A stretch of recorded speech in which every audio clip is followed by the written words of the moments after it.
Welcome back to the city with more canals than Venice and more bridges than Paris, Amsterdam. What's good, y'all? Kyle Montgomery back in your ear after 3 days of pool play. Half of the championship bracket is set.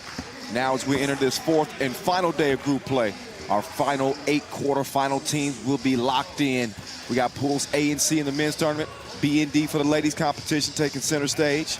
Here at Museum Klein, the race towards a gold medal continues at the FIBA 3x3 World Cup. Here's your 2 top dogs in Pool B for the women. No surprise, reigning champs Italy with Raylin Delia leading the way, and Russia on top of the group. New Zealand still in the mix. They'll start the action today against Ukraine, so anxious to see what those 2 teams will bring. But this is a group that's the class, obviously, are the 2 powerhouses, Russia and Italy. In the men's Group C, we'll see if Slovenia can continue to hold on to their lead. A 3-way tie there with Lithuania. Exciting young team there. France and Qatar also with a win apiece. China on the outside looking in. So we'll see how that one transpires. We'll, again, the top 2 from each group move on to the medal rounds beginning tomorrow here at Museum Klein. There's the Rijksmuseum. Rembrandt himself looking on, checking out the action. Also between the Van Gogh, in case you didn't know. What a beautiful venue, a beautiful sight. Starting off as a beautiful day. Outside the fact that I woke up late. Oh my goodness, technology. Any case, smiles to go around throughout the venue here. Want to show some love to our fans who have been showing a lot of support to all of our teams from around the world. In case you didn't know, 31 countries represented, 40 squads, over 6 days of action. This is day 4. Ukraine hitting the court first. Again, they come in after splitting a couple of games in their first set of pool play action. They lost to Russia by 1, close game, 13-12. And then they were able to get a win, almost get a win, 15-17. So my bad. Ukraine come in 0-2. New Zealand 1-1. But nonetheless, there's your squad: Kristina Filivets, Natalia Subik, Olga Maznichenko, and Yevgenia Spitkovska. Now, here come the ladies in black, the Kiwis, the Tall Ferns, New Zealand. As Antonia Edmondson, you just saw, join Michaela Cox, along with Giovanna Palavast and Kalani Purcell. New Zealand's body of work. Their win, a 21-3 beatdown over Indonesia. But then they fell short against Italy en route to the Italians' 2-0 record. There's Purcell giving us a thumbs up. Shiva saying, "Hi, Mom." Yeah, hi to all the moms and dads and the family members who've been watching the action. No matter which country you've been watching from, we really appreciate it. And they definitely appreciate the support. Ref Vanessa and Ref Vlad will handle our first game of the day. We are down to our last 20 pool play games, y'all. 60 are in the books. There's Kristina Filivets. I like her game a lot. Talking about a guard that has a nose for the rock, can get to the rim, tough, feisty. I guess you can use all of that description I just said for Michaela Cox too. She's a gritty guard, big shot maker too. Just ask people who've been watching the Asia Cup. New Zealand took gold in 2018, and Cox was the reason for it. 10 minutes on the game clock, and we are underway on this final day of pool play. Miss on the inside, out of bounds. Got a lot of great games on tap today, in case you didn't know. Huge games. You got Russia versus Italy. On the women's side, you also got Australia versus France on the women's side. It's going to be crazy to see if the Australians can continue their win streak. Pool A for the men, USA, Netherlands on deck later on today. Oh my goodness. I could go on and on and on. Cox going to the right and She stopped in her tracks and whistle for the travel. I've been tripping. It's too early to start singing. Nice move. Pull up. No go. So Edmondson drops it over to the corner. She heads to the opposite wing. She says, give me the rock. She got the rock. What's she gonna do with it? That. Little sauce underneath the rim. And New Zealand strikes first. Oh, Filovitz is feeling it. She splashes one from two land, and Ukraine takes the lead. Here's Cox, left, right, back left again, up high off the glass and over the top.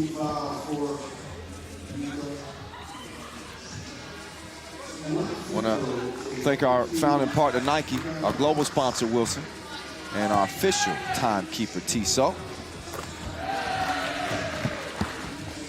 Major sponsors who make 3x3 what it is. Oh, there's Purcell, good hustle.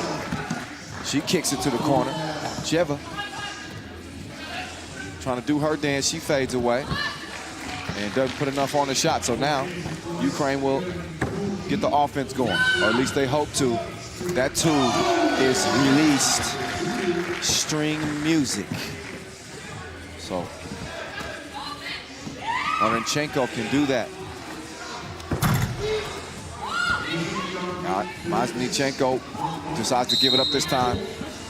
And foul call on the interior. Look again, Olga Maznichenko. Been a dominant player in the post. She wants it in the post right now. But she'll step out in the suburbs sometimes. There's Filovitz. That time she misses, but ball goes right to the inside. They still didn't get a score, and it worked out. Filovitz, two-piece, no biscuit.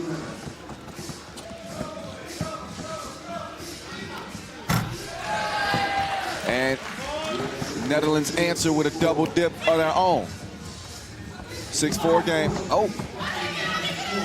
Filovitz lost her footing. Kubik shoots it, misses.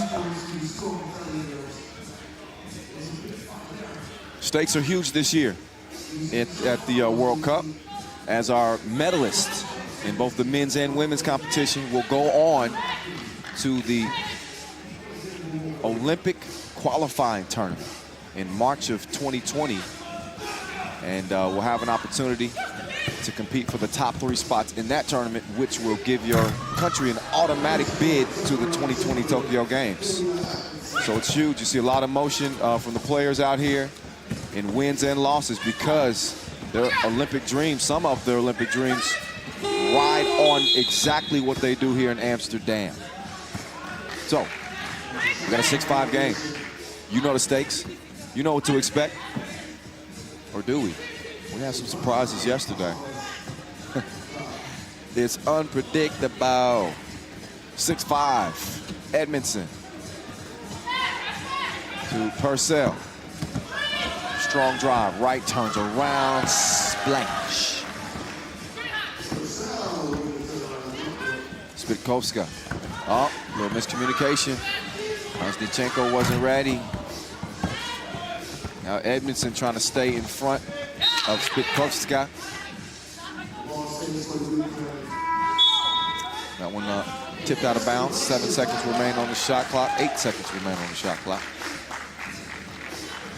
Just over 3 minutes into this game. Tight. Ukraine, they need a W. Came in with a goose egg in the win category. Usually, that spells trouble after your first set of pool play games. Doesn't knock you out. You will see some teams sneak in with a 2-2 record if they're able to force a 3-way tie and win on the points tiebreaker. But every game is a must-win. Oh, nice drive. Good finish there.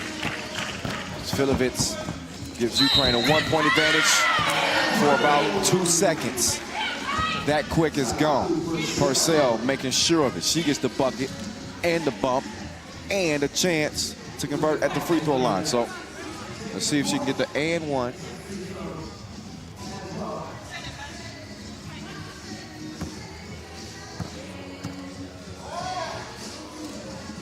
Oh, Purcell.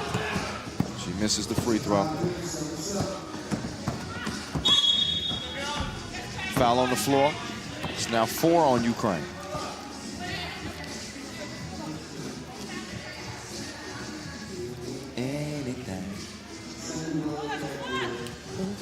Edmondson to the cutting Purcell. She takes the package and delivers it.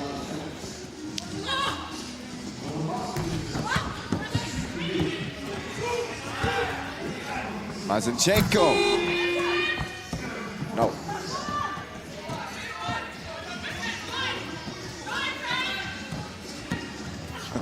Edmondson.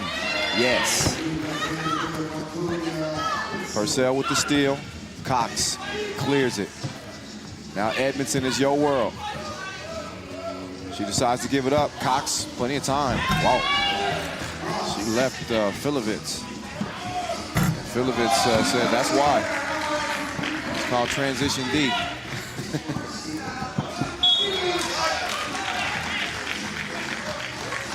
One-point game.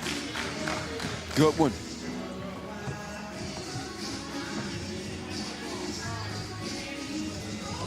Both teams with some work to do. With the leaders of Pool D, Italy and Russia. Two countries who have won the whole thing here at the World Cup stage before.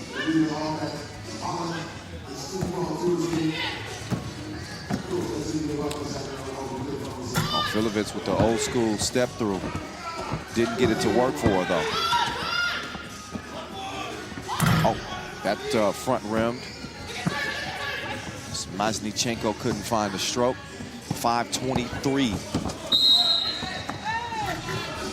Got one on the floor. Called on Spitkovska.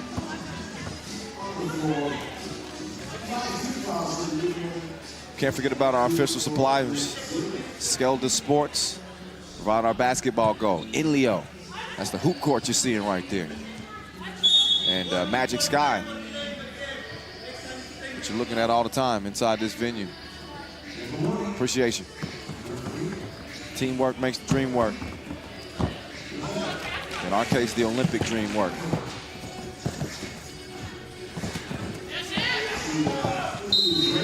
Cheva trying to track it down. She could not do so. So instead, it'll go over to the opposition.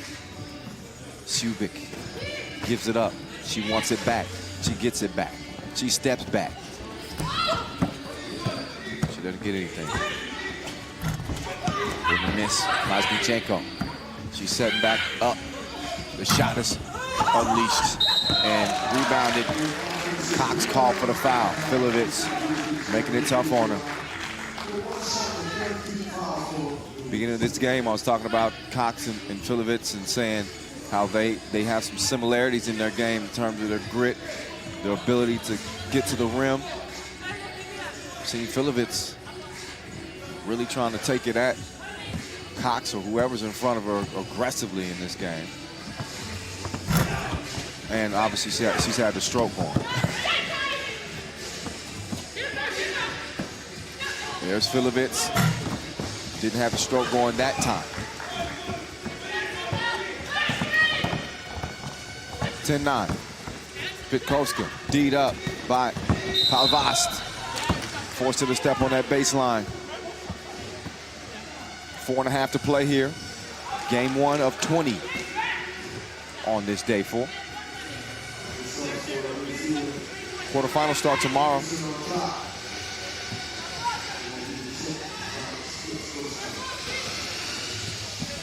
Women will see China and Romania in one quarterfinal.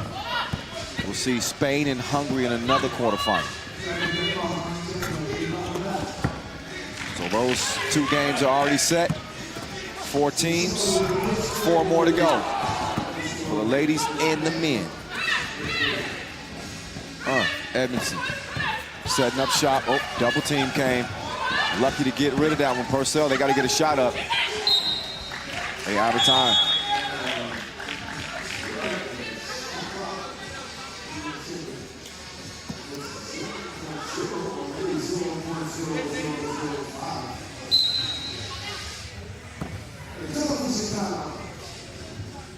So both teams will step aside for a moment with just a shade under 4 minutes left to play. Ukraine 5 fouls. They trail by 1 point. New Zealand playing a pretty solid game.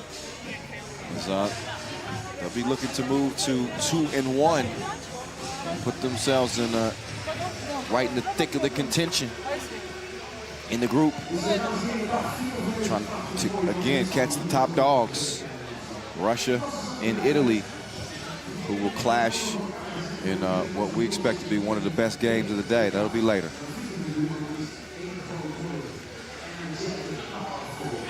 Who knows? This could end up being the game of the day. We still got 4 minutes to play in a 1-point game. This got Tissot buzzer beater written all over it.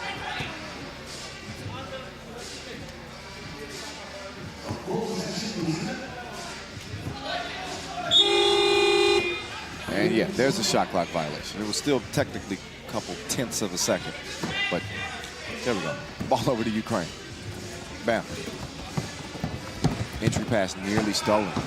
Filovitz. No. Purcell sets the screen for Edmondson. Edmondson, it's a no-go.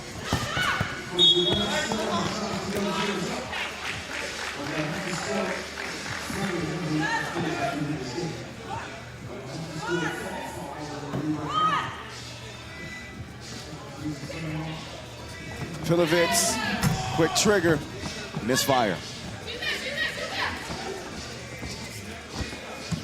Edmondson recovered it. Cox to Edmondson, hand up. Good deflection, a good contest.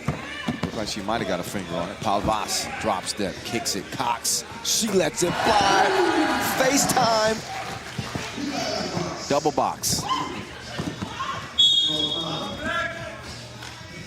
12-9, New Zealand with the three-point edge. 3 minutes, 7 seconds to play. Take another look.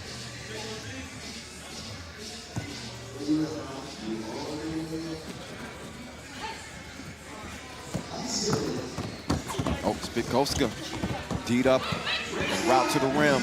Cox thought about the two, passed it up. Instead, she gets it to Cheva.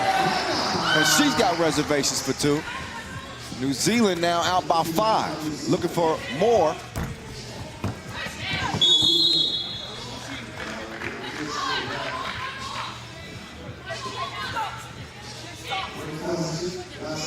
Another look at that last 2 hit. And then the last physical hit. 5 fouls apiece. Chenko couldn't get it to go down. Got a couple of good looks from there. Knocked one in earlier. He's hit a little bit of a cold spell. As the lead for New Zealand is now out to 5.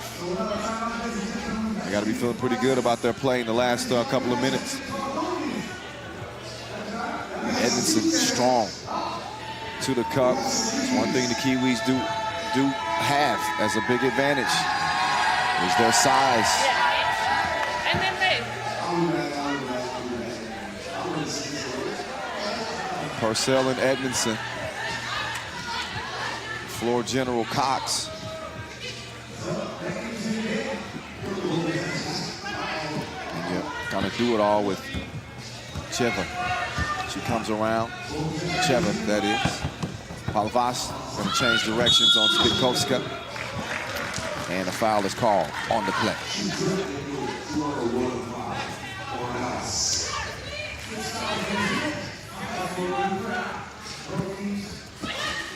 Six fouls now, New Zealand. They got no more to give. Ooh, that was a risky swipe attempt there by Purcell, given the foul situation. But worked out in our favor, at least that time. That's not going to stop Masnichenko from setting shop up again. She sets the screen. She started to dive to the bucket. Pass was deflected. Kubik, the runner. No. Now Cox from the logo. She's got in-arena range. It don't matter from where. She can knock it down. 16-9, Spitkovska on the move like the lease is up.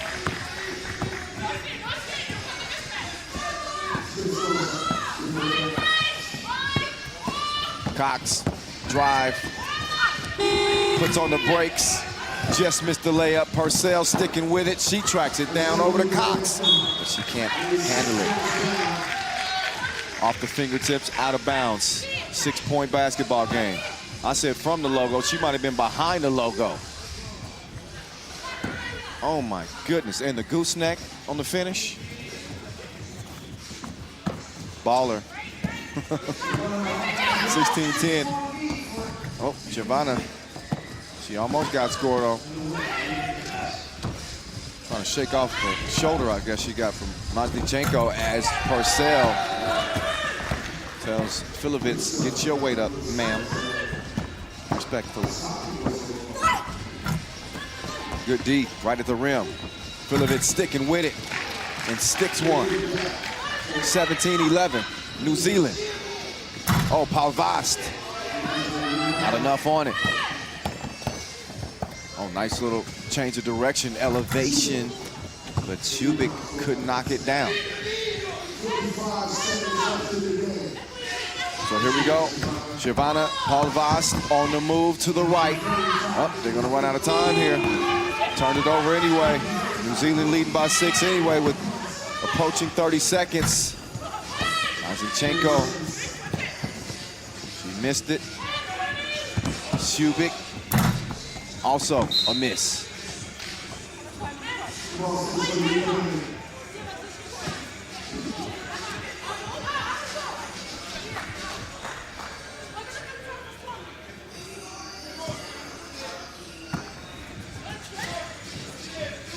Masnichenko, nice pass. How did she fit that in? But Filovitz didn't finish it.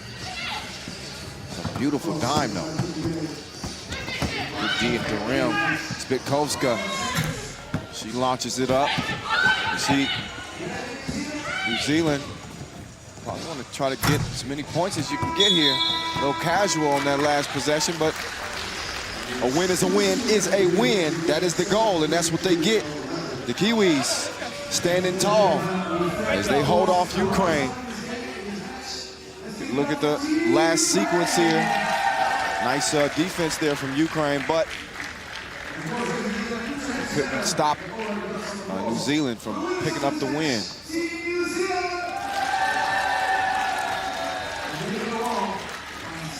So now we'll get ready to send it over to Annie O'Shea, who's with Michaela Cox after the 6-point victory. Michaela, great win, but it looked like it could have been anyone's game. And then you guys started heating up from the 2-point line. Yeah, it was a tough game. You know, we stuck to our game plan and, you know, hit some big shots when we needed to. And this game was incredibly important to keep you in contention for the quarterfinals. Yeah, you know, we knew going into this game that would be really tough and it was a must-win. Proud of the girls to get the job done. And for you, you're a former Olympian in 5-on-5 basketball. How does it feel to be having the chance to do it for 3x3? To do 3x3, you know, I'm honored to be playing this game. It's so much fun. I've been really enjoying my experience doing so. Well, congrats on the win and good luck for the next one. Thank you. 33-year-old Michaela Cox, baller alert. Great game for her. Great game for New Zealand. 17-11 victory. That's exactly how they wanted to start their day. Meantime, for the Ukrainians, not so much. They fall to 0-3. They will be out of contention. But for Ukraine, the men, they are into the quarterfinals. So the country itself, still somebody to cheer for. I know the Kiwis fans will be cheering from home. They got a shot in this group. Started the day off with, again, a 17-11 win. On to game number 2. Slated to start at 10:20 between China and France on the men's side. That's on deck. We'll be getting to that one again about 10:20. So sit tight.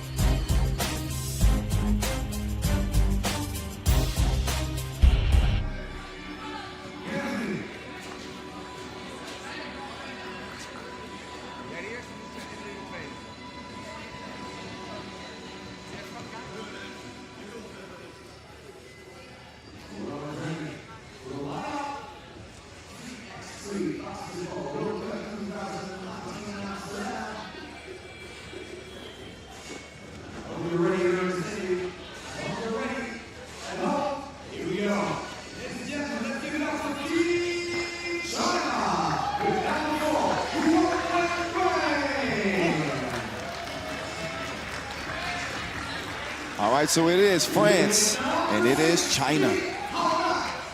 Two teams that have been clashing more recently. Two countries, I should say. China taking the court for first with Hainan Li, Hin Ji-Lu, Wenhui Huang, and Yi Zhang. It's a nice team right here. Talking about Team China, of course. Yeah, the men's team is starting to make some moves, although they did suffer a 3-point loss to Qatar in their first pool play game the day before yesterday. That's what I'm reserved to saying now, because I can't remember the actual which day it is. Today's Friday, though, I think. And they also suffered a 7-point loss to Slovenia. So a talented team that just hasn't quite been able to get it together. Meantime, how about the French? This France team, they look pretty good, although they did suffer a shocker to Lithuania. They come in after splitting their action with Charlie Pontins, Dominique Gentil, Lucas Dussoulier, and Michael Var.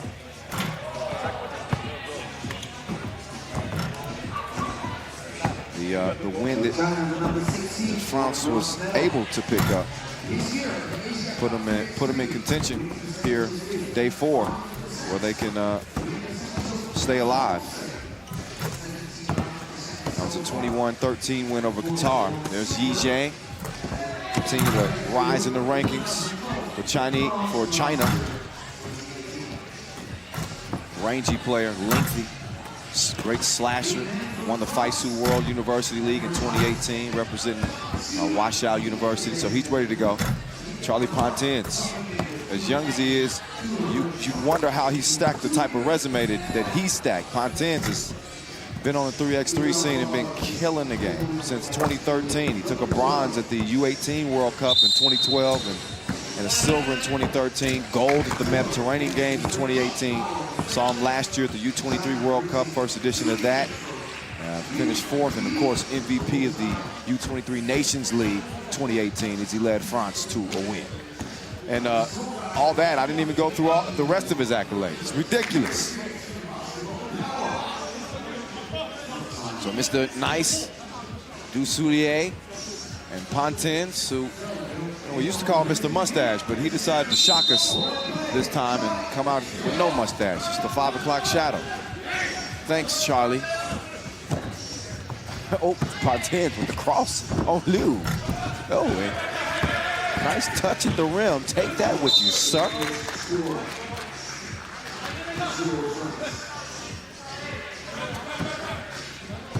So we're opening up Pool C action for the men. Again, this group is led by Slovenia, who are 2-0. Everybody else in a 1-1 tie. Talking about Lithuania, Qatar, and France. China, the odd team out. As Dussoulier, he fouls. He's out. Var is in. French took silver at the World Cup in 2017 in Nantes. So they were able to medal in their backyard, although no host team has been able to take gold. Netherlands will have one last opportunity after the Orange Lions were eliminated yesterday. But we got a 1-1 game in this one. The elevation. But the shot doesn't reach its destination. Foul call.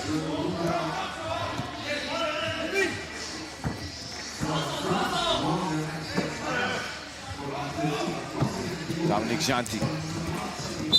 Pass deflected. First shot clock. Kicked.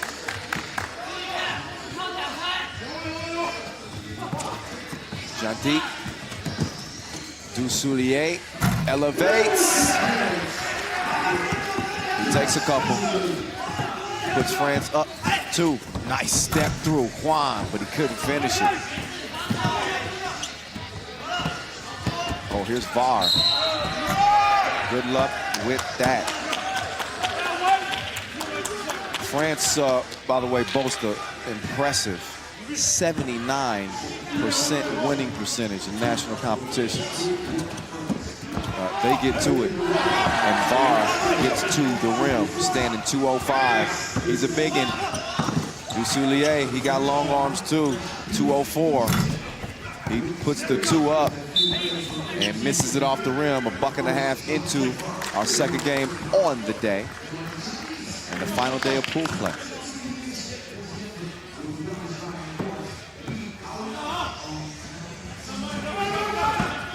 Here's Liu.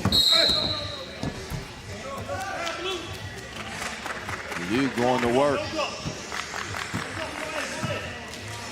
You see it, VAR, little light, and Liu doesn't get his weight up. But Liu then too anxious. He fouls. Third foul on China in 2 minutes. Not the best pace. 7 fouls puts you in the penalty, as you know. Dussoulier getting to the right. Mr. Nice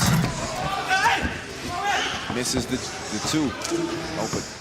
Dussoulier recovers it. Over to Pontins. Back to Jantil. Mr. Nice. Real mean on that drive. Dipped the shoulder. Got the bucket.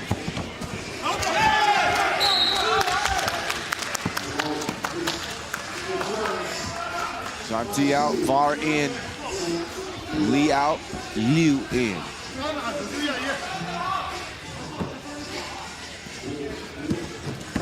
Dussoulier. No, VAR battling. Still comes up empty. Dussoulier out to Pontins, sidesteps, pulls the trigger. No, long rebound to Liu. He gave it up to Dussoulier. Dussoulier fakes the pass and lays it in.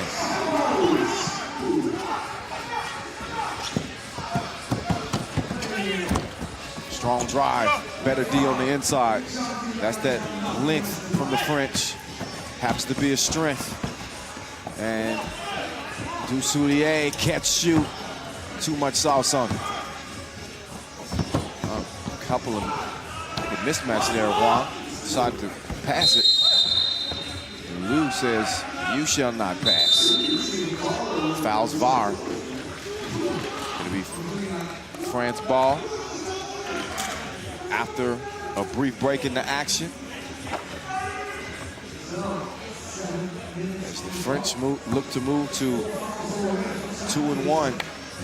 China still looking for that first victory here in Amsterdam.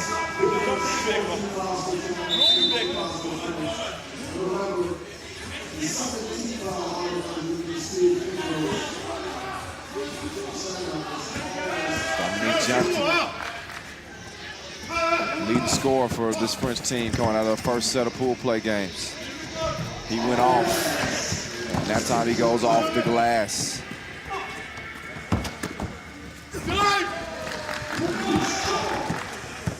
Four-point game. Pontins, a couple of crosses, goes to the spin move. Oh, that's some good D. That's where Lee hangs his hat. Mr. Nice, making things difficult on Liu down low. got a hand in there on that and knocked it off of Liu. Ball over to Les Bleus. I hope I got that right, Les Bleus. Oh, I'm working with it. 7-3. Lee. And George is laughing right now.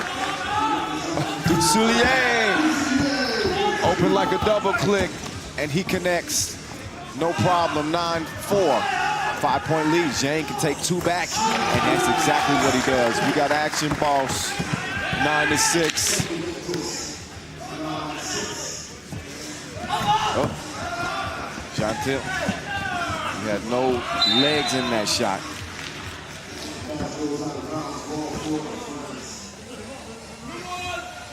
Take another look at Lee on the finish. Pontin setting up shop on Liu. Oh, Pontin's using a little muscle on the spin move. Left it long, gave it up. Pontin's nice action.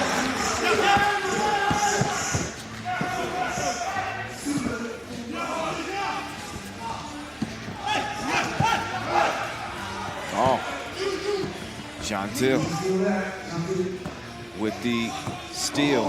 Now he's got 5 seconds to go to work. Oh yeah. Liu. Not letting Mr. Nice get to a spot. That pass right on the spot. Du Soulier. Got a nice game. More of a finesse player, but as you saw, a nice passer. Got great length.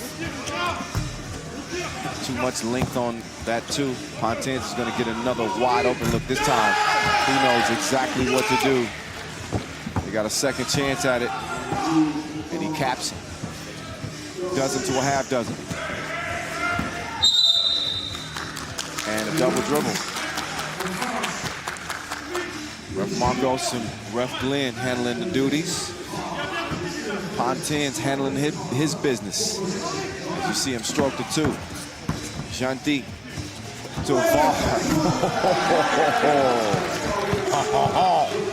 Nice pass. 13-6 is where it's at. 4:41 left.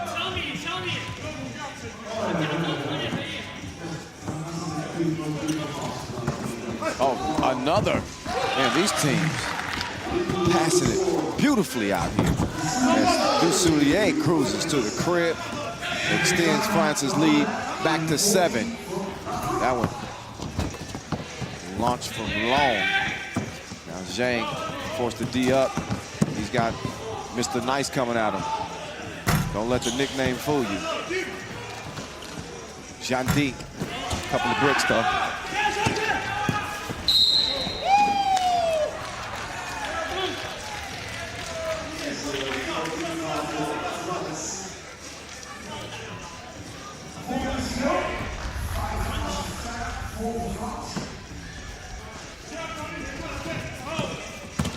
Here's Liu, elevating, VAR making it difficult. He kicks out the pass to Pontins, to Du Soulier. 2-piece, 16-7. Oh, Liu, behind the back move. But he lost it out of bounds. France is feeling it. Just killing them with the 2-ball right now. Dominant start for this French team. They don't want to settle for anything less than gold. They get a win here. They'll move a step closer to at least get into the championship rounds.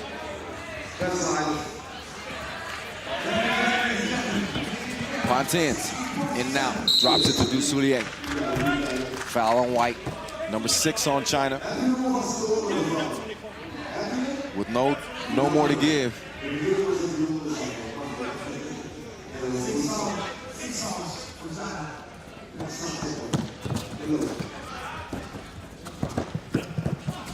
9-point game. Pantins, no. Mr. Nice from the Inleo logo. It takes some real muscle to get it up from there. 3:22 left on the game clock.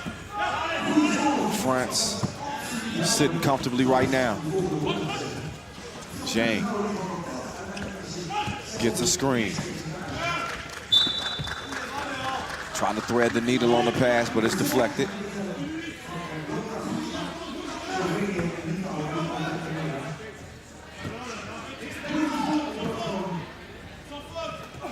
Zhang beat up by Mr. Nice. And a shot clock violation.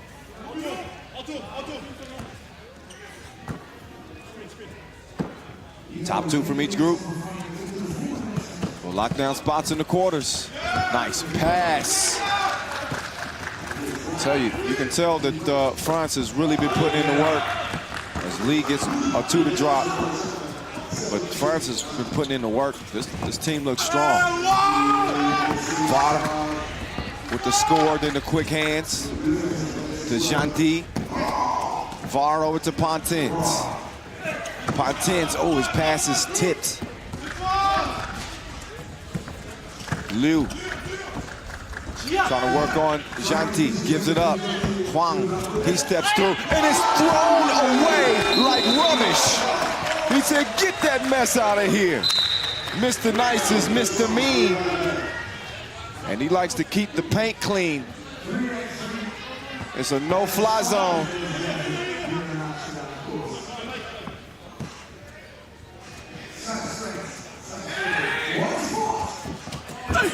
And then it's Gentil. He's been really good out here in Amsterdam.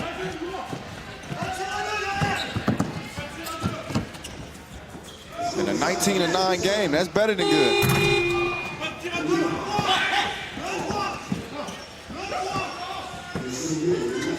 Dussoulier, quick move, elevates, switches hands.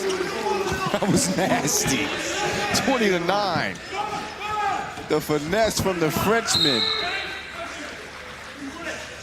I think that one's worthy of, that's a so nice you got to see it twice. Might have to wait until the end of the game, the highlight rip, to see that one. That was impressive.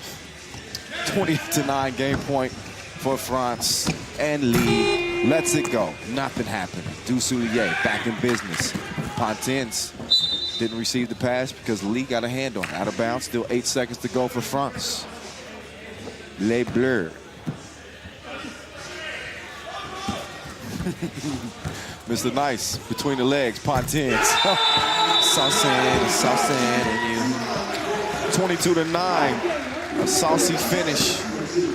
As the French, they look good. Wouldn't you say so? Oui, oui.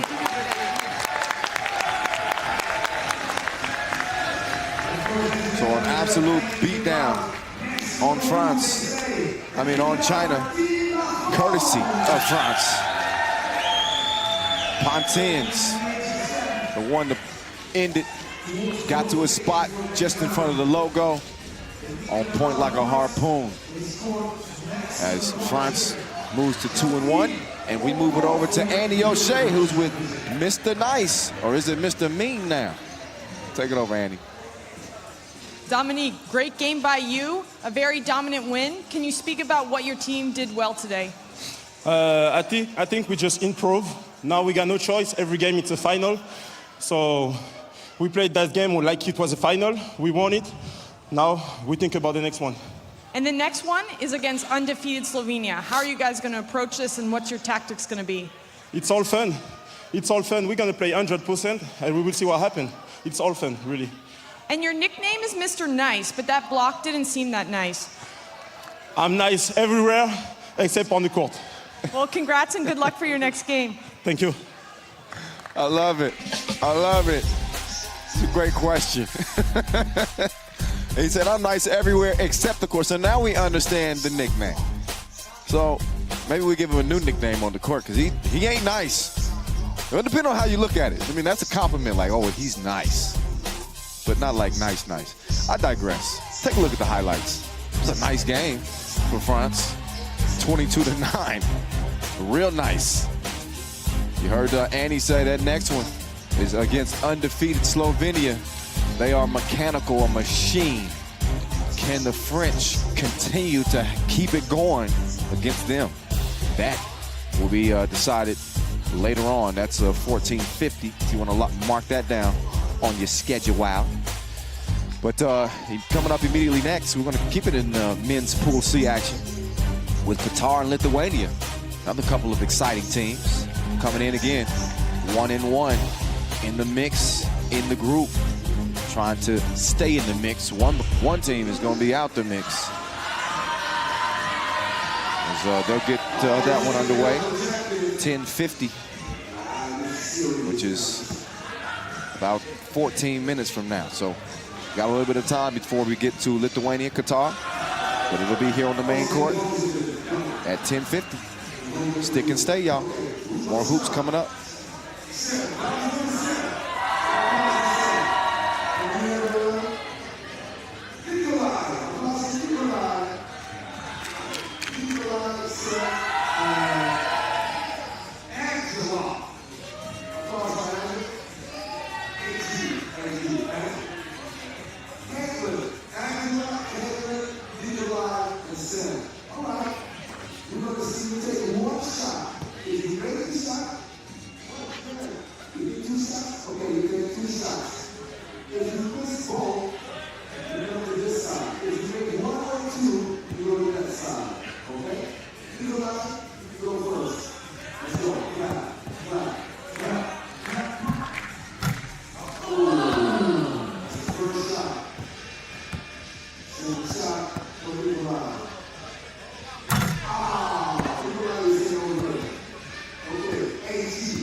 All right, it's going to stay, the ball will stay in the fellas' court, as they say, between 1-1 Lithuania and 1-1 Qatar. Now, Lithuania got a shout out from me from their first round of pool play, which was day 2 of pool play altogether, because even though they split a 1-1, they got a win over France, they suffered a 2-point loss in the game of the day against Slovenia. This Lithuanian team kind of came out of nowhere, but they got some ballers on this squad, and that starts with none other than Paulius Balavičius. He's leading the way with 18 big points as there's Lithuanian squad. Evaldas Džiaugas, Marius Užupis, again Paulius Balavičius, and Šarūnas Vengaulis.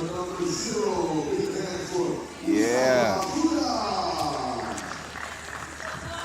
Much appreciation for the enunciation help.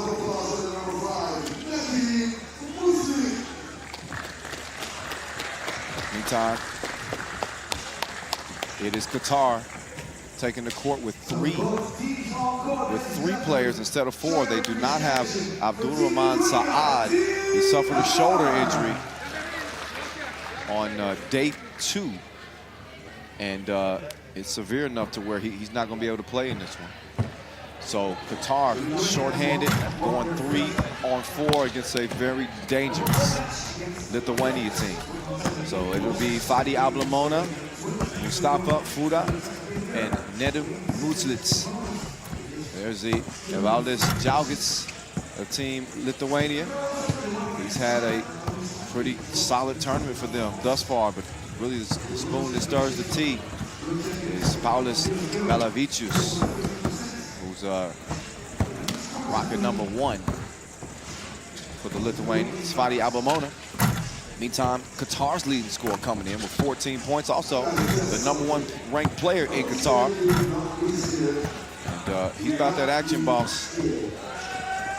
Small in stature, but huge in impact. And there's Saad. He's in attendance.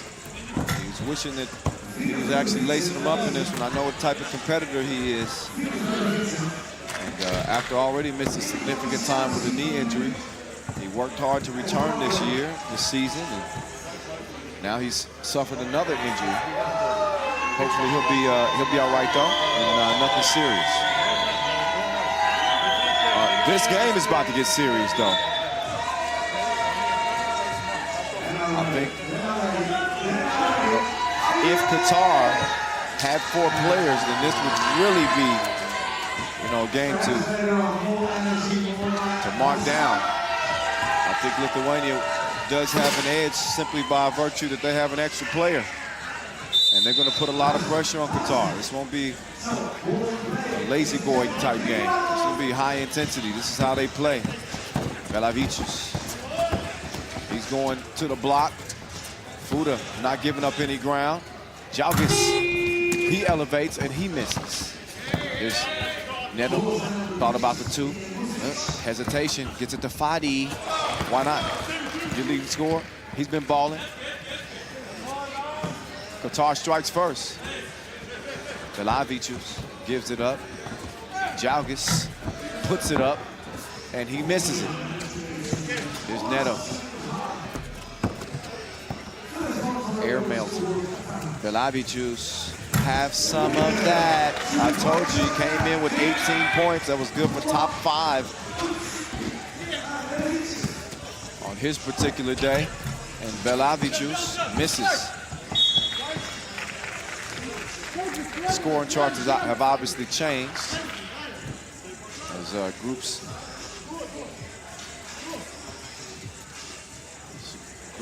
A and C in action today, but we saw B and D yesterday. Velavicius elevates on Fadi. Couldn't get it. He gets it back though. And then the reverse. Nice finish. Fadi takes the contact on the 2 behind the line. So he'll get a chance at 2 free throws here. Fadi Abdelmouna, class act. Plays on the 3x3 World Tour representing the city of Qatar. Finished 10th in Doha this year. Best finish at the World Cup was 6th, 2017. But you know Qatar, the only other men's team to win a gold medal outside of Serbia has been Qatar. They took gold in 2014. Trying to get back to the golden age. Fadi Abdelmouna makes it a 3-3 game. Got 4 sessions today. 5 games per session. Right in the midst of session number 1. Velavicius swings it. Vengalish, he pulls up. He misses. Rebound. Snatched by Nedim. Fuda, he's crafty. Vengalish trying to hang on for the ride as he got left. Sometimes it ain't no shame in it. You just gotta say no. You that little hezzy cross was mean. 3-3. Fuda misses it to the left, rolls off the rim. Drive, dish. That's good eat. Jalgis puts it in. Now Fuda. Oh! Don't do it to him. Well, you got to get a shot up. He had more moves than U-Haul, but he didn't put up a shot. So, well, that was fun to watch. It didn't ultimately amount to nothing. Ujupis is in, and Jalgis is getting into the paint. Goes up. Oh, whoa! Fadi's hand got caught in the net. Just kept going up. Puts the 2 up and the 2 down. True. 5-4. Ujupis, no. Fadi, what a dime piece. 6-4. The sick entry pass to Muslits as Qatar leads. You'd think they were the team that had 4 players, and Lithuania had 3 through the first 2.5. They are bringing it. And Abdul Rahman cheering his guys on from the bench. He's changed his seating arrangement to get a little closer. Vengalish close on the shot. Close doesn't count though. Neither does that one. Fadi couldn't knock it down. So now it's Jalgis setting up shop, trying to get something going against Muzic. He gets nothing. Fuda. Oh, yeah. He put some English on that thing, didn't he? Ujupis attacks the rack.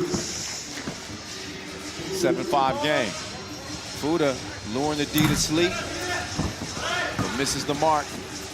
Vingalis, he pulls the trigger. He also misses, but he finds it and is able to put it up and in. It's a 7-6 game. Qatar in front. Their leading scorer with the rock. Fadi, cross, stop, pop, shut him down. No, but not shot. Oh no, that was nasty.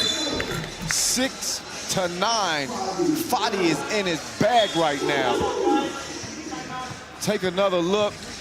Hand up, so what?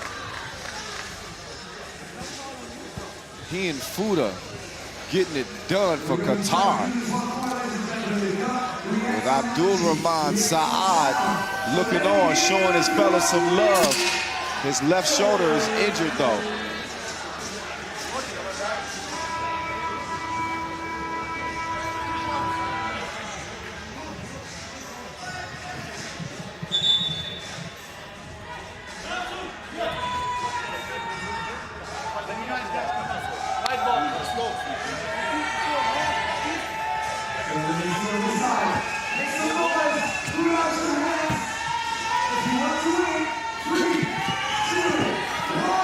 Belavicius starts with the possession.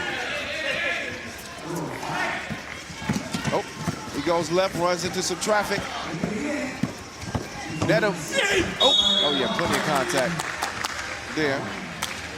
That'll put Muzic on the strike. So Netum, 21 years old, ranked number 3 in Qatar. Also plays on the World Tour, the Pro Tour, representing the city of Doha. And he represents at the stripe, knocks it down. It's a 10-6 game, Qatar.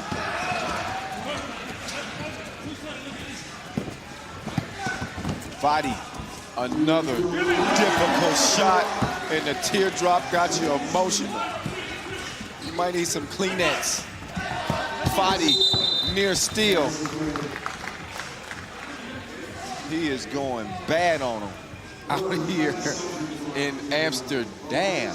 Look at the shot. He couldn't see the rim. How, Sway? Belavicius. He misses. Lithuania might have been so far caught sleeping on this Qatar team without their second-ranked player. There's Netum clearing some space for Fadi. Oh my goodness.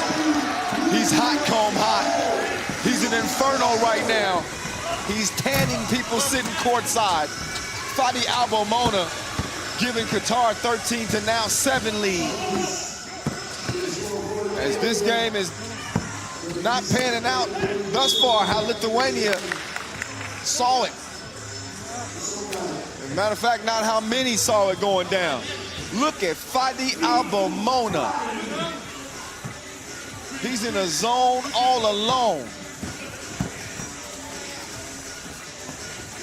Speaking of all alone, Jalgis left by himself. He misses the 2 from the corner. Then Vingalis, he's double dared. He doesn't come through on it. Foul on the inside.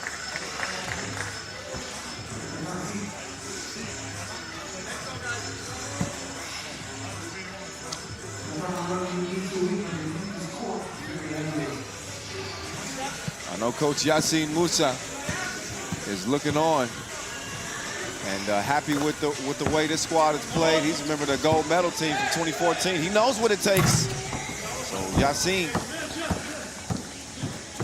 can't coach during the games, but before and after, we're gonna see what how the rest of this one plays out.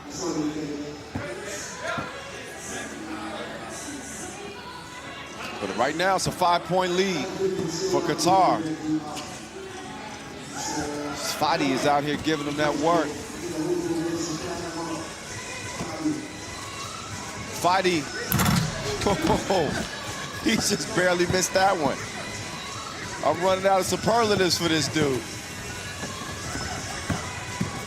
Ujupis to Belavicius.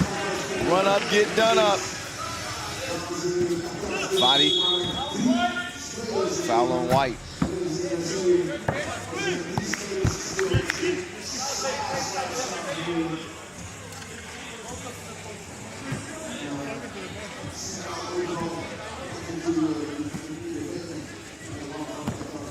Fuda, step back, missed it.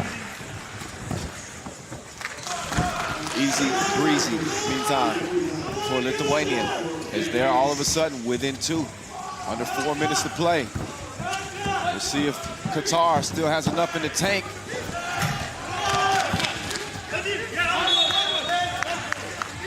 That one out of bounds. Back to Qatar. Or Qatar. That's just the American way to say it. I do believe it's Qatar. But however you say it, it is a 13-11 lead for the boys in Burgundy. And it has been a show for Fadi Al-Bomona, the #1 out of Qatar and their leading scorer coming into the day. He's all smiles right now. He should be. Came in with 14 to his name. We're gonna see what he ends up with once this one is all said and done. But Fadi, you see the D tightening up on him now. They don't want to give him a look at all. Muslic's got a look close range. He missed it. I think that Muslic is going to be a key down the... Oh, Belavicius. Sweet. 13-12. And out of bounds off of Qatar in a 1-point game. 3:24 to go. Fadi getting his teammates together. And I was saying that Muslic can be an X factor because they're going to key in on Fadi. It's going to open up some opportunities for Muslic to get some looks. Even Fuda's created some nice opportunities. And some good D from him, too. There's the diminutive Fuda, pint-sized. Shot tough in the interior. Muslic's hook is off target.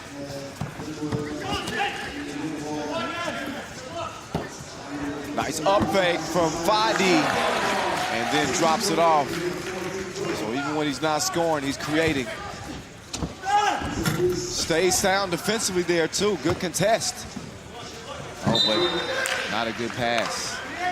Out of bounds. Every possession counts. Every possession, you got to make the best of it. And when you're as wet as Fadi is, that up fake becomes even more dangerous because now you have to respect that two-piece. So much so that he, slight fake, creates enough space for him to either get another look or drop a dime. Tar in front, 14-12, 2:40 to play.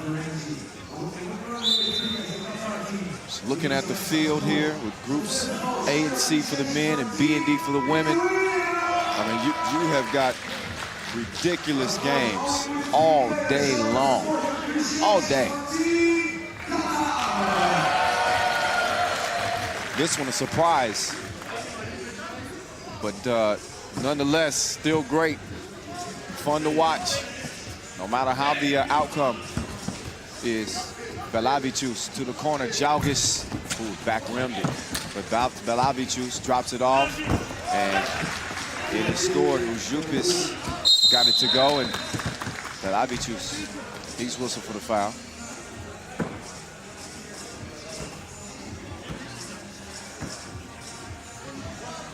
He checks out. Fadi checks it up, top of the key, he gives it up. Fuda has it. He's got 6 on the shot clock. Little hesitation. Oh, why did he leave him? I thought the mannequin challenge was last year. He just froze him. 15-13.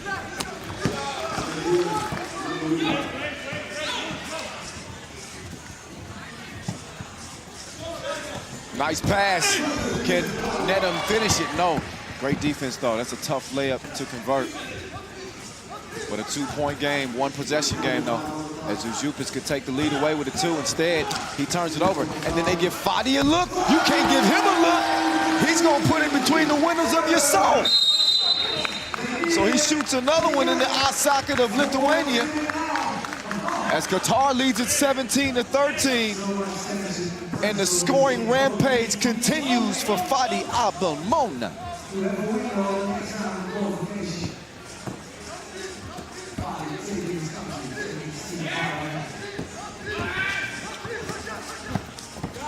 Belaviciu sets the play up. And Jalgis gets to the crib. It's 14-17, 120 and counting. Fuda, he's in his bag. And he's a magician. Voila, abracadabra. What trick does he have in store next? Look again. The scoop-de-doop off the glass. Qatar looking real good. 18-14 with a $1:16 left and Fuda chance to add to it. Lithuania with no more fouls to give as well. They'll put them in a penalty. Next defensive foul. They got some work to do. Belavicius trying to trim into the lead. He couldn't do it. Missed it long. Fadi hanging. And he's dripping in finesse. It don't make no sense. Fadi recovers. What does he not do? He's got a cape on his back. Fadi to the rescue.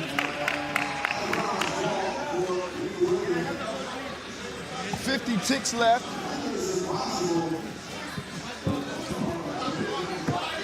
As Fadi Abdelmouna is just going ham for Qatar, who have game point with under a minute to play. Belavicius, difficult shot. Fuda comes up with the rebound. Fadi giving him some direction. Fuda changes direction, gets it to Muslic. Tough shot attempt. Foul on the play, 2 free throws will be awarded to Muslic. And I said Muslic would be key. And down the stretch here, he's got a chance to end it at the free throw line.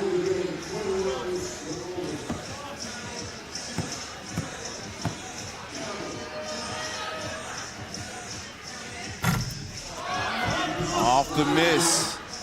Now the first is a miss. Muslic can put it on ice right here. From the stripe. Oh, and he misses it. But Qatar with that 6-point advantage. They're still in the driver's seat. Vengalis misses it. So Qatar isn't made to pay on the missed opportunity. Fadi, he pulls up. Who else? He thought that was good. So did I. Oh, just inside the out of bounds line. Forever range. Ujupis. But Fuda leaves it short. 5 seconds remain, it won't matter. Ujupis fires it up. And a hell of a win for the men from Qatar. Channeling some of that 2014 gold medal team. As Fadi Abdelmouna went into Super Saiyan mode. An insane game for him. And he gets a whole lot of love from their injured Abdul Rahman Saad. And yeah, represent. I see you, Fadi. He goes bananas to lead Qatar to a huge win. And it is Qatar that is 2-1 and not Lithuania. As we get it over to Andy O'Shea, who's with this game's MVP. He goes by the name of Fadi. Fadi, you were incredible in this game. How much coffee did you drink this morning? I don't drink coffee. I don't like caffeine, but you know, as I told you yesterday, we're playing for this. We're coming to represent hard. Teams are probably underestimating us with becoming 3 players, but we trust each other and you can see it on the court. Whatever mistake we do, we keep motivating each other. We were making big shots today. Nadim and Moose, they just played incredible. We kept focused the whole game. And thank God for winning this game. We got one more against Slovenia. Hopefully we can get it. They're doctors. I call the guy a doctor. So we're going to try to see if we can do a surgeon against them. Well, congratulations on a well-deserved win. Thank you. Appreciate it. Love it. Another stellar game and another stellar interview after the game. He says, we're playing the Slovenians, and I call them the doctors because they do operate on people. But he says we want to do surgery on them. I like it. Hey, I love this game. You're right, Fadi, I even, underestimated them. I said, man, they're playing with 3 players, and at the beginning of the game, I said Lithuania has the edge, especially given the way they opened pool play with their first 2 games. And Fadi must have heard me talking. He said, oh, you sleeping on us, the voice? Let me wake you up real quick. I don't drink coffee, but I'll be your morning coffee. He's got everybody awake and alive here in Qatar. He was the Folgers in your cup. 20-16 W for Qatar, who hold off Lithuania down the stretch and get a big, big win in Pool C. They turn it over to the ladies now. You talk about big. It's a huge game coming up next. Russia and Italy.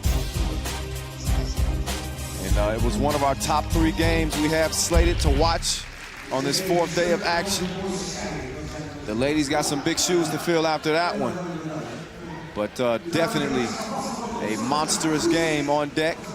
Russia and Italy.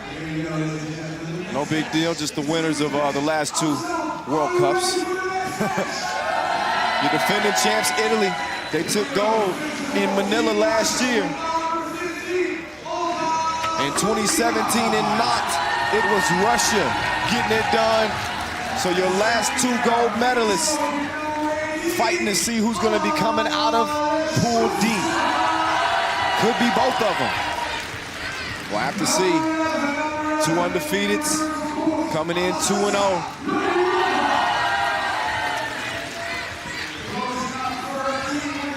Russia hits the court first. Bogdana Leskovtseva and Logunova, joined by Stoliar.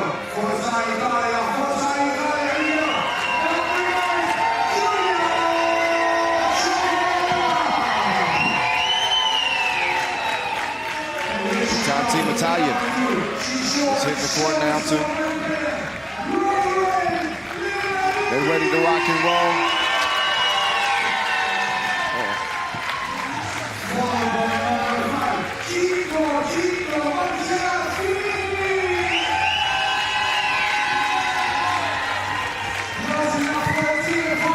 Ray, joined by Chieva and Filippi. Game number 4 of this 5-game first session.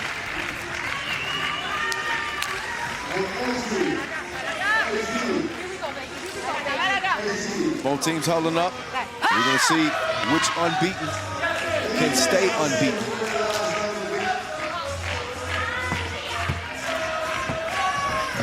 Both squads been beaten up on whoever's been in front of them.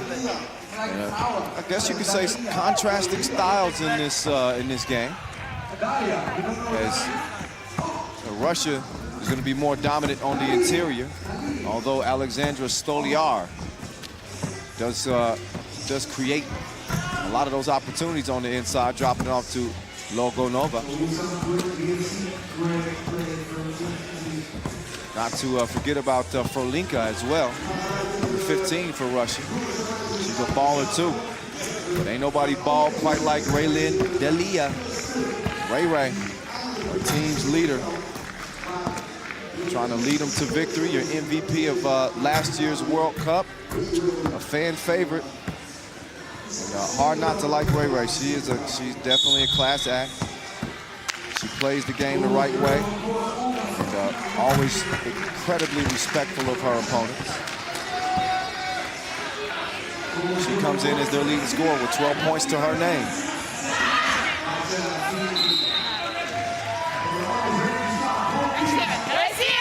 Russia, meantime, did not have a score. in the top 15. But that just speaks to the balance that they have. They don't have anybody that is quite just the centerpiece. They are a pick your poison type squad. 1 through 4, they can give it to you.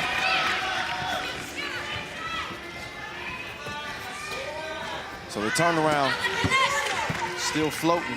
Chiava couldn't hit it.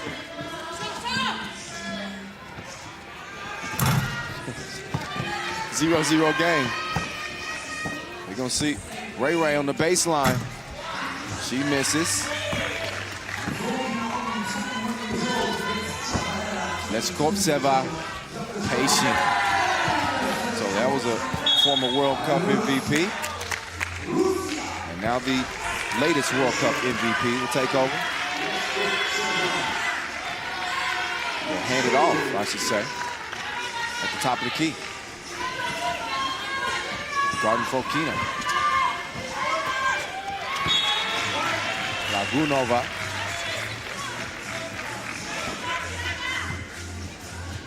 Trying to get it down low. It's tipped. 6 seconds remaining on the shot clock. Lagunova hands it off that time. Formiga couldn't quite find the target.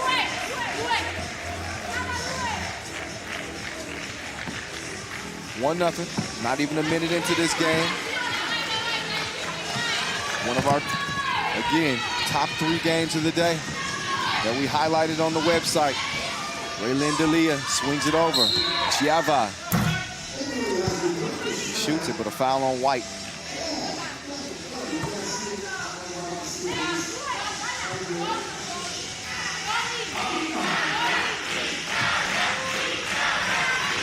Italia with a big fan contingent here. Ray Ray. Oh, ski skirt! Put on the brakes, but couldn't finish it off. Lincoln was in another zip code, but it didn't count. Leskoptseva says, not quite as pretty of a move, but more effective. Bucket. Warning. Can't defend in the restricted area. In the semicircle after a made bucket.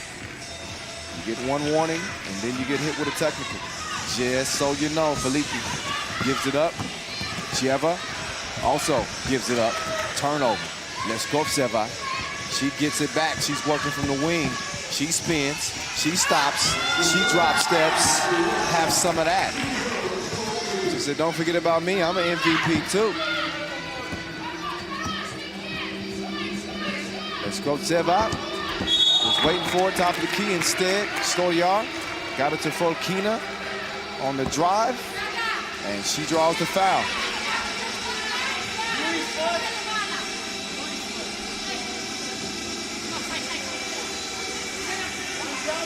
Here's Fokina.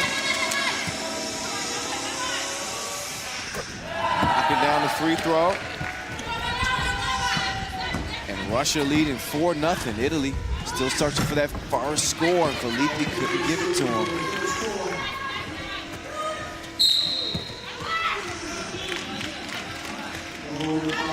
Foul blue.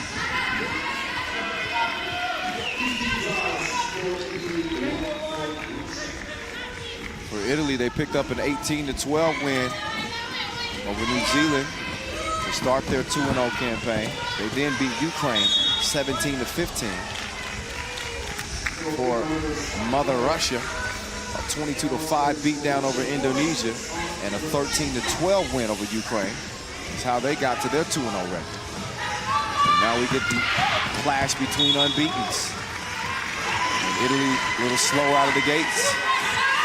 But their crowd, their personal traveling cheering section, trying to give them a little boost. Ray Ray. Foul called on Russia. Trying to defend. Raylin D'Elia.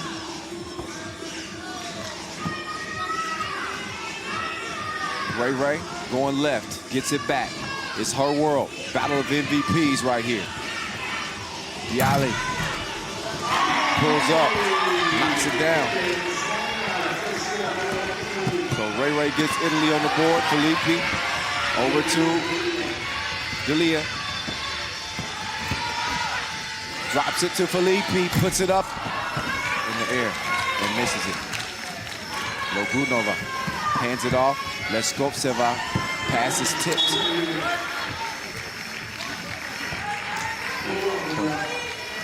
You're watching day 4 pool play, y'all. Hey, if you haven't followed us on social media yet, I implore you to do so. You won't regret it either.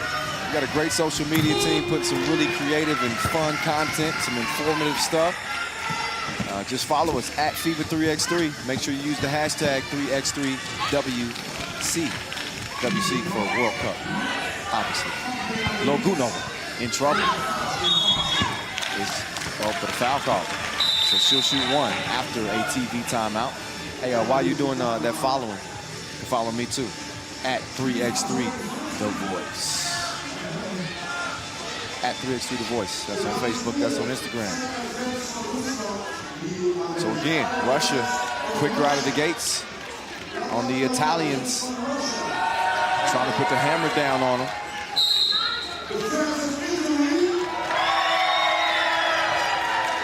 Ray Ray. The only score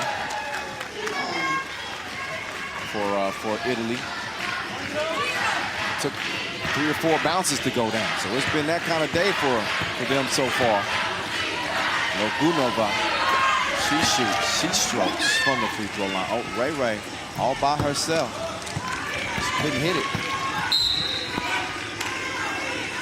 But Rules is able to tip it out of bounds.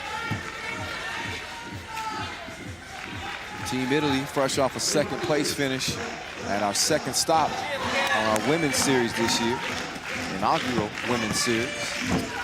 Turin.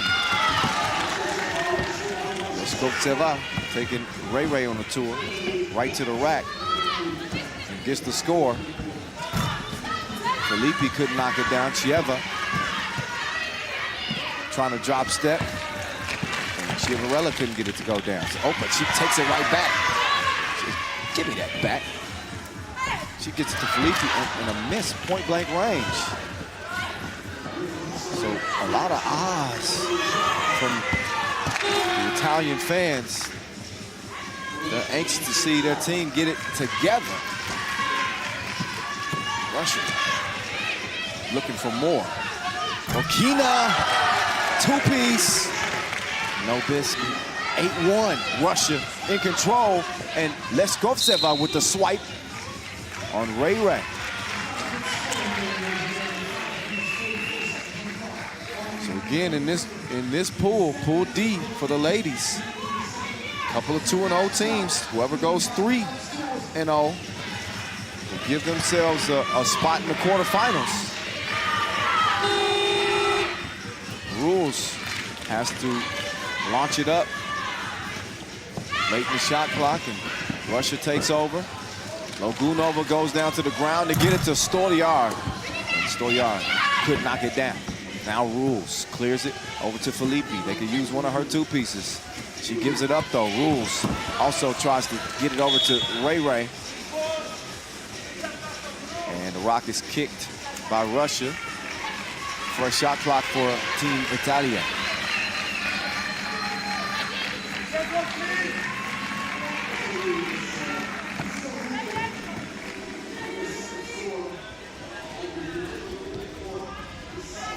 Filippi flips it up.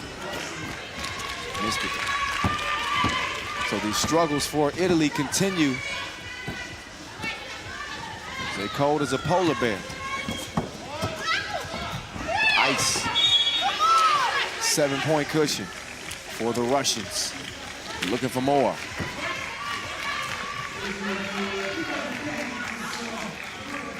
So Italy with 3 fouls, Russia with 2. It's game number 4 on day 4. Stolyar goes to another gear. Lays it in, 9-1. So as big of a shock as it was to see Qatar give it to Lithuania in the way they did, I think it's a Another big shock here, at least through 5 minutes, to see Russia leading by 8 points. Not the fact that they have the lead. You knew this would be a close contest, or you thought this would be a close game. But it has been a dominant start for Russia. Now, with that said, you've been watching 3x3 long enough to know that 4 minutes and 39 seconds is a long time in 3x3. But certainly, it's a tough hole to dig out of. They got to go on a run. His rules is down. Logunova dropped the shoulder on her. Says, hey, it's a gold medal on the line. Got to stick your chest out. Put some respect on it. Say it with your chest.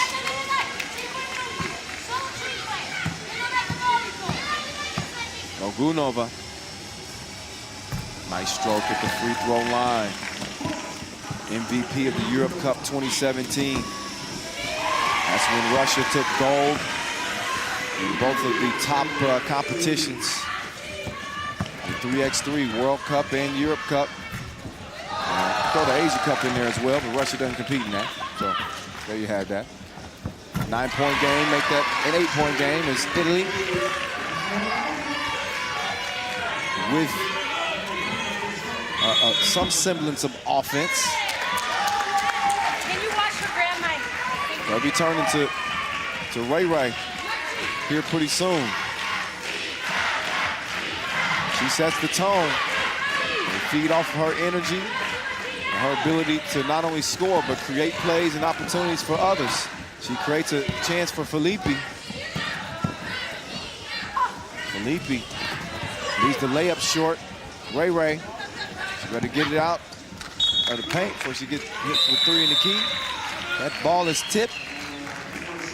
8 seconds left on the shot clock for Team Italia. When they come out of the break, Leskovtseva is taking over the huddle for the Russians. Saying stick to the formula, guys. Gals, I should say. 11-3 game. We're doing a whole lot of things the right way. And the Italian fans starting to, those palms might be starting to sweat a little bit, get a little anxious. Delia, bucket plus the foul. And she hopes that that score right there can ignite a flame on the Team Italy.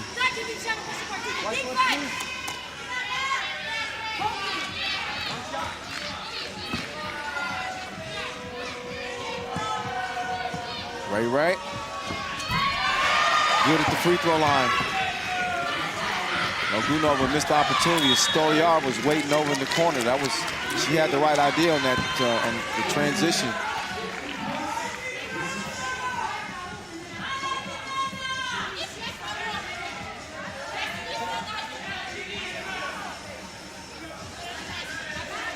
So 3:39 left in the game. 6-point lead for Russia.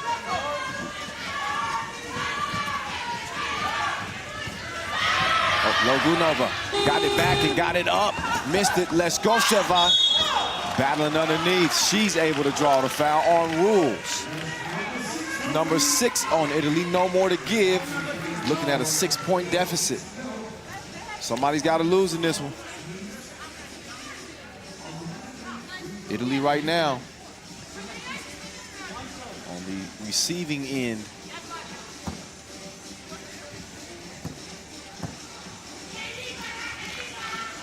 Leskovtseva takes her time. Left the free throw short. Now rules, turnaround, off target.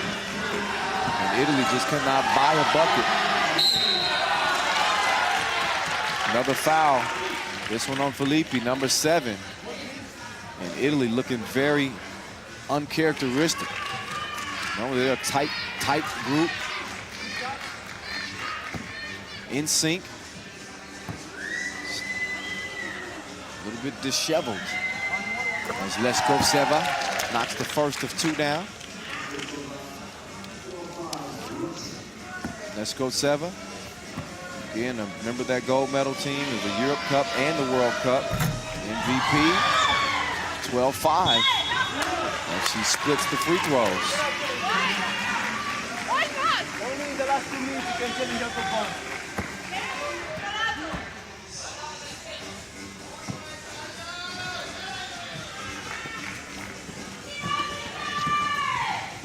Ray Felipe rules. Back to Ray. Just outside the free throw line. She knocks it down, dozen to a half dozen. Logunova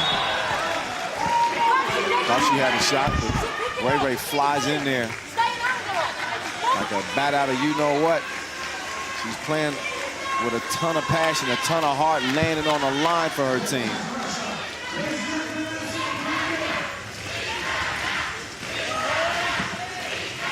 Logunova passes up the 2, steps through, offensive foul.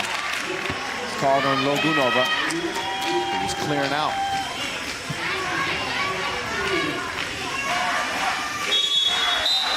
And timeout blue as Team Italy is regrouping. 2:49 officially left in the game and a 12-6 lead for Russia. Your previous 2 gold medal winning countries at the World Cup on the ladies' side. Italy did it in Manila. Russia did it in Nantes.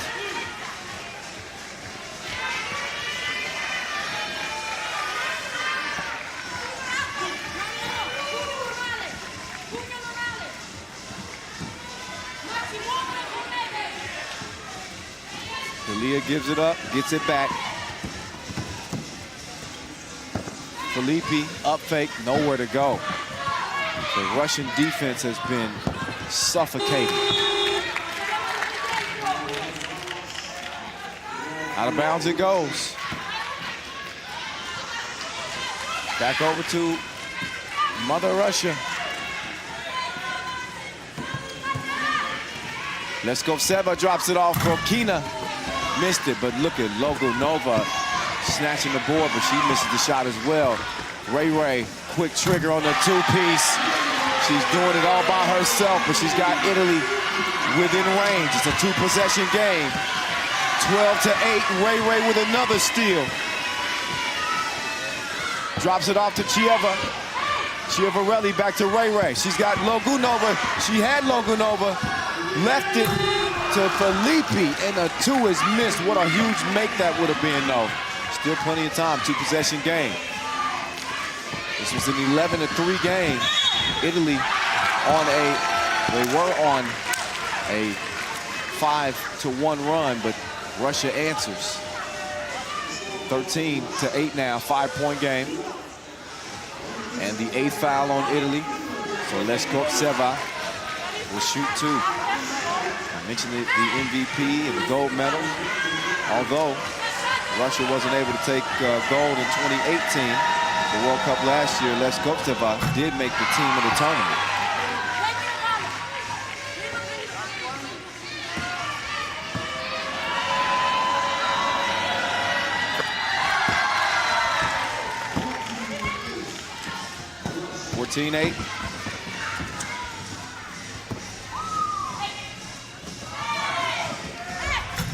Ray keeping her team in it. Another 2-piece for her.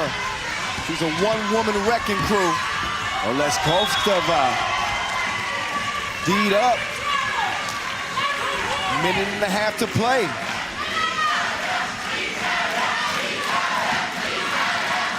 Four seconds left on the shot clock for Fokina. Logunova, she got to get a shot up. Too many dribbles. She did get it up. Barely beat the shot clock, but it's tipped out anyway. The ball will stay with Russia. $1:21 remaining.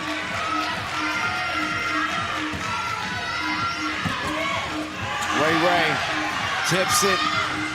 Stolyar drops it off. Logunova misses the layup. Probably should have put that up on the left side of the rim. Push called on Stolyar.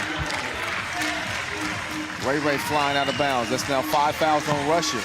They got one more to give before they're in the penalty. joining Italy.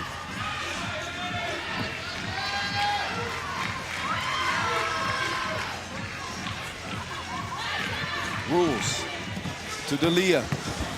The move on Logunova. Rulli. Back to Ray Ray. Back to Rules. Oh, but she couldn't track the pass down. Stoyer left open. Oh, what a fake. Oh, but Logunova missed the layup. Saved it. They're going to get a chance to eat up more time. Logunova this time splashes the short-range J to make the lead 5.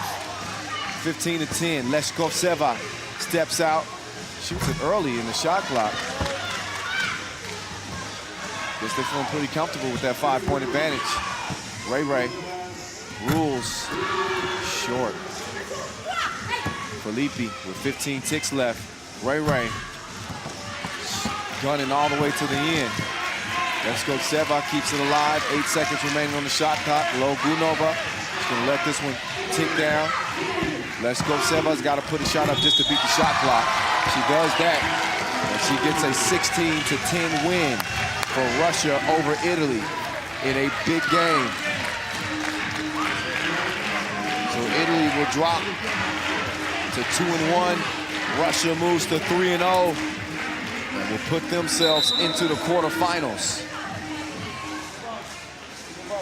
But Italy dug themselves too big of a hole to come out of. They trailed this game 9-1 to start. You fall down 9-1, you are not putting yourself in good position to get a win. I think that you're trying to make sure that last bucket counts, which it does. Yep, count it. 16-10 officially the final. Oh, okay, not official yet. They're going to say 1.7. There's a foul on the play as well. Thought they would let it tick out, but hey, every bucket matters in case of a tiebreaker scenario. So Leshkovtseva steps up and knocks down the first of 2. And makes the second. Those were clutch free throws because, again, you need as many as you can get. 18-10. 18-10, not 16-10 will be your final. But the winner does not change. It is Mother Russia. Big win, great effort from the Russians as they get it done over Italy. And they're the team to come out of it unscathed as they'll look to go 4-0. Head into the quarterfinals. They got one more game remaining against New Zealand, who is 2-1 now with Italy. Also got Ukraine and Indonesia coming up. And another big game in this group.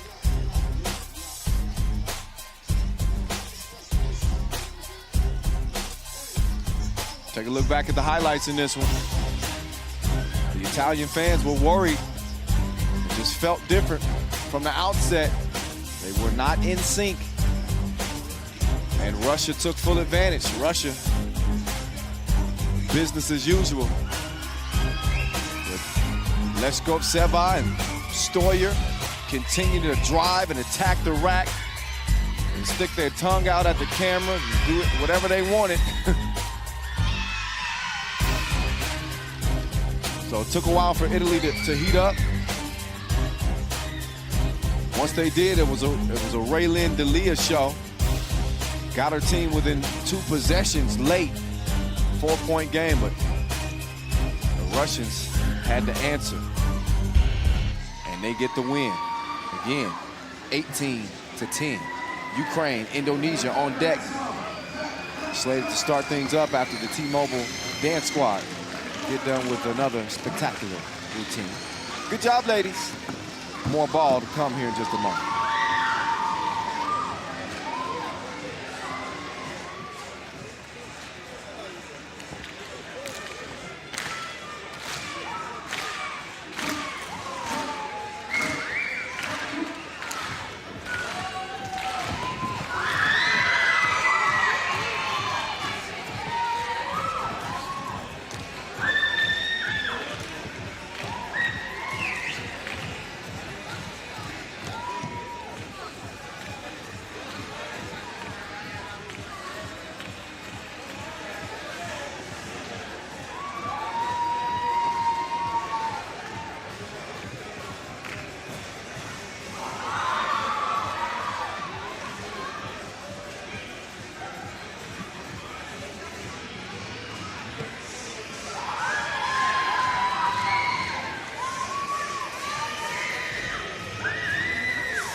right, it's time to get to that last match, that last game of the morning session.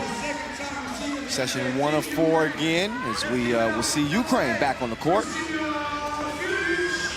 Ukraine, fresh off an 11-17 loss to New Zealand to start today's action.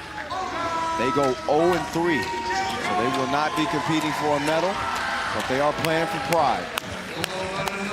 Indonesia in a similar boat. It's our first time getting a look at Indonesia today, but they also come in 0-2, looking for their first victory.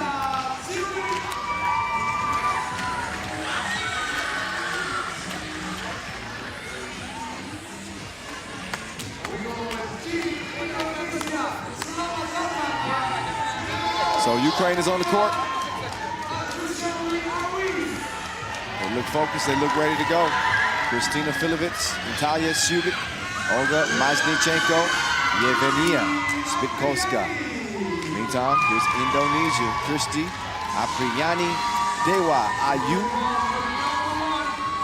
as well as Daya Lestari and Tricia Eois.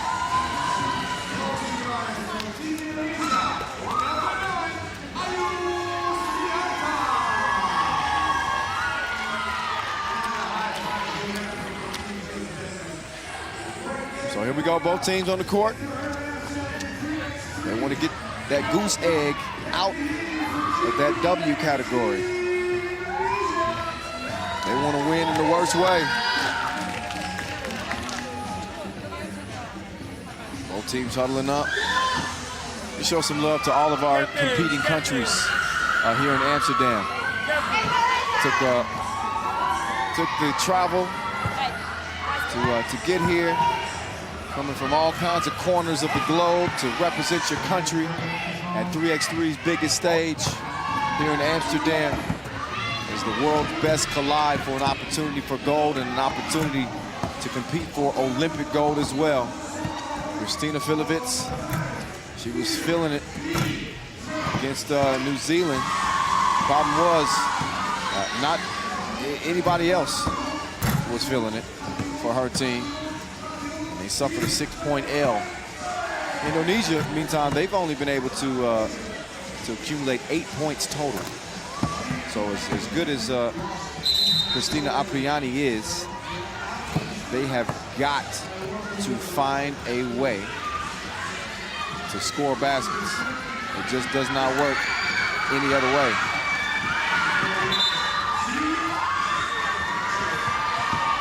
So Indonesia getting warmed up, getting the legs nice and loose. The youngsters getting loose in here today as well. Making a huge effort to incorporate 3x3 into the youth's future here in the Netherlands. Kristi D'd up on the drive. Filivets wasn't feeling it. Try again.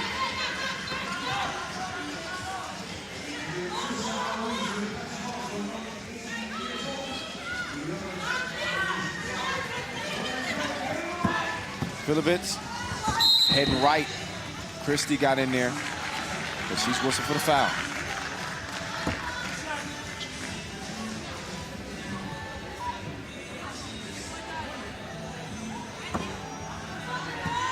Filivets shooting one.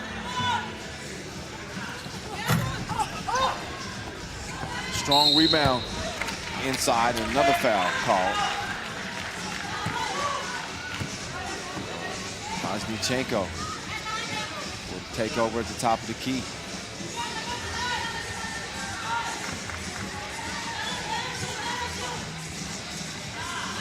Maznichenko swinging through, harassed, but Spitkovska got a good look at it, didn't knock it down. Spitkovska, tight D in the corner. Maznichenko lets it go out of bounds.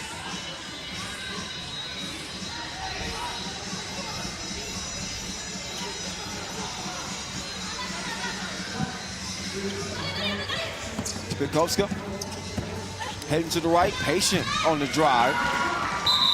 She gets the finger roll.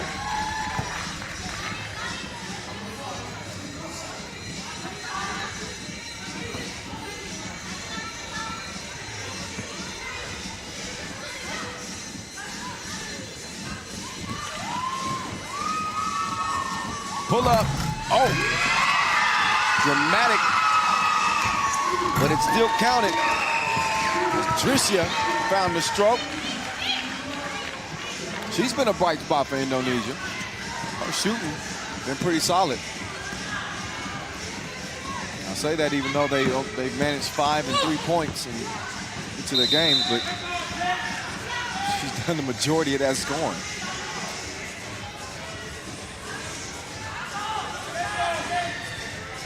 Taking a look. Shooter's touch.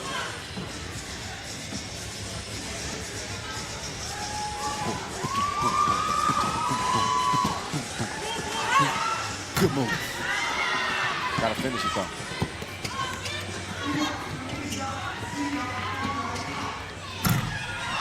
Shot launched long. Miss. Good D. Mazdichenko deflected it. Now Spitkovska setting up shop on the wing. Mazdichenko takes the feed. That's good eating.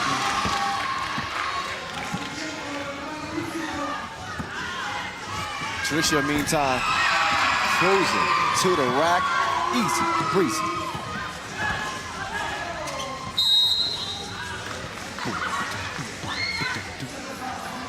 Shout out to DJ Mike Lewis. Vince on the mic, keeping us nice and entertained.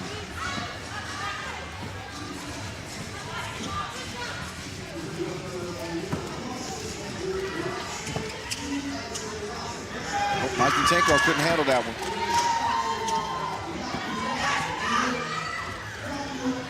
Oh, deep. Mazdichenko couldn't come out with it. Toddy fires it, leaves it short. Spitkovska, she pulls the trigger. And she's on target like infrared. 6-3 game. Oh, good move.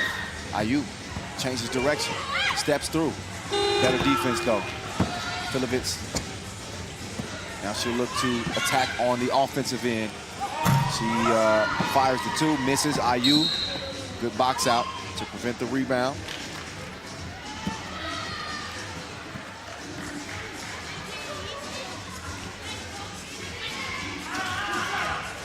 Ukraine trying not to go home empty-handed in terms of a win. They won't get a medal. As again, they come into this one 0-3.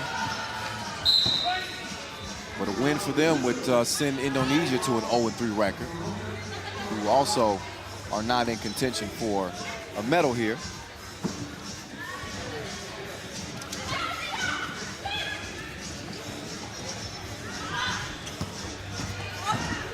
Tough shot on the interior. Filovitz couldn't get it to go. Tricia waiting for a screen. She crosses left. She turns right. She goes back left. She elevates. She shoots and she.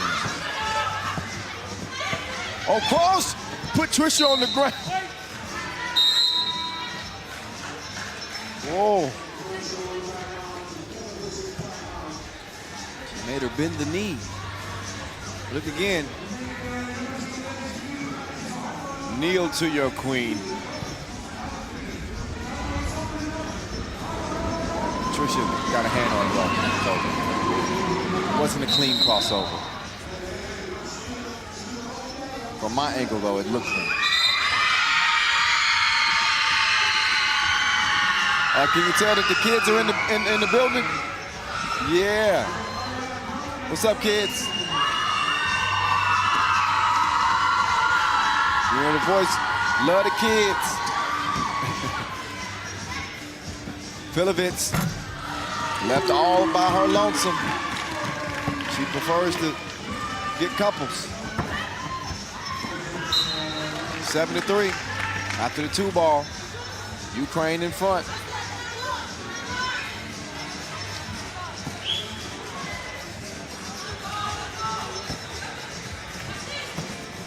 Here's Filovitz.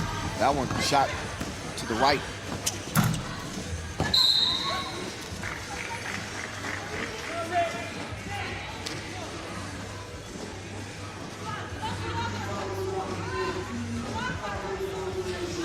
So Indonesia with another slow start on the offensive end, but they do have 3 here early.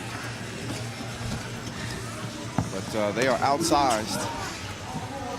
And Spitkovska makes easy work as Ukraine's lead is now out to 5. There's Trisha, long ranger, short. Foul on red. So while Ukraine holds on to an 8-3 lead, they've committed 0 fouls, while Indonesia has picked up 5. Spitkovska to the right she goes. Offensive foul call, yeah. Turnover. Rock over to red.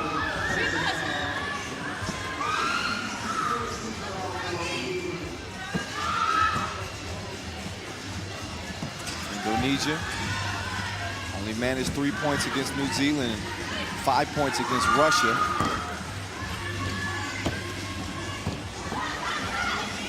Oh, yeah, gotta clear it. Christie kicks it to IU. Back to Christie. She gets the reverse to go down, but now Tari might be in trouble. Maznichenko going to work. She brought her hard hat. Bump and the bucket. She'll get a chance for a 2-point play.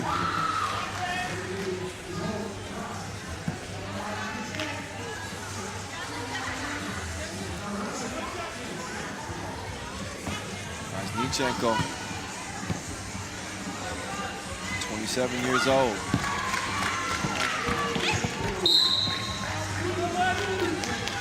Bronze medal at the World Cup 2012. She was a member of that team. Won't be continuing to go for bronze here.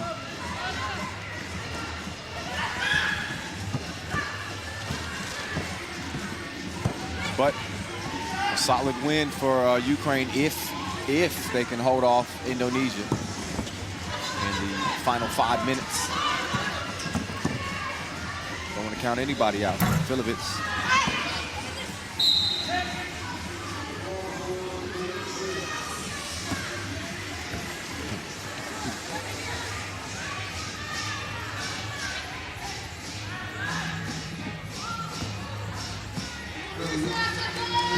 IU trying to get it to Tricia. They don't connect on the pass, out of bounds. Back over to Ukraine.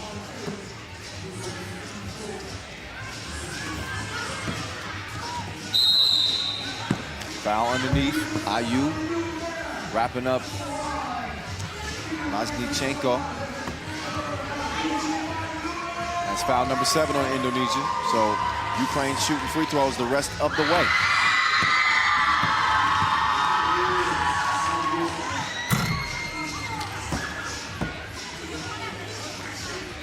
First one's a miss. Maznichenko trying to make good on number 2, and that's what she does.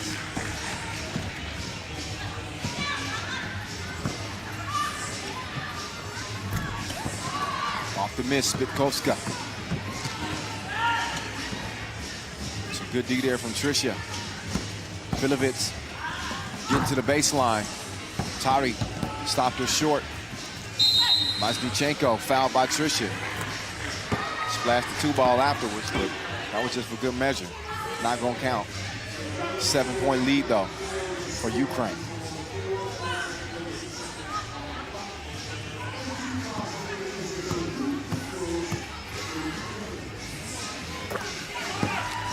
This time Maznichenko makes the first of 2.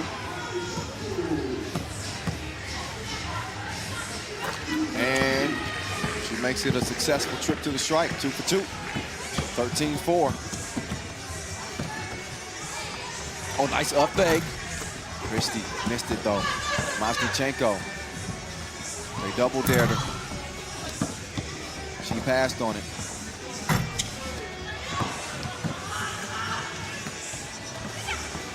The D here for Spitkovska. Back down to Maznichenko. Back over to Spitkovska.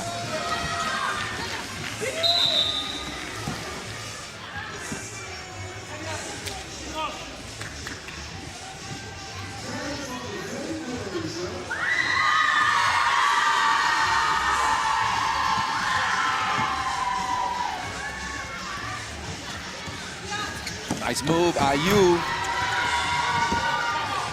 Indonesia with 5.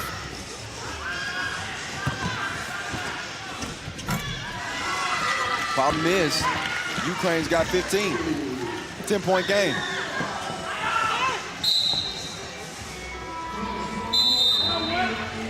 And a TV timeout. 10-minute sprint, first to 21 wins. This is 3x3, y'all. Coming your way from Museumplein here in Amsterdam, Netherlands. I was shocked to find out that they had more canals than Venice and more bridges than Paris. I tend to hear more about the canals of Italy. Come here and you experience the beauty. You know, maybe take a tour. And, you won't be disappointed. Also, Dutch people are the tallest people in the world. The men average a height of 184. That's ridiculous. So if you want to have some kids, you might want to have them over here in the Netherlands. Put a basketball in their hand. Masnichenko to the left with the score.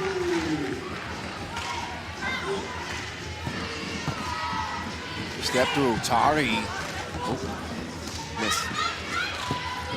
Tricia, good D. Masnichenko out to Shubik. She shoots it, misses. Approaching 3 minutes to play in a 16-5 game. Left wide open, IU still couldn't make it count. So Filovic gives her an in and out, but doesn't give her a two-piece. But she does get a foul. The 9th on Indonesia. So obviously in the penalty situation, 2 more free throws will follow for Filovic. In our last game of the first session. Filovic, a little too strong on the shot. Second one, good in the hood, G. 12-point game, Ukraine.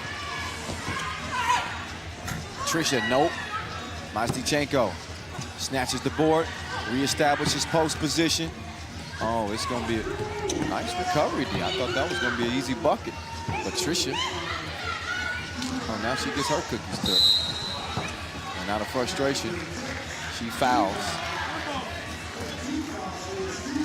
Didn't want to share in that particular moment.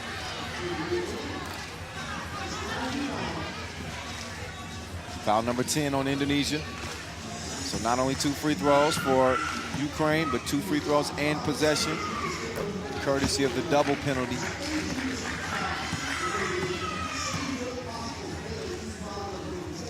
And Filovic doubles up at the free throw line. Ukraine pulls within 2 points of ending this and getting their first win in their last game here in Amsterdam. There's game point right there. Spitkovska.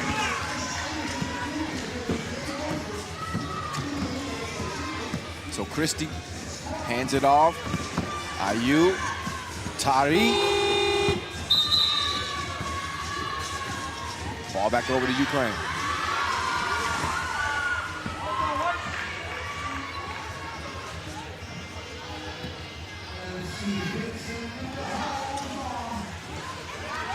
Spitkovska takes the screen. Looking for the 2, missed it.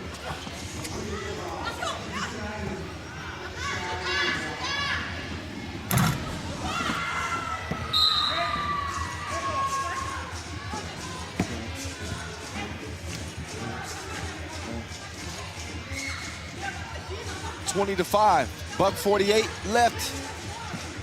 Ukraine getting ready to put Indonesia away. Neither team will be coming out of the group to compete for a medal.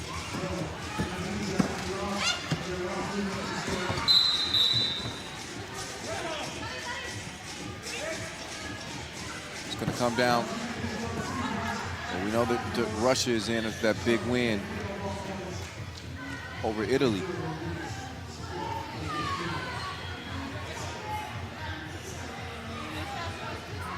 Italy, though, do own the head-to-head over New Zealand after beating them 18-12.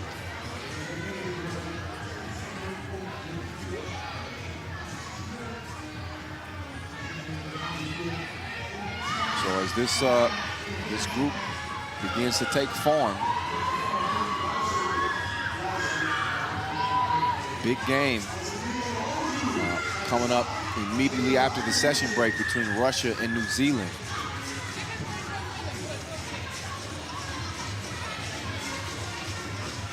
Italy's final game will be against Indonesia.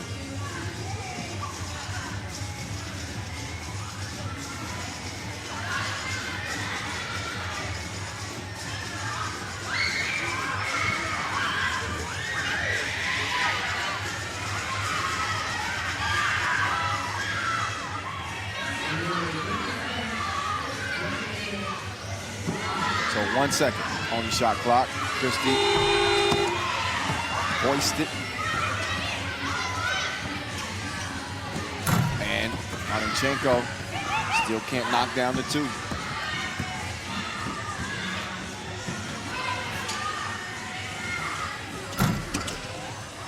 Filovic going left, she elevates. Another miss. Spitkovska, she gets the splash. And as it ends, it's 22-5. Indonesia suffer another beatdown. Ukraine finally get a win to close their competition. They wrap up 1-3 though. So a disappointing tournament for the ladies. Still getting love. And of course the men's team is still in business into the quarterfinals. But the ladies campaign will come to an end. Lost it to New Zealand to start the day, but ended things with a 22-5 win over Indonesia. So again, wrap up 1-3. Indonesia 0-3 with one more game remaining against Italy. So as you take a look at the highlights, enjoy those. We got an extended break here between sessions, as we won't get started again until 12:55. We'll start with the women in Pool D. And that'll be New Zealand and Russia, 12:55. We'll see you then. Meantime, enjoy the highlights and enjoy a brief break.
Rappelez ce que je vous ai dit, c'est bien les gars. Donnez-moi votre main. Allez, on va le faire.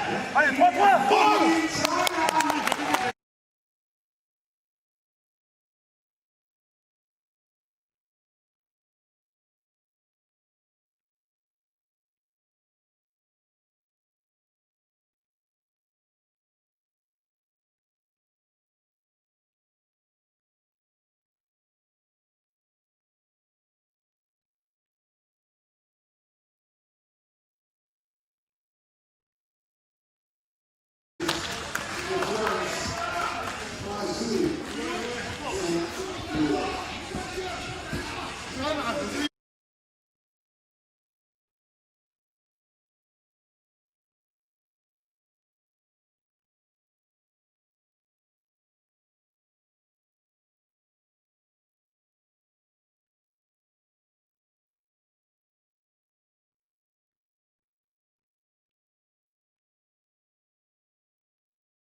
And just like that, we back.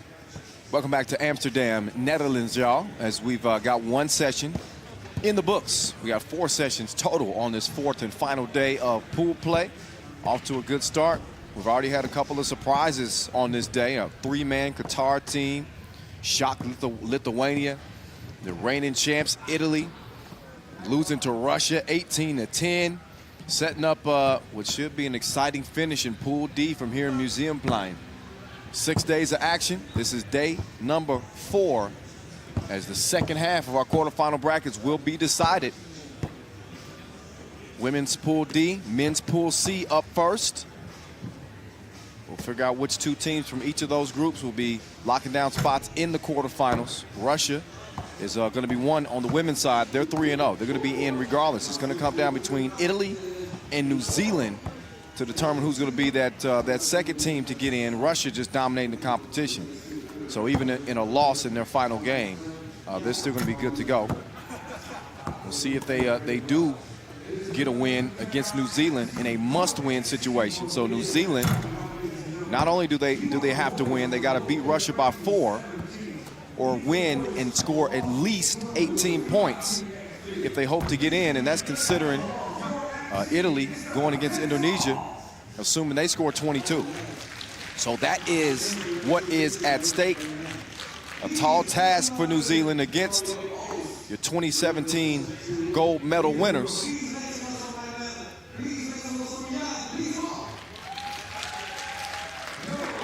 Still got some fans starting to rejoin us here inside the venue for the second session. Vincent Royette on the mic now, emceeing things. DJ Last on the 1s and 2s. Kyle Montgomery in your ear, AKA The Voice. Getting ready to get this one underway. This is a big, big game. Gold medal hopes, lean on it.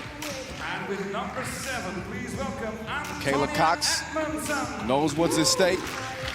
She's gonna have to bring her best game. Play with number 10. She's joined by Edmondson. Tonya. Gonna have to deal with Logunova in the paint. Shivana Palvast could use a good game from her as well. And of course, Kalani Purcell.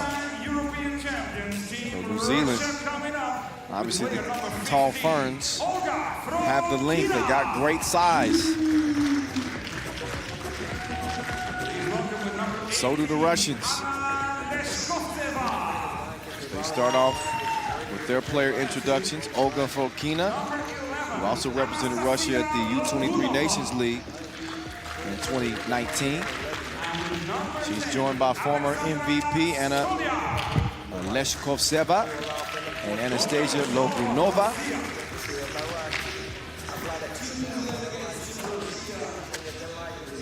So there's your squad. And Alexandra Stoliar, the Red Army, against the Kiwis. 10 minutes on the game clock. A loss would put New Zealand out of the mix and lift Italy into the quarterfinals. So, you know, the Italians will be looking on intently in this one and probably making a little noise for Russia. The team that just beat them 18-10.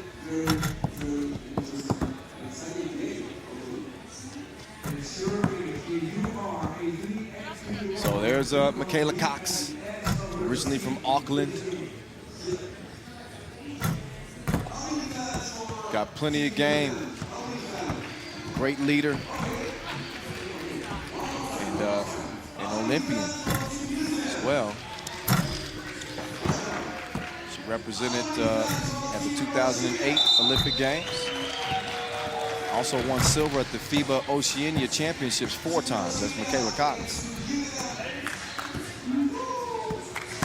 She's decorated. She'd like to get some new neckwear, preferably gold, here in Amsterdam. This game will decide if she indeed continues to move towards that goal. So here we go. It's on and popping. Purcell starts with it. Top of the key. She's guarded by Logunova. Fokina guarding on the wing on Edmondson. Cox with the fake right. Jab step. She kicks it to Purcell. Purcell can't deliver from long range. Logunova. She can't either. Rattles off the rim. Purcell to Cox. Cox wide open. Still couldn't hit it. Recovers it. Steps through. Misses that one. Leshkovtseva doesn't receive the pass. That's because Edmondson gets in there for the steal. Purcell wanting to hand it off or fake the handoff. She faked me out and faked the D2. She gets in for the score. Again, New Zealand, they need not only to win, but they got to beat Russia by 4. Score at least 18 points. Look at the sauce on that one from Kina. The difficult reverse. Put some sauce on it to finish and get Russia on the board 1-1.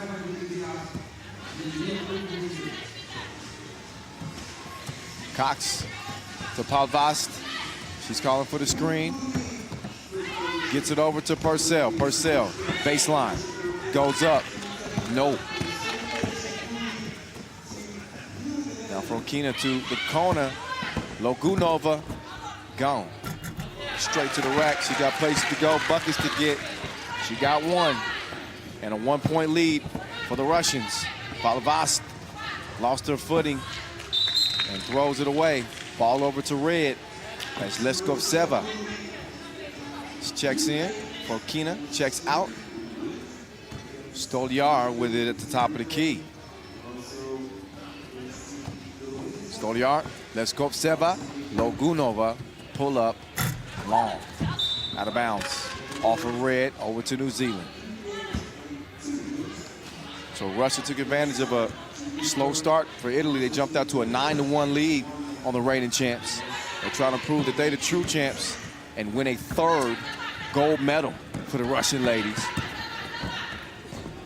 As Palvast, got to her spot, missed the layup though.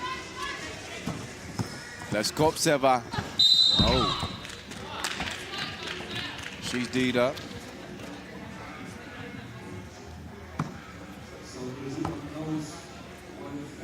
But in the process of being D'd up, she was also fouled. So she steps up to the free throw line. And she's going to shoot one and make one.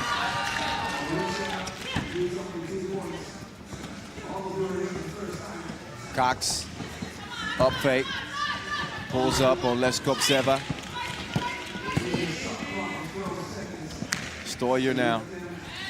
Leskoptseva wants to screen. Fokina sets it. She rolls, but good D from Cox and Edmondson. Giovanna gives it up, picks opposite.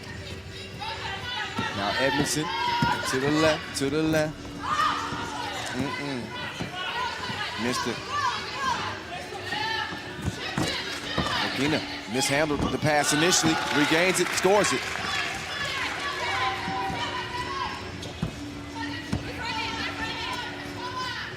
Havas turnaround, not happening. So New Zealand needing to beat Russia by 4.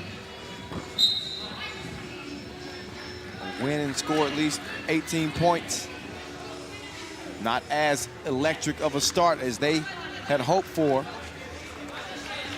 But things can heat up quickly. Almost 3 minutes into the game.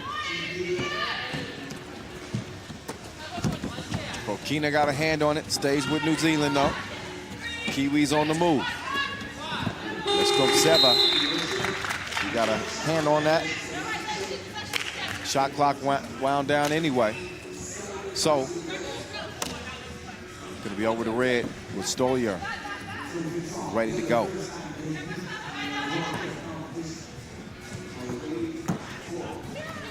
Stoyer to the corner for Fokina. Short. Purcell with the steal. And then Fokina swipes that out of bounds. So almost a fresh shot clock for New Zealand. They'll have 11 seconds when they come out of this break.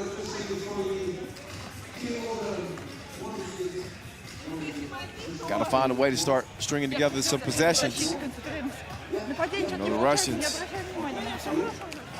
they definitely going to show you that consistency. They hadn't picked up the type of success that they have had by being inconsistent.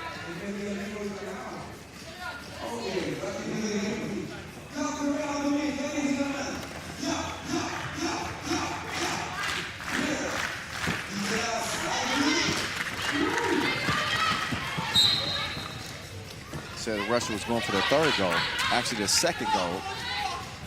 They took silver at the World Cup 2014, gold 2017. The other gold I was talking about was gold at the Europe Cup 2014 and 17. Pull up, Purcell, buckets.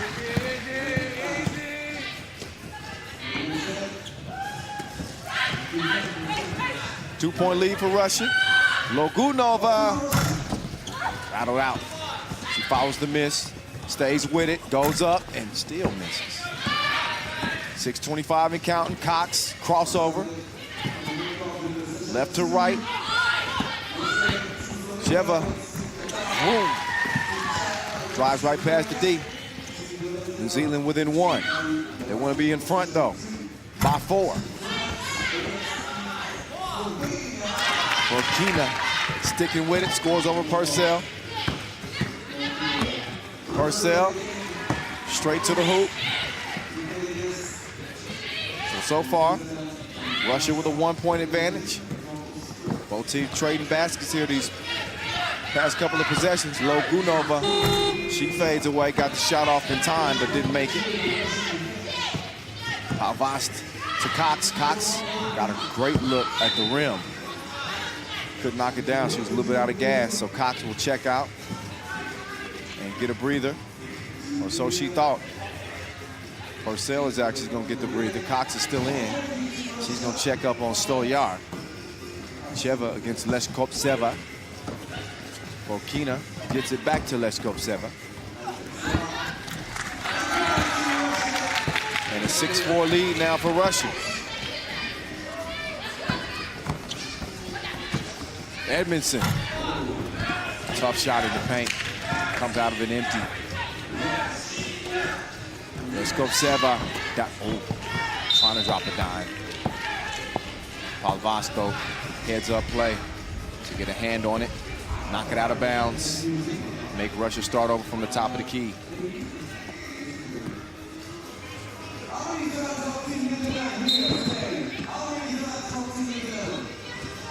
.507 left in this one. Crucial game for New Zealand. Italy looking on. Feeling a lot better about their chances to get into the medal rounds. Although Purcell with the big block underneath. And the mid-range, Jay Edmondson.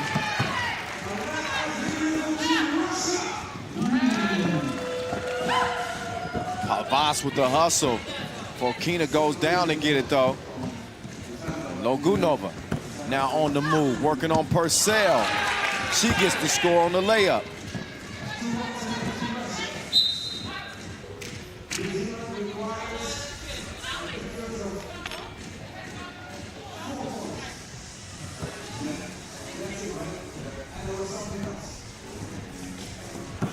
Purcell, good move on Logunova.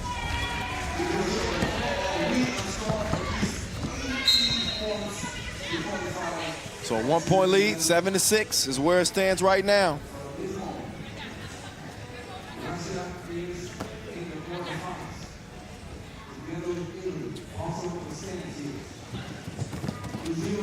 Nice pass, Logunova finishes it off.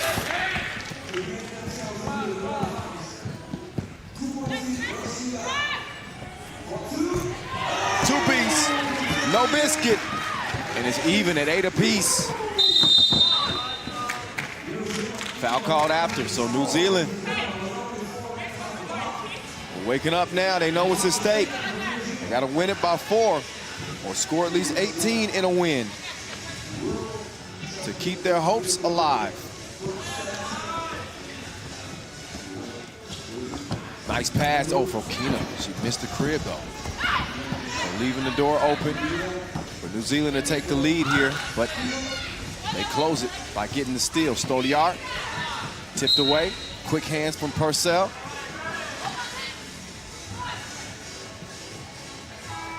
And we're under 4 minutes to play.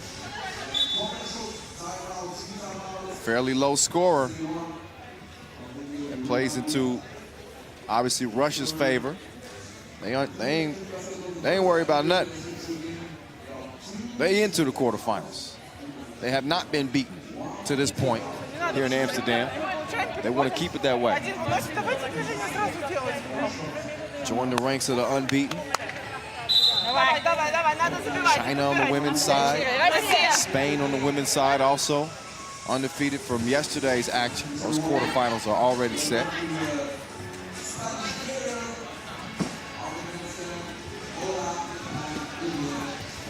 Stoliar harassed by Cox. Logunova, quick move, baseline. Nowhere to go. Purcell had her locked up. A shot clock violation.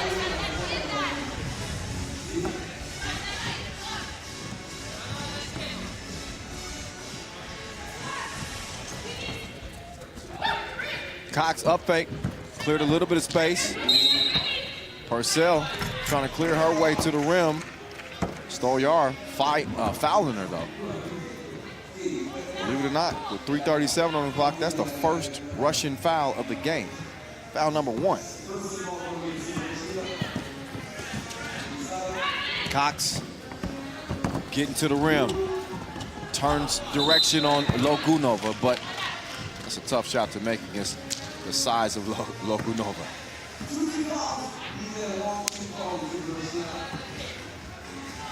Leskoptseva over to Stoliar. Stoliar with a step at first on Palvas. Palvas trying to make up for it. Hip check. Fouled in the process of the shot.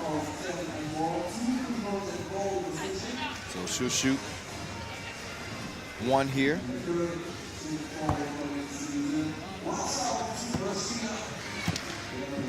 Stoliar, 26 years old. Good on the strike.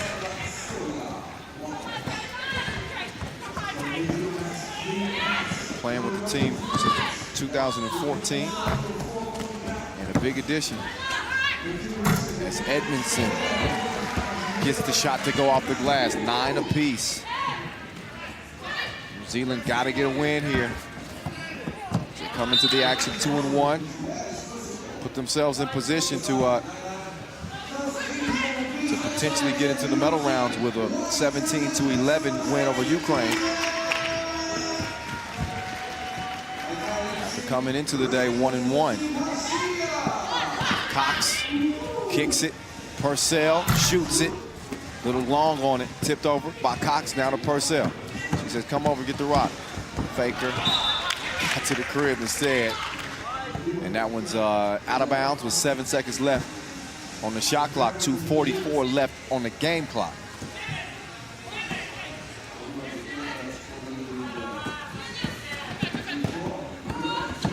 Cox moving, grooving.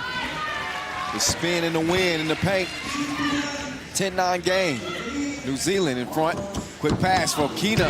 Has it swiped away from Purcell, or by Purcell.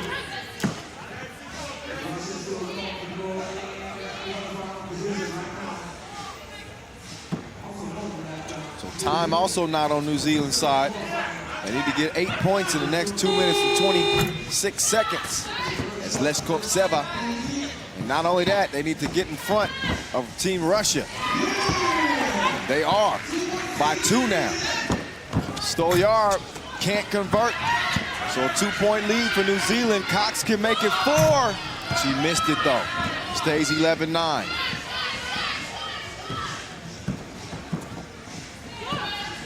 Edmondson doing her dance against Leskoptseva. A foul called on the drive while shooting. Only foul number 2 on Russia. But it does stop the clock with 1:55 left and puts Edmondson on the stripe with a chance to add to this Kiwi lead. 12-9 game.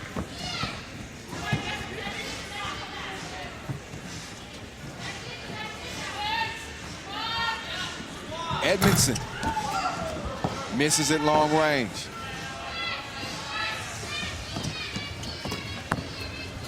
Logunova, fouled by Cox. Didn't foul her hard enough. That's a whole lot of woman. Take a look at the drop step. That's just nothing but protein, nothing but strength.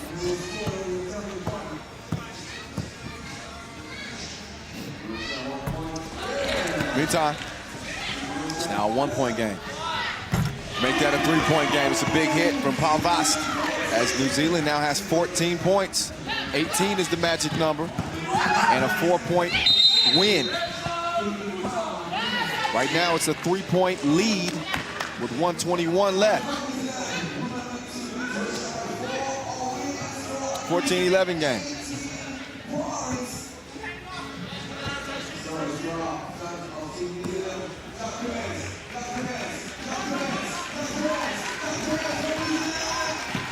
Here's Vincent Royette. He said, clap your hands. Clap your hands.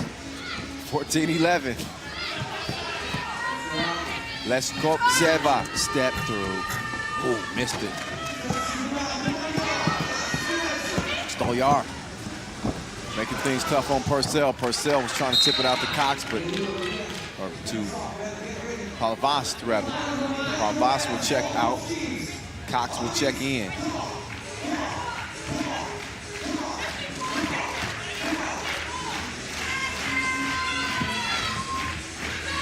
Okina pulls the trigger and delivers. 14-13. Big hit for Russia, who still trail it by 1. Purcell driving, scoring. Oh, that's on the floor, doesn't count.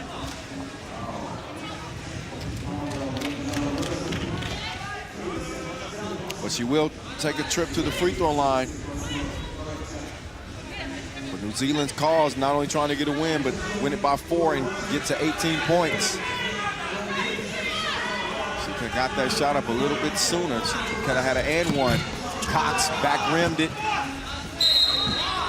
Logunova gets the rebound. Tells Cox to get up off her. 14-13, New Zealand lead.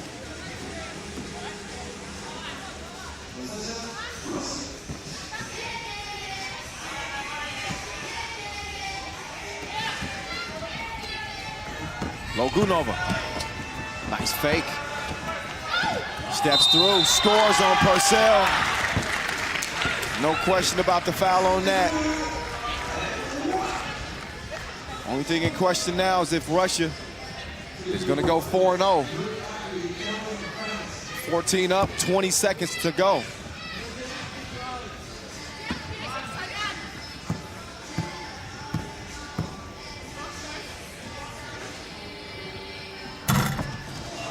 Logunova knocks it down to put Russia in front. The Italian fans cheering as much as the Russian fans, but that's a big hit from Purcell. New Zealand out by 1, but they're running out of time. Again, they needed to win this one by 4 or win and score at least 18 points. They're not up by 4. They may not be up at all, depending on how Stolyar does at the free throw line. Russia trailing by 1.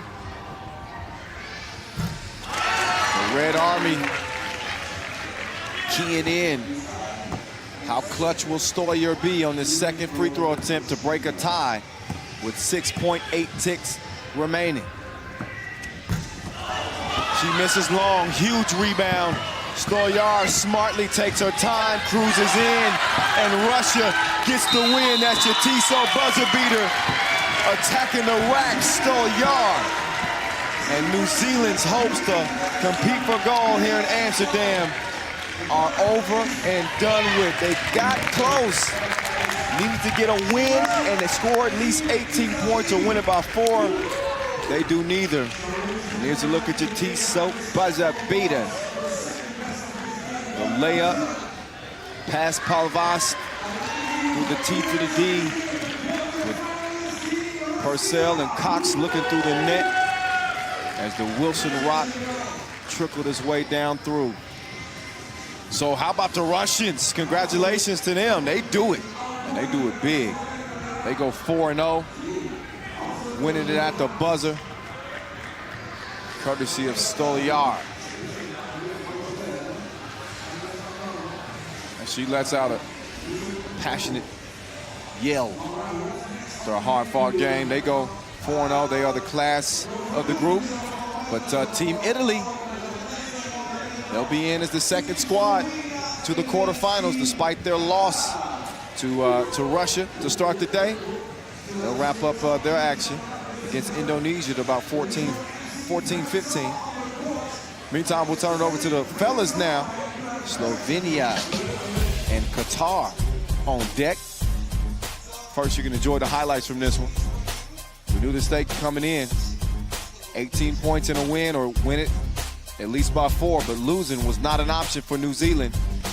Kiwis got off to a little bit of a slow start offensively, picked it up as the game progressed, and got close to that 18-point mark, but we saw some crucial free throws down the stretch from Stolyar, and of course the Tissot buzzer beater as she cruised to the crib to again give her team a 17-16 victory. All right, enjoy the highlights. We'll be getting to the next game. Slovenia, Qatar, 13-20 is when that's slated to start. So here in about 4 minutes. Step off the mic for a moment. Let me rehydrate these vocal cords and get ready for this next one.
All right, all right, all right. It is that time to get to that next game. You know what the deal is. It's Slovenia. It's Qatar. Slovenia. They come in unbeaten, 2-0, setting the tone, letting people know, yeah, we still up in here. Slovenia, bronze medal winners at the World Cup last year and 2016. They're always in contention with Simon Finsgaard, Dean Kavgic, the teacher, Gaspar Ovnik. He had a Tissot buzzer beater against Lithuania day one off an old school up fake. And Buko, Anze Shribov. So the Sphinx. And Buko, teacher. And the handyman against Fadi Albomona. My man dropped 13 points in that crazy win over Lithuania, 20-16 earlier in the first session. Fadi single-handedly put the team on his back, scoring 13 of their 20 points. Fuda also with a big game. And again, Qatar's playing undermanned. They don't have Abdul Rahman Saad, their dynamic guard, playing. He's out with a shoulder injury. They were able to get it done against a tough Lithuania team. You heard Fadi after the game, he said, we consider Slovenia to be like the doctors because they do operate on people, especially former world #1 Simon Finsgaard.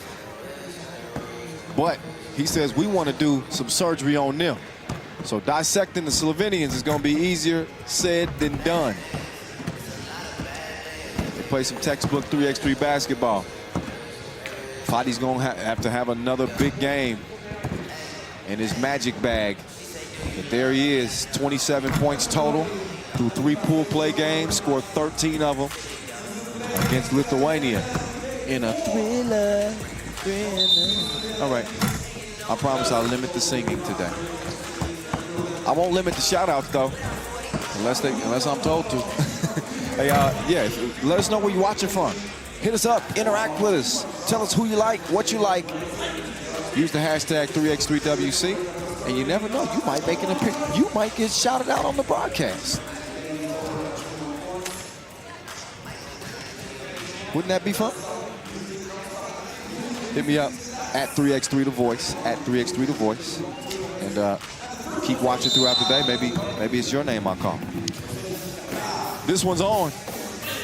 A big one, Fadi. Little heat check to start this game. He back rimmed that one. Slovenia trying to stay unbeaten here in Pool C play. Shrebo out to Kavgic. And that might be Qatar's strategy, because they're going to play maybe 3 inside and force Kavgic to beat him outside, make him shoot the rock. But one thing they will have to stop is Buko on the inside.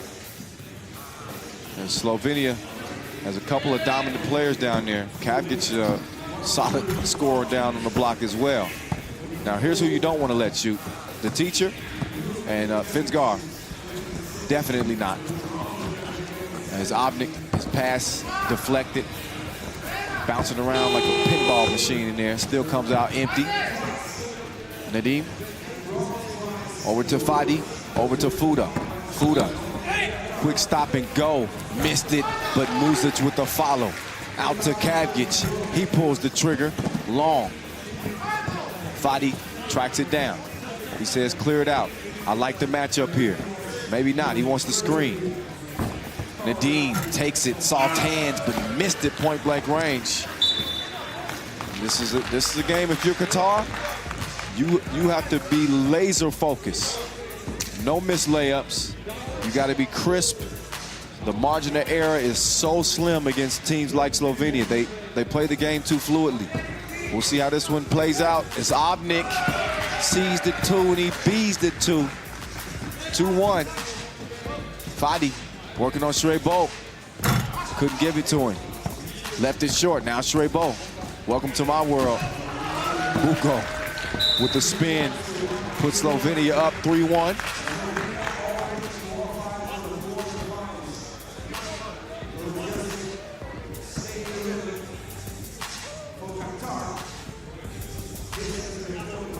Pool C play.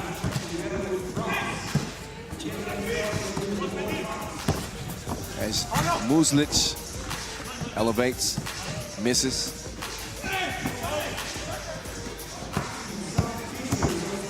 Straight ball, bucket.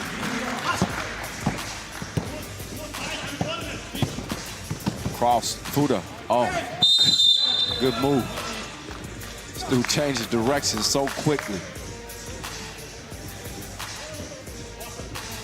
Another look back at straight bolt. Shielding off Muslic, getting the score. Fuda over to Nadim. Nadim wastes no time to put it up. Still had about 4 on the shot clock. He liked the looks of it. Didn't put nearly enough sauce on it.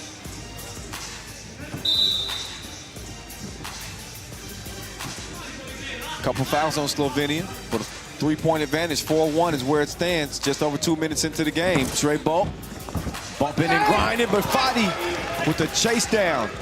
Rejection. Abdelmouna now driving and kicking. Fuda shooting it on Finsgar, but he can't find the target. Now Kavgic going to the spin move. He misses the layup. Muslic with the rebound. Now Fadi gives it up, gets it back. Oh, that's a good look. He was open all day long. Cav gets called for the foul, hip check. And the dean will check out, the teacher will check in. Will class be in session? He's on D right now. Nadim, nice fake, couple of fakes, puts it up with the left, gets a bucket.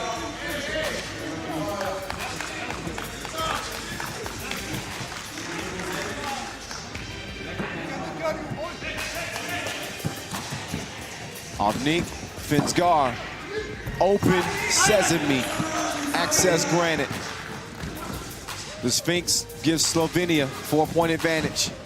Oh, Fadi got his cookies took, then he fouls Finsgar. That's that link that the Sphinx has. TV timeout, 6-2 game. Qatar trying to keep this dream run going. They need a dub here, though.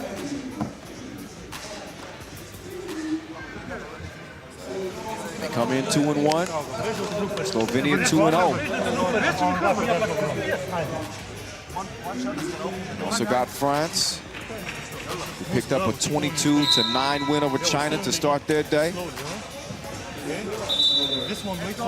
Looking pretty strong in their attempt to get into the medal rounds. So they're 2-1. Picked up a 21-13 win over this Qatar squad. Slovenia in control of their own destiny. They get a W, they'll be in. So got the 3x3 World Cup 2019 going down here in Amsterdam from Museumplein in conjunction with Urban Sports Week here in Amsterdam all week long. There's a lot of activities taking place around the venue. Kids hooping it up. Join some 3x3 hoops. Fuda looking at a 5-point deficit. Collides with Fadi. He got 2 on the shot clock, and Trey Bolt bailed him out with a foul.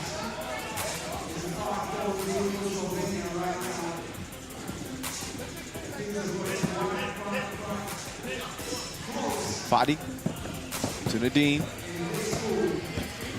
Back to Fadi. Fadi turns the corner, pulls up. Couldn't knock down the mid-range J. Trey Bolt working on Fuda. And that's a big-time mismatch right there.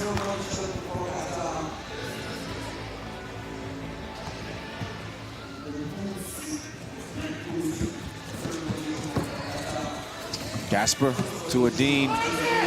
Probably should have shot the ball. That's what Trey Bolt was saying.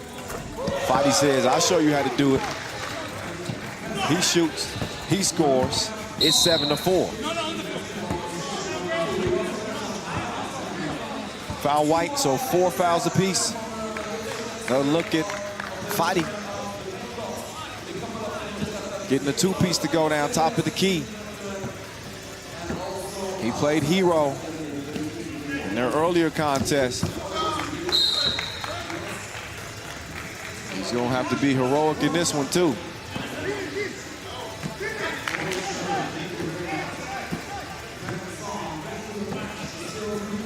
Obnik missed it to the right. Muslic tracks it, takes the screen from Fadi. Doing his dance, going to the spin move, working on the teacher, and he takes the teacher to school one time.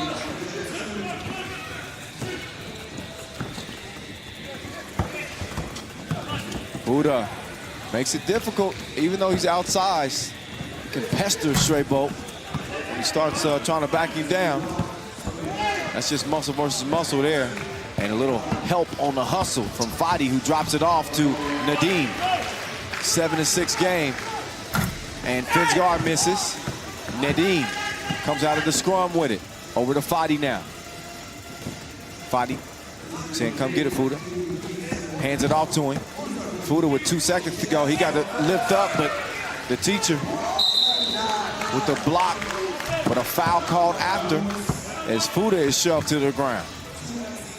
So right back over to Qatar with under 5 minutes to play and trailing by 1.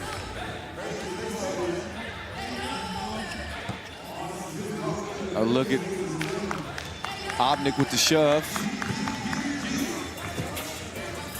There's that, look at that specially designed FIBA 3x3 Wilson ball. Referee, yeah, get that lens nice and clean. Shout out to our camera crew. Doing a great job. It's a dangerous job. Somebody's got to do it, though. And they're doing a great job. Especially that camera right underneath the goal. You're going to have nerves of steel.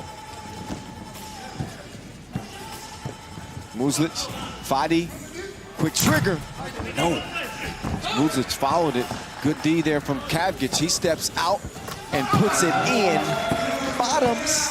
9-6, Slovenia. Fadi up fake, cut to the cup. Wow. High off the glass, 9-7. Fadi over to Fuda. Fuda. Oh, the 2 was halfway down before it came out. That would have tied the game at 9 apiece. Instead, Kavgic gives up the rock. Fuda clears it, drops it off to Nadim. It's a 1-point basketball game. I remind you, Qatar's playing with 3 guys and still staying in it. That one to the corner where the Sphinx elevates. Kavgic is down. Fadi couldn't take advantage of it at first. Now, oh, Fadi with the sham? With the sham? He almost finished it off, but he missed the J. I think he stole that move from my book. Not really. 3:39 left in the game. And a 1-point advantage for Slovenia. Ooh-wee. Who you got? 5 fouls apiece. Qatar really putting Slovenia to the test. They've stepped up to the challenge. And despite not having the ability to substitute, yet and still they find themselves right in the game. There's Abdul Rahman Saad trying to offer some advice for his team heading down the stretch here. Said, listen, if y'all can get it done against Lithuania, who pushed Slovenia to the edge. Slovenia ended up winning that one by only 2 points. Said, we can do this too.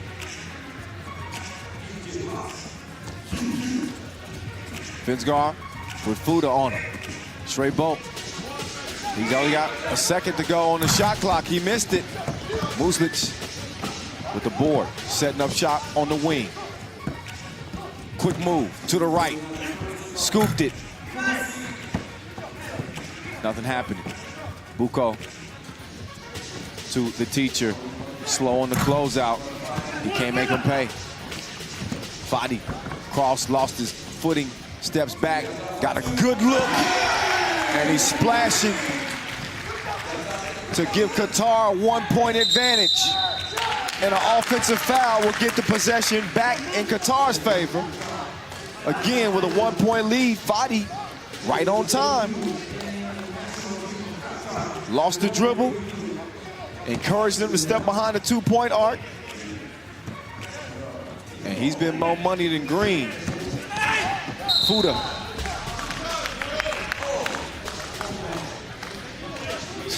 You don't see that very often. I've seen some wedgies. I have not seen the ball wedgie in that particular position on that Skelder Sports goal setup. But a good opportunity for us to shout out Skelder Sports and our official suppliers, Inleo and Magic Sky. Oh, there we go. Dean Cavity is able to get it out. Look again. Whee! I doubt we'll ever see that again. That might have been a historic 3x3 moment.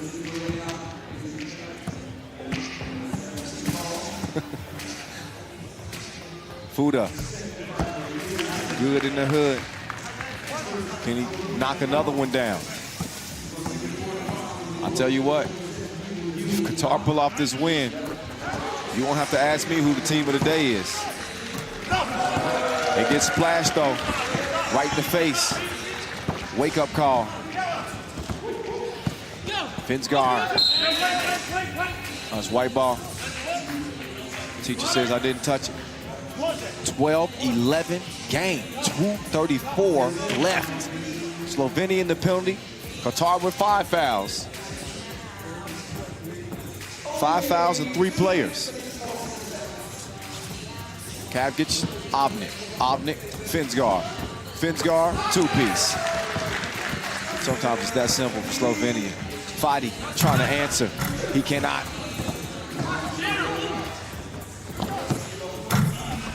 Off the miss. Teacher trying to tip it over to Kavgic. It's gonna be red ball. Off of white. Kavgic and Obnik not crazy about the call.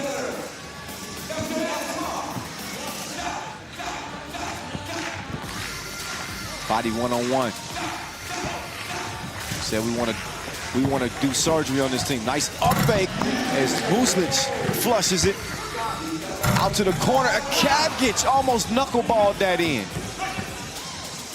Rolls out 13 all up fake. Fadi step back, missed it. But the follow from Muslic is also missed. I thought he might dunk that.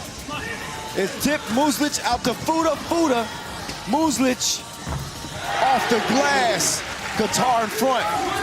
It's 14-13. What an effort. Trey both misses. Fuda to Fadi.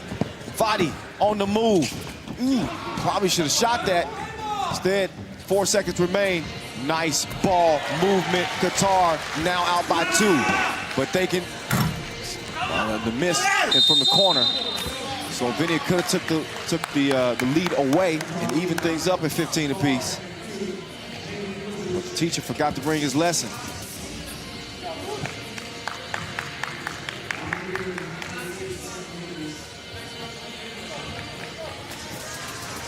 Kavgic shooting 1 after the foul.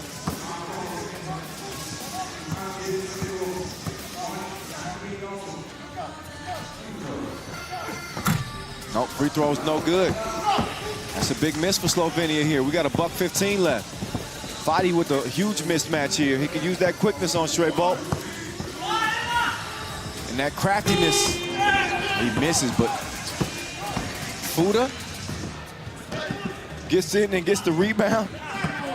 Fadi, misses the floater. That would have been a big make. Would have made it a 2-possession game, but it stays a 1-possession game as Kavgic lets it fly, back rimmed it.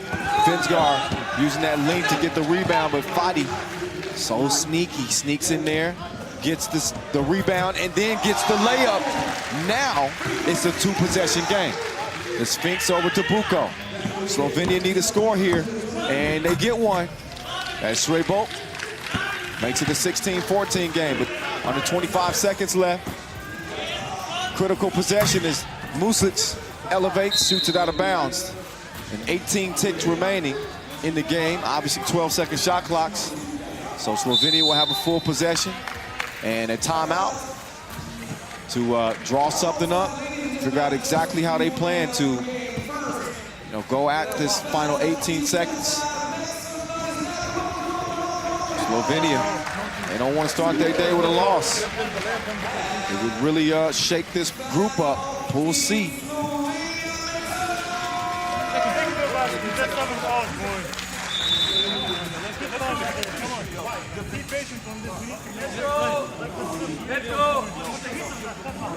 Time to get back to business.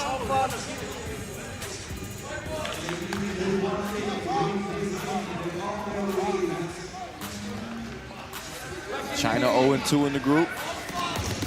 Qatar with a chance to go 3-1. Oh, Avnik, what a shot. The teacher. Call him the professor. We got a PhD in clutch shooting. Fadi airballs it. So what a turn of events here, as now Slovenia will still have a chance to potentially win this game. Fadi guarding Finsgaard. It's turned over. And miscommunication between the two. We're going to overtime, y'all. Push it to the limit. Extra basketball for all. And there's your two-piece that will send us there. Teacher with a couple of huge buckets for Slovenia so far in this tournament. I mentioned the one against Lithuania. This one even bigger than that. Again, Slovenia with a win will solidify their spot in the quarterfinals.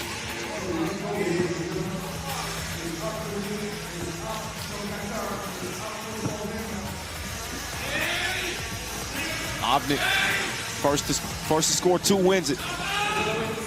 That's how it works in overtime. Srebov gets 1 game point for the Slovenians. If you're Qatar here, you got to be thinking 2. At least that's what I would have been thinking. Fuda ties it up. Next point wins. Avnik sealing Fadi. Fadi left his feet, and the teacher delivers yet again. Lesson 101, stay on your feet or get cooked. And that's what happened. Avnik with the strong up fake. There's your Tissot buzzer beater in an uncharacteristic fashion. Here's a look at it. Tissot buzzer beater set up by a strong pump fake. That old school game. Got Fadi too anxious to block the shot. He was sealed. And Qatar will end up wrapping up group play 2-2. Slovenia 3-0. Let's get it over to Annie O'Shea, who's standing by with Gasper Avnik after the win.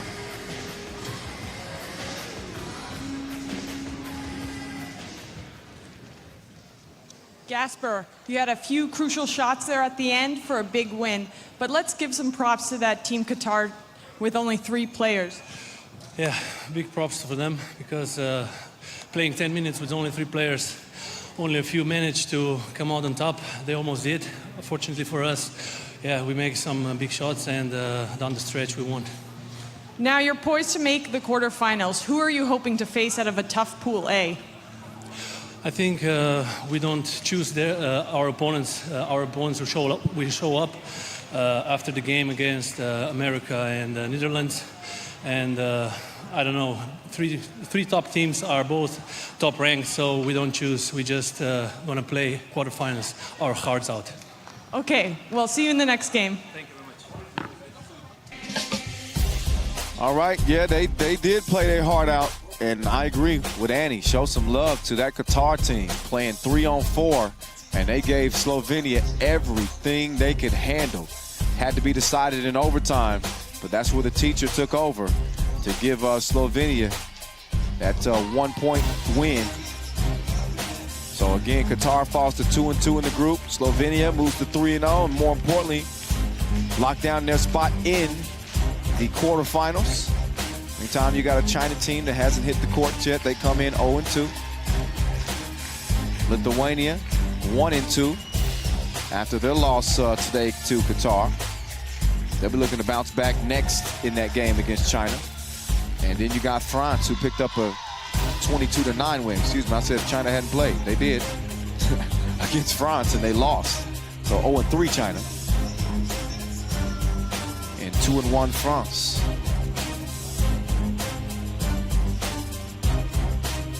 So enjoy the rest of the highlight rip.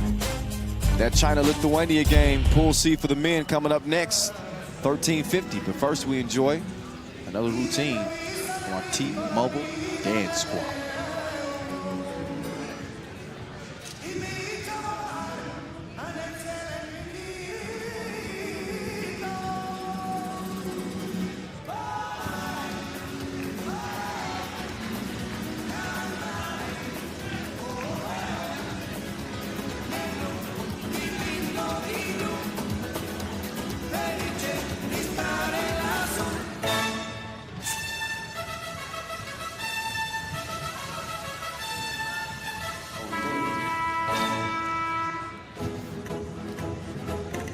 Clap your hands, come on.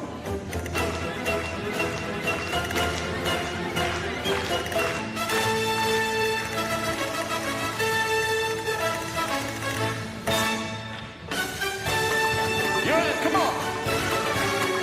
Clap your hands. Whoop, whoop.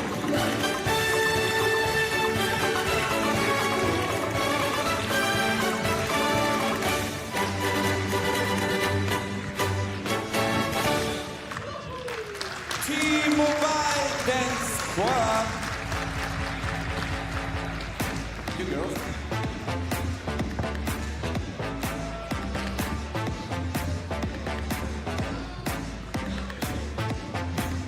Next game on the main court in a couple of seconds now.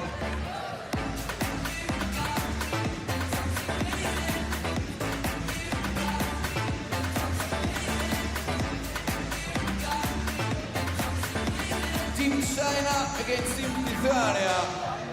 Day 4 of the FIBA 3x3 World Cup 2019.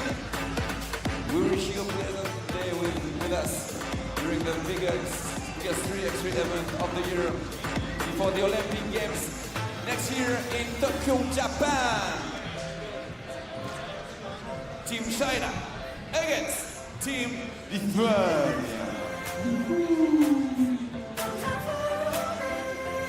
DJ Last for live music.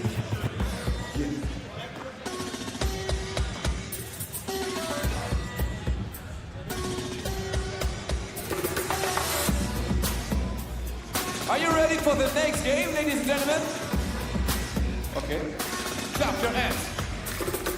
Clap your hands. Green Rock, clap your hands. Green Rock, clap your hands. Green Rock, clap your hands. Come on. Whoop, whoop. Whoop, whoop. Whoop, whoop. Whoop, whoop. Whoop, whoop. Whoop, whoop. Whoop. A boom, boom, boom, let me say hey. Like yesterday. One more time. Boom, boom, boom, let me hear you say hey ho. Thank you. Merci Vincent, your MC, ladies and gentlemen. Master of ceremonies, master of clapping today. Vincent on the court, but now on the court, please welcome. First team on the court is Team China. All right, time to move into another big game in men's Pool C play. Team China, Team Lithuania. Lithuania got out to a solid start. First set of pool play games, 1-1 is what they came into the day. But then they ran into that Qatar team we just saw lose to Slovenia. But they were game against Lithuania, enough to send the Lithuanians to a 1-2 record. China just has not been able to find a groove here in Amsterdam. So they come in 0-3. The way the pool is shaping up, you got Qatar, who's finished up their action. They wrap up at 2-2. Lithuania coming to this one 1-2. And China 0-3. So Qatar will be obviously rooting for Lithuania. And then when France hits the court a little bit later, they'll be cheering for Slovenia to beat up on the French. give themselves a chance. See how things play out here in the second session. Both teams on the court. Hainan Lee, Yingyi Liu, Wenhui Huang, and Yi Zhang for China. Lithuania with Valdas Jalgas, Marius Užupis, Paulius Belavicius, and Šarūnas Vingalis. Gotta show love on those pronunciation corrections. Got a lot of people helping me out, making sure I'm doing the right thing, saying the right names. So shout out to Akar Pavicius. Yeah, Pavicius, Akar on IG. I appreciate the help on the pronunciations, my friend. I was struggling day two. So Akar, much love to you, man. And good luck. It's a big game here. There's Valdas Jalgas of Team Lithuania. Big man, big game. Rocking number 2. He's ranked number 15 out of Lithuania, 22 years old. I'd say he's got a bright future. Yeah, I would. And the Republic of China represent. It's a casual day here in Amsterdam. People kicking the feet up, enjoying some nice weather. Look, clear skies. Look at those beautiful clouds. Those cumulus. Not stratus. Look at me going back to middle school. 10 minutes on the game clock. And it's time to get this one underway. The guys in green against the guys in white. China, Lithuania. China out of contention, 0-3. But playing their last game for pride here in Amsterdam. Lithuania's hopes still grim. But a win here. See if things change. Jalgas elevates, misses at the rim. Time to D up now. Jing down low to Liu. Liu misses it right in front of the rim. And then maybe a little frustration. He fouls.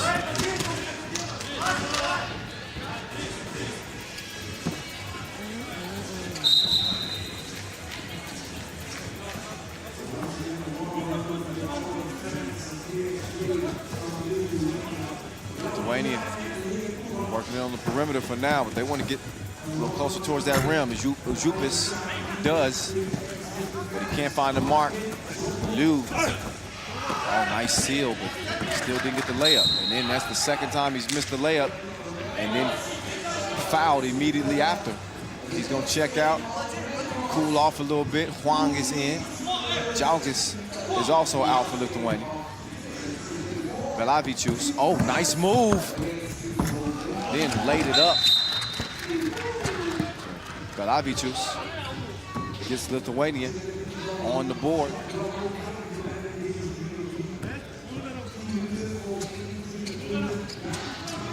Zhang to the cutting Lee. Lee said, no, bounce past that, man. That's for next time. Meantime, look back at Belavicius' layup. He's got the scoring started. Zhang faking right. Tried to bounce past that time, but threw it right into the Lithuanian's legs. Here's Vingalis. Ooh. Drew the foul. He's gonna shoot one.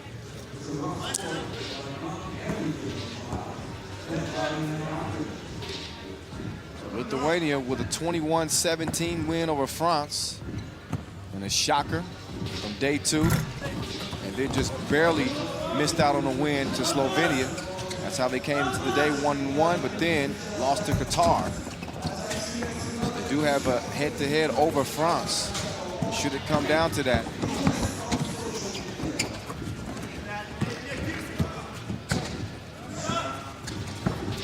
Huang, step through, scoop-de-doo.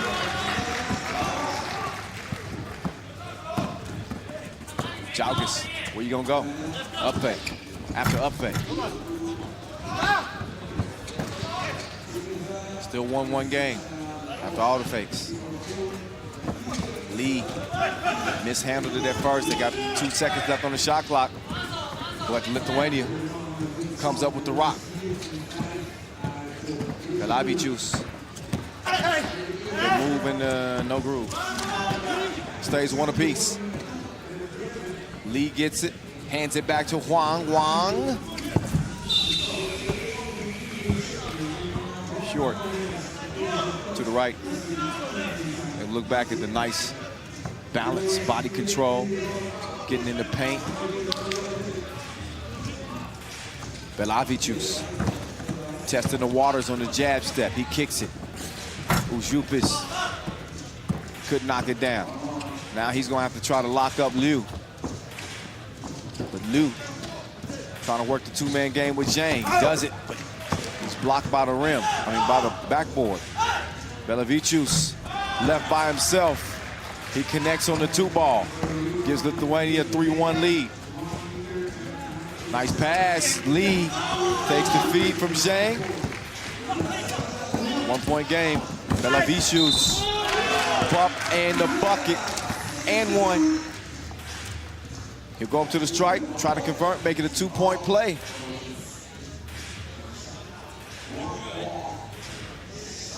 This Lithuanian team, even in splitting their first couple of games, looked pretty threatening. They would get a lot of eyeballs on them. People asking, man, this Lithuanian team.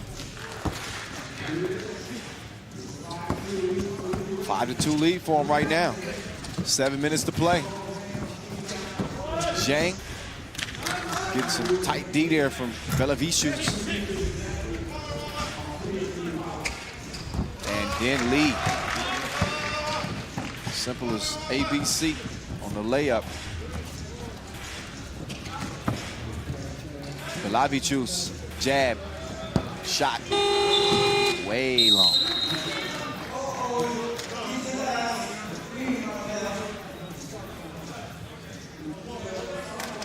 Breaking the action, both teams catch their breath.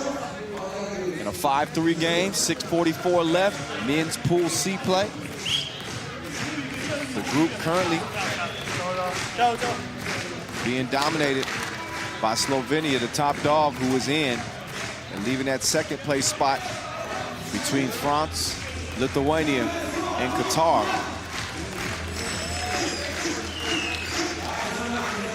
A loss here for Lithuania will put them out of contention. Leaving France and Qatar.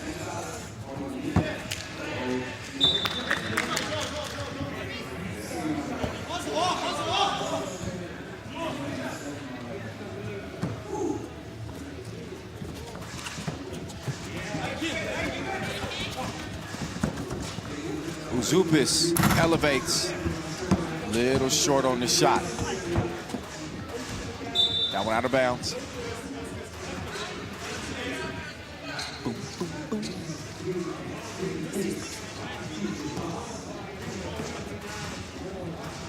Again, France with the head-to-head over Qatar.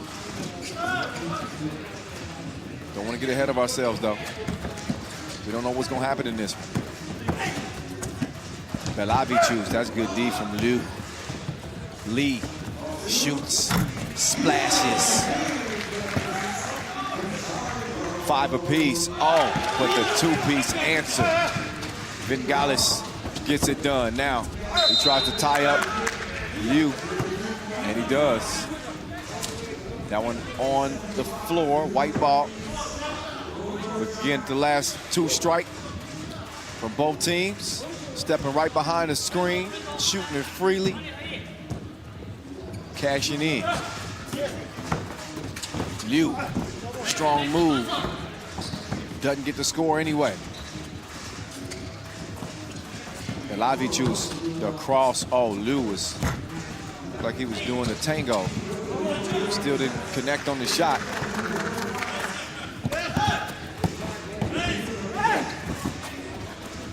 Daukaus, he wanted the foul.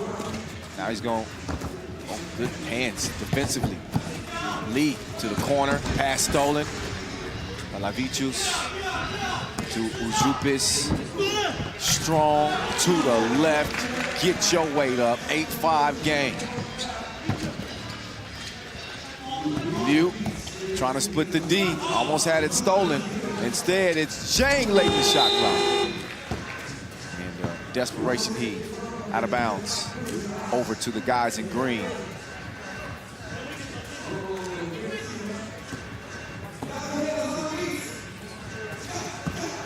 Belavicius, dime, Lagis finishes it off.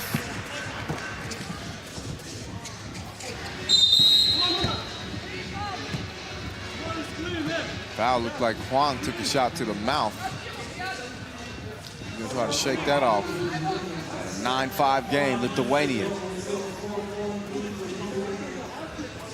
Trying to send China home winless.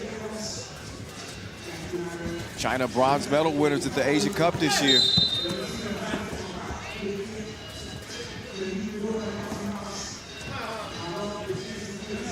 Lee was on that team, as well as Liu. Huang wasn't there, but Zhang was. 3 of their 4 with that recent taste of medal. Wasn't enough to ignite them here in Amsterdam.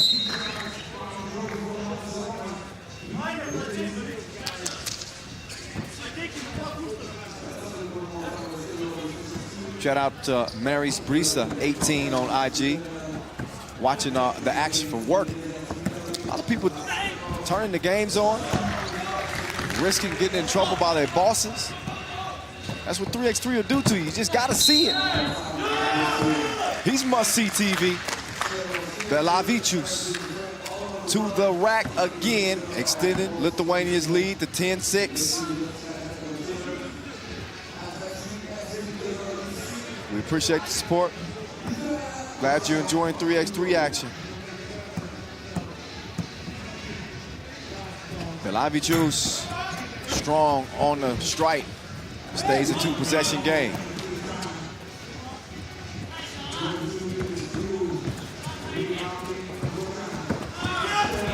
Liu, turning, shooting, ran out of time. Lithuania and China meeting for the first time in a 3x3 national competition. So not much scouting material outside of what they've seen here in Amsterdam. Belavicius, oh, the scoop. 11-6.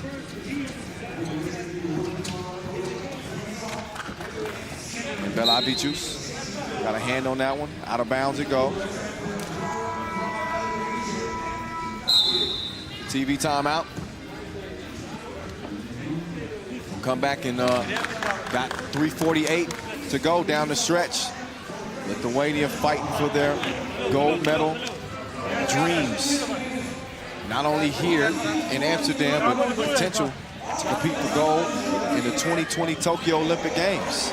This has those implications because, again, your top 3 finishers, which are your 3 medalists, the men's competition and the women's competition, get automatic spots in the Olympic qualifying tournament, March of 2020, the first one. And the medalists in that tournament automatically will get a spot for their country in the Olympic Games. There's Zhang. Missed it. Shot clock violation.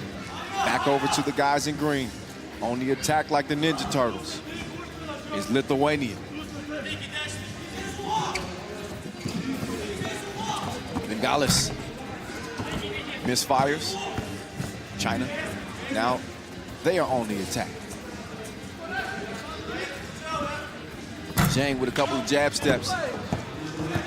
Comes up empty on the possession. Jalgis quickly puts it up and in to extend that Lithuanian lead to now 6.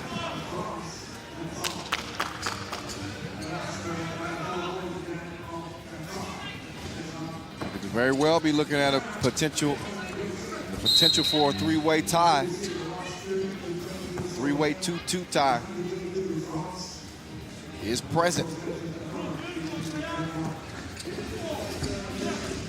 France will play Slovenia.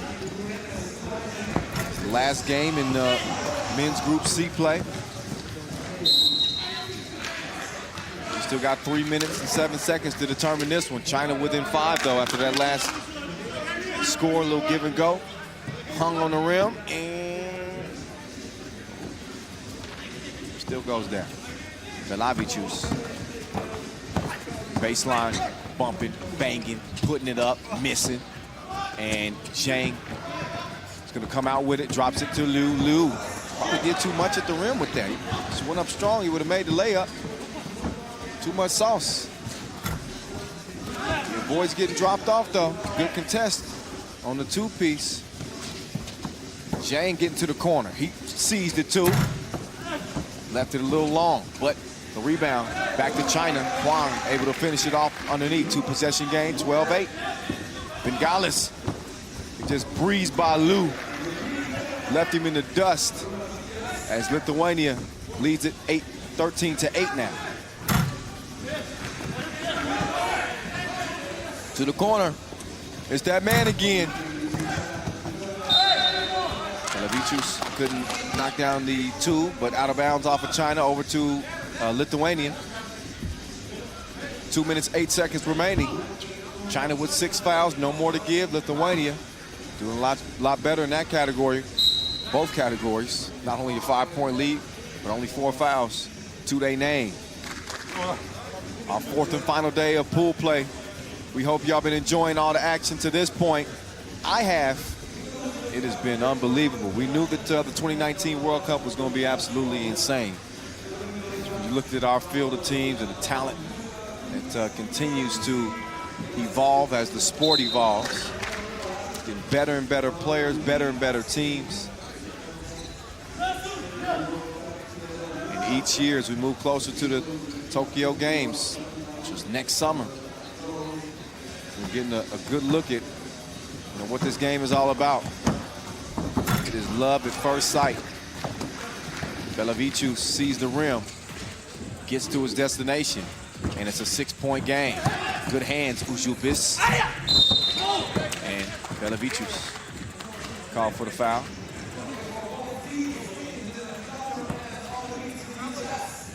That puts Huang on the stripe to shoot one.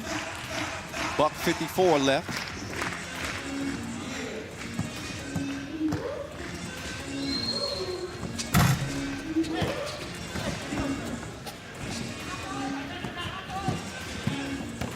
Velavicius, oh, you left something. That would be the rock. Big thanks to our global sponsor, Wilson, our founding partner, Nike, and our official timekeeper, Tissot. 3x3 basketball taking center stage here at Museum Plain. 6-point lead for the Lithuanians. Seizing the moment. They want to compete for a medal here. China's hopes dissipated with that loss to France. Lithuania trying not to suffer the same fate. They're in pretty good position here with 1:31 left and a 6-point advantage. So here's Zhang doing his thing down the lead, patiently waits, misses. Say he was blocked too, but Liu recovers and gets the score. Jupis going to the left. They're late in the shot clock now. 2-1. Airmail. Rock over to China. Zhang gets it to Liu. Back to Zhang. Steps behind the screen. Missed it, but Liu cleans up the mess. Good rebound. Oh, Bengalis with a 2-point strike to answer back. And then Zhang trying to get creative on the entry pass. Fired it out of bounds, so it'll be green ball. Look again, and Bengalis. Say hand down, man down, like my friend Mark Jackson likes to say. You gotta put some respect on it. If you don't, they're gonna force you to. After the miss, China. Man, they getting whatever they want. Liu, that's 3 straight buckets for him down low. Force from the corner from Ujupis. Zhang, that was halfway down. Liu, I was about to say make it 4 in a row. Still could be, and it is. As he's keeping China in it. And as much as he's doing for China, Vingalis is doing it for Lithuania. 2-piece makes it 18-12, and only 5 seconds remain. China is gonna go defeated here in Amsterdam. No wins to their name, but Lithuania does get a biggin'. 18-13 is how that one ends. Lithuania will wrap up group play 2-2. They go 2-2 day, go 1-1 day 2 and 1-1 day 4.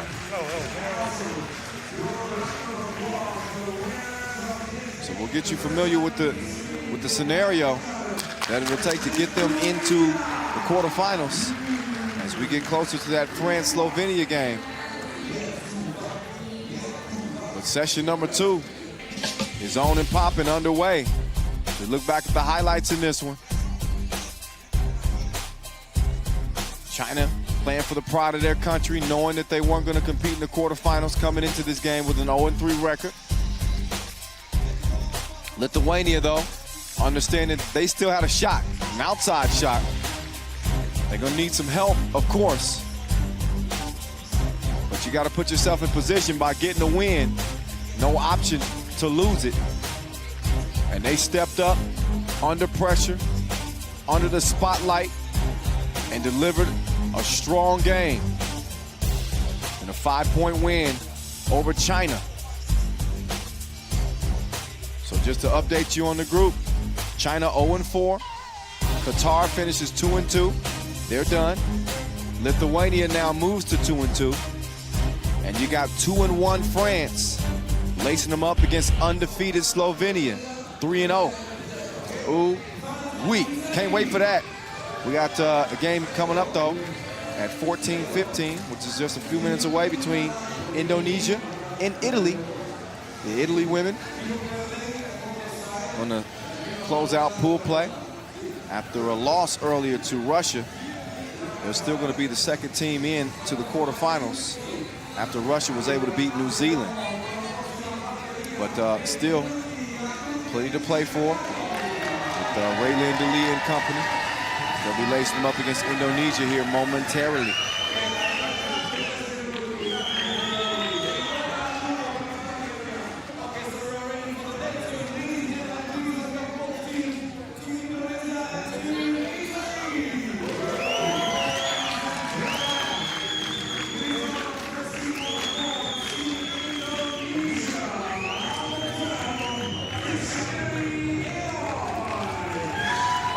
So Italy,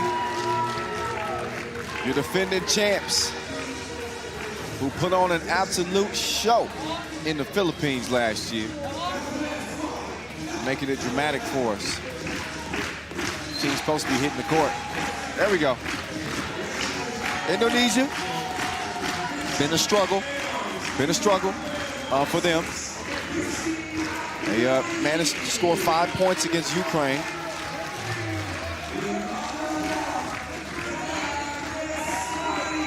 But you're going against the reigning champs. You're going to need a whole lot more than that. Indonesia has yet to eclipse 5 points scored in the entire tournament. So in each of their games, either 5 points or less, they have been offensively inefficient, to say the least. But it's a learning experience. A loss ain't a loss, it's a lesson. They can take what they've learned here at this 2019 edition of the 3x3 World Cup, go back home and get back to the drawing board. Even a game like this against Italy, to pick up a few things. Definitely learned a lot from Raylene Delia in terms of leadership, in terms of heart, in terms of drive. Even in that loss in their earlier loss to Russia. She was easily the bright spot. Did everything she could to give her team a chance to get in it, and actually had a shot late in the game. Russia ended up pulling away, again winning it 18-10. So now Italy looking to close group play strong and wrap up with a 3-1 record. Ref live, ref Edith, handling the duties in this one. Coin flip, and it's going to be Italy's decision on whether or not they want to rock or not. I would expect them to take the ball. What's up, young fella? Some of the Italy fan section over there. And there's Christy and Ayew getting warmed up. Christy Apriani, the top-ranked Indonesian player. A lot is expected of her in terms of her being able to deliver for her team. She'll be put to the test against one of the best guards in the women's competition, if not the best. She is the reigning MVP. She go by Raylyn Delia, #2 of Team Italia. Getting a couple of warm-up shots. Expect Italy to come out a lot sharper than they did against Russia. They trailed 9-1 in that game, put them in just too big of a hole to come out. Pool D action for the ladies. We know who's in, that's Russia. We know who else is in, that's Italy.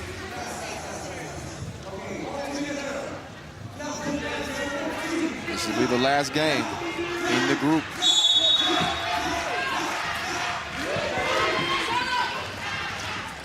So Italy coming out with that look in their eyes defensively. Ayew going to the spin move.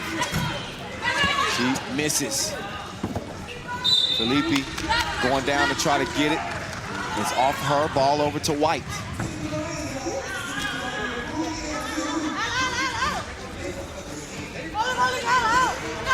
Apriani.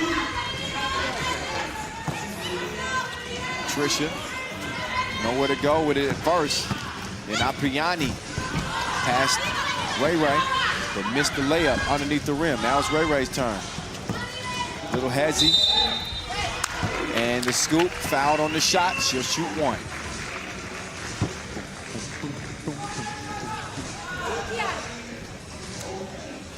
DJ Lass. Look at Raylyn Delia. She's such a floor general. She's giving out orders right before she shoots the free throw. Apriani. Oh, Ray snuffed that out, telegraphed it. Too good of a player. Here's Rules, giving it up. Ray. Drive, kick, Chieva. Oh. Rattles off the rim. Foul on White though. It's on Apriani. I believe underneath the goal. She was trying to shield off Ray. You're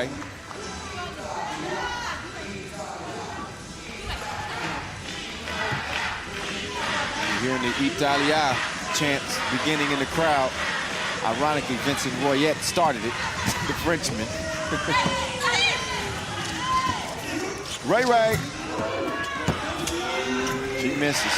No problem, though. Felipe recovers it and gets the score. Now some Indonesia chants. Okay. Shot clock violation. 2-0 game, Italy.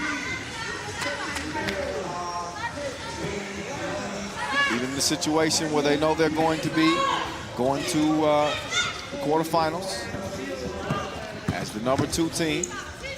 Nice step through Chieva. They're playing this game as though they're in a win and get in situation. So Indonesia's on the board. Felipe, too strong on the layup, stays with it and misses it again. A lot of missed layups for the Italians. Not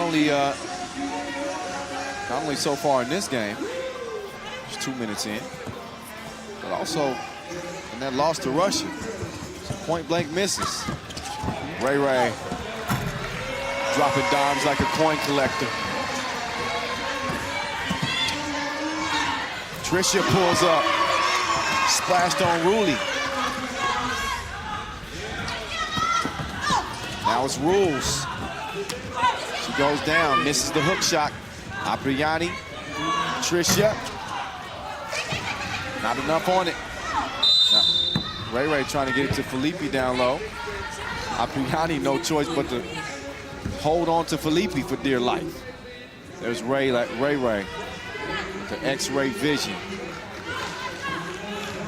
And then the splash from Tricia from 10 feet out. Rules try to connect on the alley-oop. She falls down instead. And Ayu, that's a good action there from Indonesia. See them kind of learning as we go.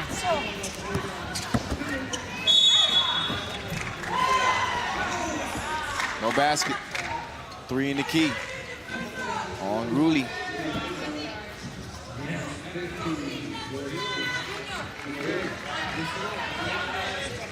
Four, 3 lead for Italy.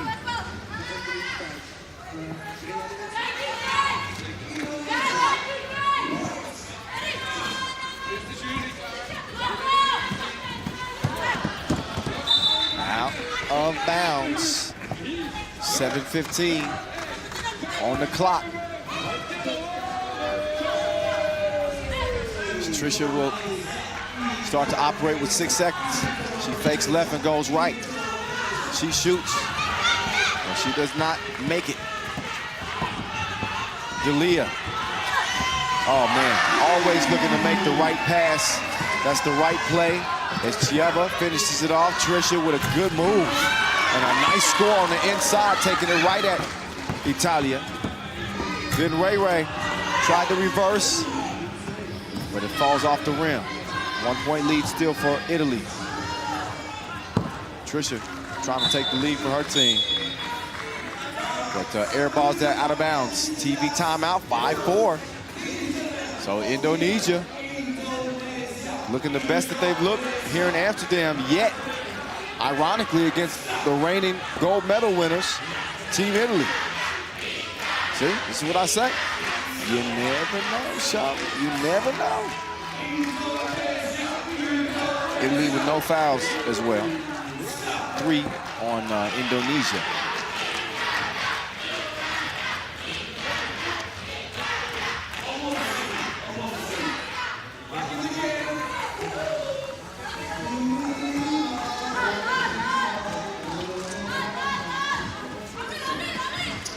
Ray Ray to the left. Gives it to Rules. Tough shot attempt right there by Rulli. It's good D from Apriani. Tari turning, working on Felipe. Need to go back to work. Ray Ray, wide open. She missed it, and Rules also missing. So Team Italia still not as sharp as we're used to seeing them play. Credit to Indonesia. Playing some good defense. Showing no fear against the reigning champs. Rules still struggling with her shot from 10 feet. Oh, Apriani tried to save it, mishandled it, out of bounds. Hands it back over to Italia. 6 minutes left in our final game in Pool C. For the Pool D, excuse me, for the ladies. B and D in action for the ladies today. A and C in action for the fellas. Ray Ray on a beeline to the rack.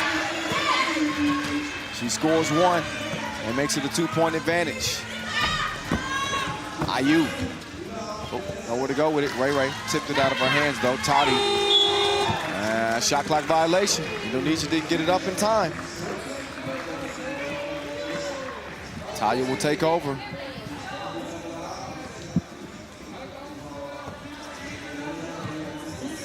These two countries did meet in the World Cup pool phase last year. Of course, Italy got a win en route to a gold medal. Italy also with a 4th place finish in the Europe Cup 2018, so no medal there. But they came as close as you can get to medaling. It's Ray Ray, extends the lead to 3.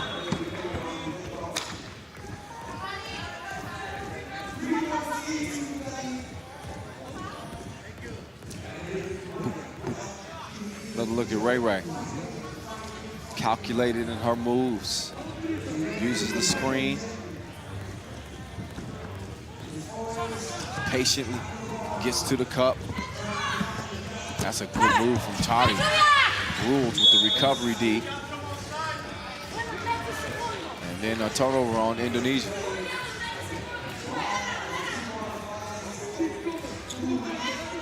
Take a look. And ooh, yeah, it's out of bounds off of Indonesia. Good call there. Ref aided from Ref Live. Bang, bang plays. Show a lot of respect to the refs. Talk about the demands of 3x3 on the players physically and mentally with such a quick game. Imagine being a referee, bang, bang action, 12-second shot clocks.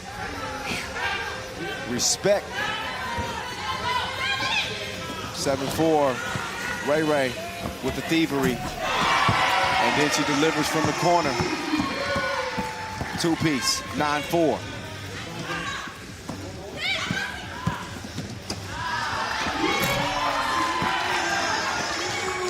Ray Ray trying the other corner this time.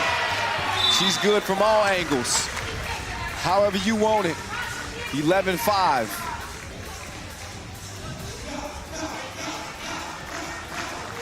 And her team needs a spark. She provides it. Couple of big 2 makes to balloon that lead to a 6-point game. Meantime, Indonesia run out of time again. Now, can they top that 5-point mark? Haven't been able to do it just yet. Ray Ray, Felipe, can she get one to go down? Oh, Felipe, shot has not been too wet today. But make no mistake about it, she is a bona fide shooter. But heck, you've even seen the likes of Steph Curry go 1 in 13 and 1 in 12. And, you know, it happens. Some days just isn't your day, but that's what you got teammates for. And that's what you have somebody like Raylin Delia for. And she is taking control of this game like a remote. 12-5, Apriani. Rulia making it tough. Tough shot from the corner there from Ray Ray. She's gonna miss it. She said, I need a breather. TV timeout. Both teams will regroup. But Italy starting to look more like the reigning champs here the past couple of minutes.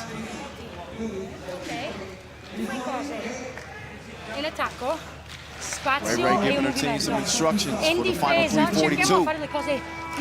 With a 7-point lead. Spot in the quarterfinals waiting on her.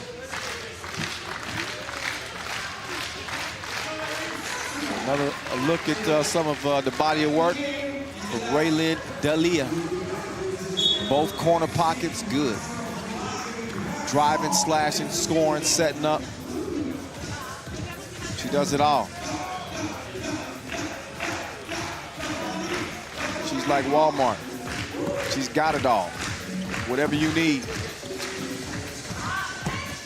3:37. Felipe. No. 4 seconds left on the shot clock here. So Delia will check in. Felipe out. Ray Ray. Quicker than TMZ. Toddy. Ooh, Chieva. Nice D. There's Ray Ray. Run up. She doesn't get the shot to go, though. Chieva. Oh, she draws the foul. Strong move underneath.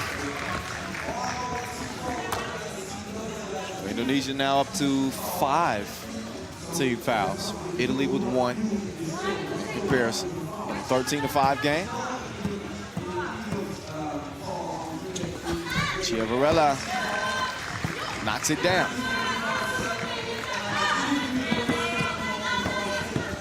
Tricia going to the crossover. Tough matchup with Chiavarella. Now Chiavarella with another chance to make a defensive stand. And as she does, rebound, clears it. Ray Ray. Chow. See you later. To the cup she goes. 10-point cushion. Oh, nice reverse there. Tricia responding. Ray Ray's pass too long. Chieva tracks it down. No, Felipe thought about the 2. Instead, she's going to drive. Tari knocks it away. And as Felipe tried to recover it, she touched the rock out of bounds off her over to White. Indonesia has eclipsed that 5-point mark they have been stuck at throughout this tournament. So, a little silver lining. They have scored the most points they've scored. Looking for some more. Apriani couldn't knock it down, though. And neither can Rules. So, Rudy struggled a little bit. Felipe struggling a little bit. The constant has been Raylin D'Elia. That's what your stars got to do. At times you got to put the team on your shoulders. She has done that. Ruli, rebound. Back out to Ray Ray. Over to Rules. No. $1:55 left. And Apriani with the move on Ray Ray. Just left the ball and they left Ray Ray all alone. She still missed it. That's that fatigue. Sometimes when you get tired, all of a sudden you don't have the legs for those shots.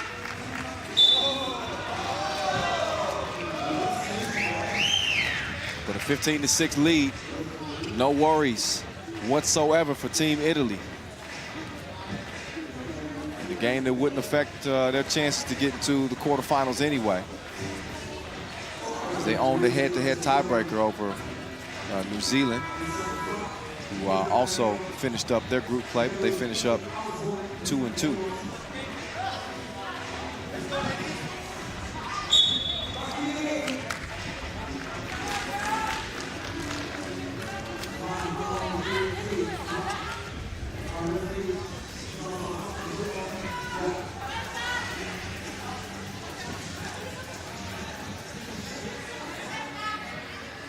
So Ray Ray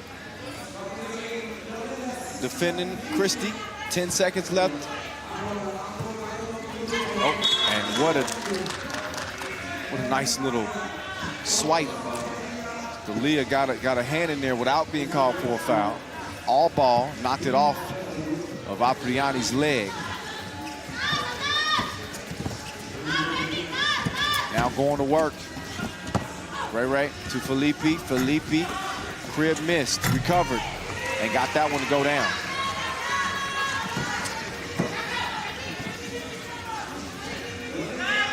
Tari waiting. She couldn't wait any longer with the shot clock winding down. She went to the cup instead. Indonesia with 7 points against Italy. Foul blue. That was on Raylin. She's out. Ruli in. As is Ayu for Indonesia. And Apriani is out for Indonesia.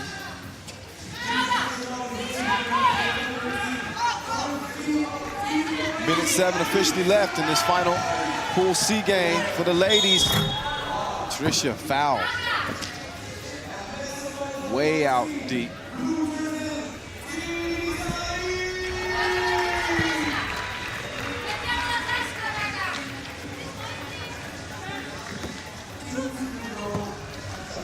Tricia. She can get 2 attempts here. Just 18 years old. ranked number 9 in Indonesia. I'd say she's got a pretty bright future. Took bronze at the U18 Asia Cup last year. She was a part of that team. She also holds a Dutch passport, interestingly enough. 56 seconds left. So time for Italy to pretty much put this thing in cruise control. They want to prevent any injuries. Play smart. And another quick hands moment for Raylin D'Elia. Be a card dealer.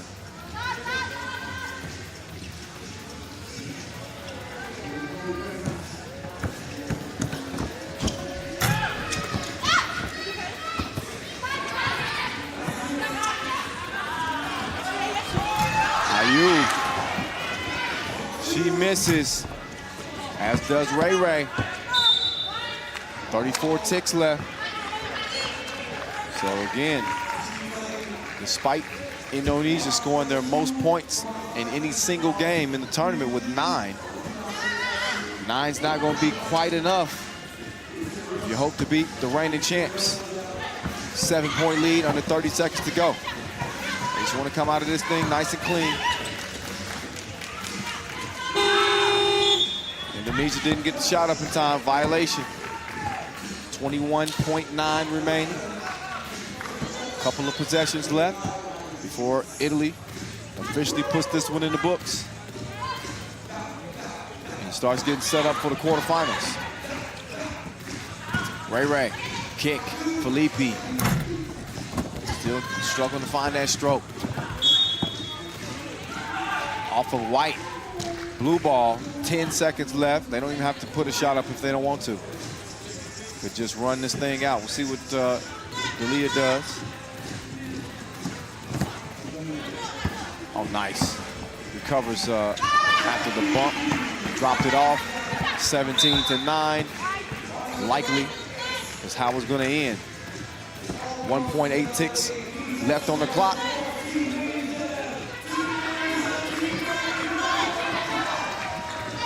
And the defense to seal it.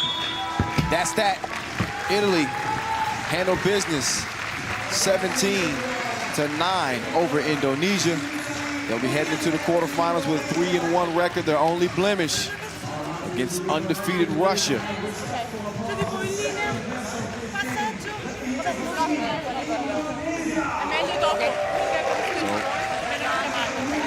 I'm sure Italy's feeling pretty good after a win like that. Came out strong, looked a lot better than they did in that loss to Russia, who again go undefeated after beating Italy and New Zealand. Italy will be the number 2 out of the group, Russia the number 1. And not a shot from your previous 2 gold medal squads. Now let's hear from your gold medal winner and MVP of last year, who's been the MVP for Italy today, with Annie O'Shea. Ray, great game, great win, but it seemed like it took you a little time to get going. Yeah, we're gonna look to change that for tomorrow. Just gonna try to come out with good energy today. A little slow start again in the first and the second, but we're happy that we got this win and that we have another day to compete. And after the first game and the loss against Russia, what was the conversation on your team? It was good.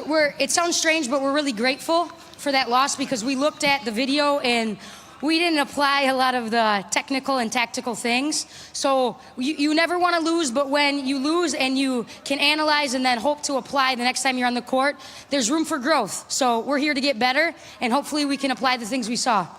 And how are you feeling with all these supporters here for you? I mean, it's incredible. Thank you. I mean, they've come from the U.S., they've come from Italy, they've come with a lot of heart, a lot of energy, and we're completely grateful, and we're just looking forward to enjoy the ride. Well, great job, Ray, and good luck in the quarterfinals. Thank you. Ciao. So that was Raylin D'Elia, a crowd favorite. Now the reigning champs, will they be the favorites once we get to the quarterfinal brackets? Ooh, that we'll have to see. They're in though. And again, it's Russia and Italy coming out of Pool D. for the women. Now, for who comes out of Pool C for the men, it will come down to a final game between France and Slovenia. They're scheduled to start that thing up at 14:50. Slovenia unbeaten, France 2-1, with Lithuania waiting in the wings to see what's going to happen. We all going to see what's going to happen here in about 10 minutes. So again, 14:50, excuse me, Slovenia and France in the last game of session number 2. Sit tight.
Remind me your name? Yuri. You want to make your free throw here or here? Yeah, okay, no problem. Thanks, guy. Yep. Whoa, whoa, whoa, whoa, whoa, wait a minute. Shh. Everybody, come on for Yuri. Clap, clap, clap, clap, clap,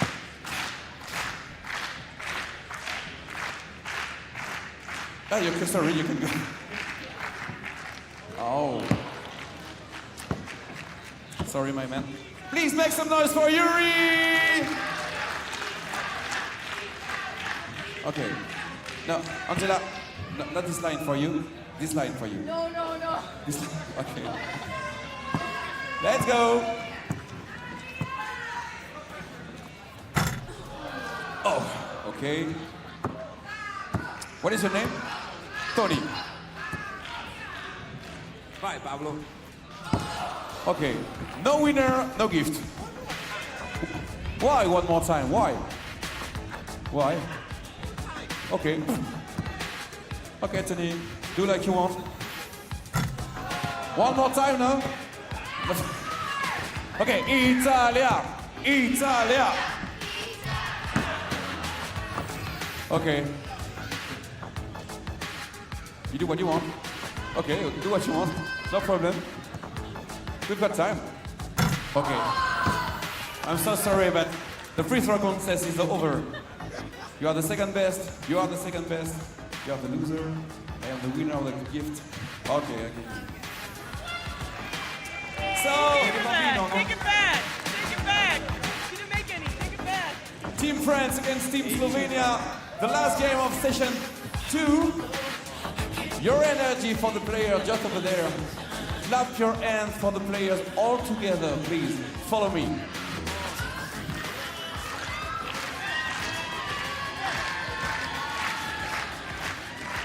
Angela, on the giant screen. Oh yeah, very good. Team France, Team Slovenia. Last game of session 2 on the main court FIBA 3x3 World Cup 2019 with the live music played by DJ Last from France. Uh-oh, DJ, play the music. Woohoo!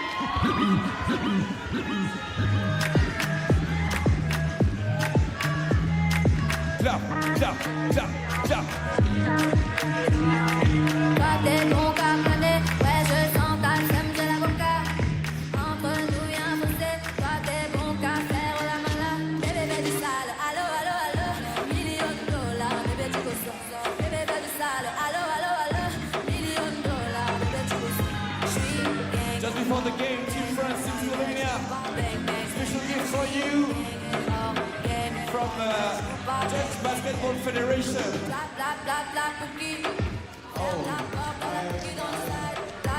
Okay, Team France, okay. Especially for you, what is it? Oh, sorry. You are too far, so sorry. Special gift for Dutch Basketball Federation for the technical levels.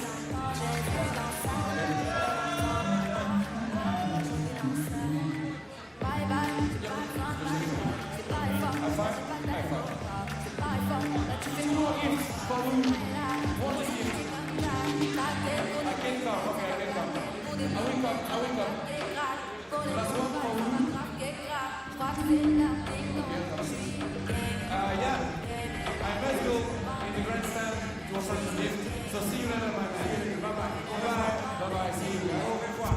Au revoir. Et vive la France. I was born in Switzerland, so I guess vive la France. Here we go. All right, we are down to the last game of session number 2.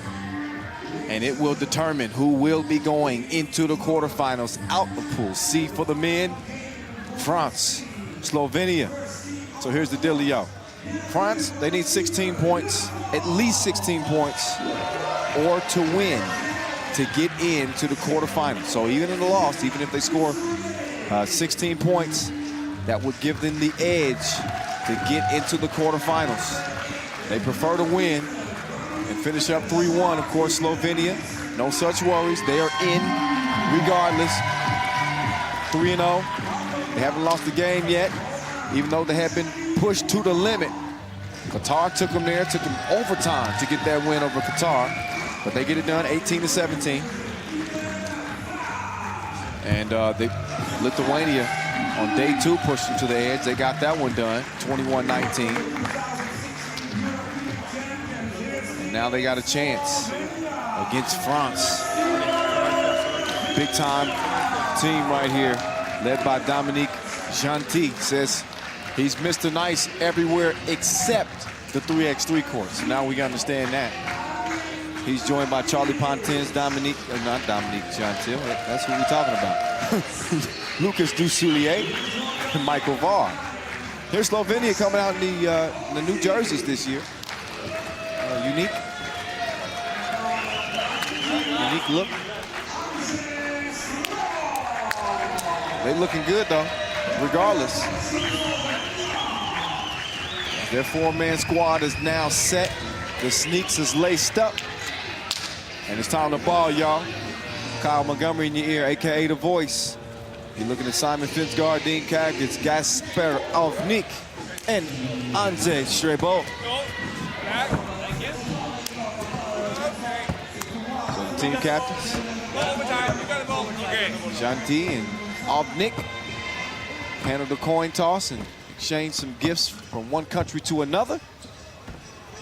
And Slovenia trying to gift France a loss.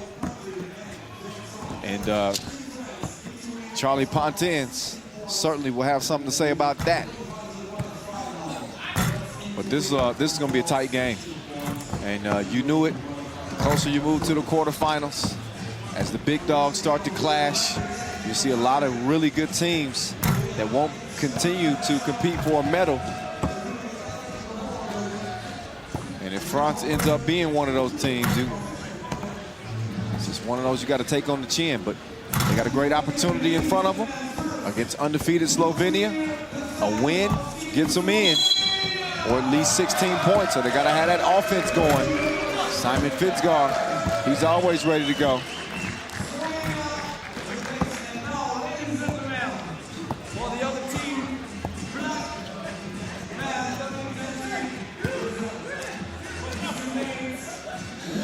All right, final preparations, both teams, before we get this one on and popping. Again, the last game of session number 2. We got 4 sessions on the day. So Slovenia will start with Kagich, the handyman, Strebo, Buko, Ovnik the teacher. Got to get some new nicknames for Dussoulier and Pontins, who shaved off his mustache, but whatever. We already know that. Dussoulier recovers it. He's got the touch. 1-0. Les Bleus. Oh, Dussoulier almost tipped it. Strebo shot that one behind the backboard.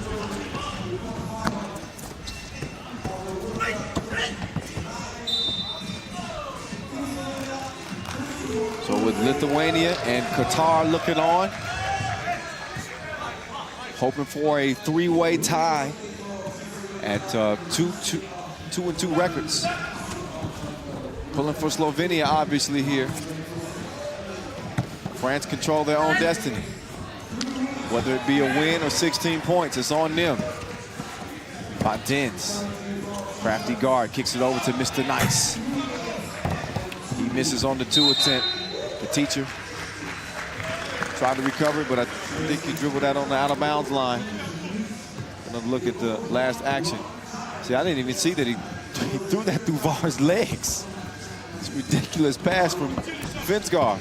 I don't always have the angle to see that, but that was nice. Some more nice touch on display from Dussoulier.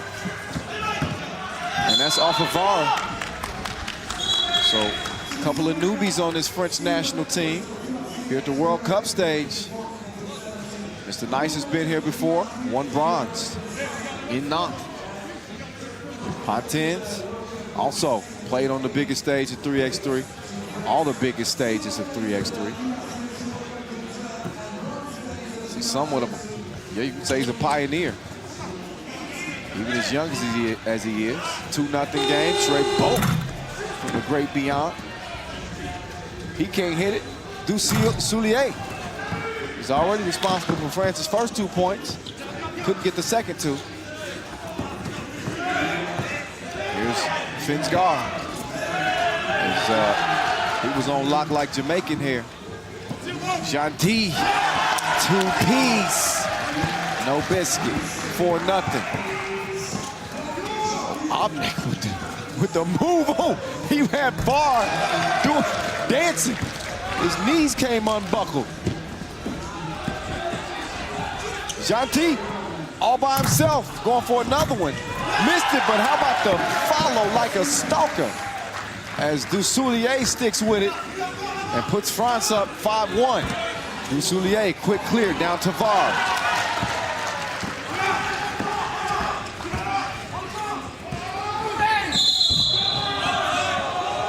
Foul call.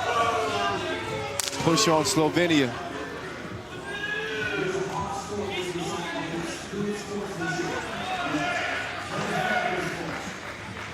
Or that's a foul on France. I thought that was on Slovenia.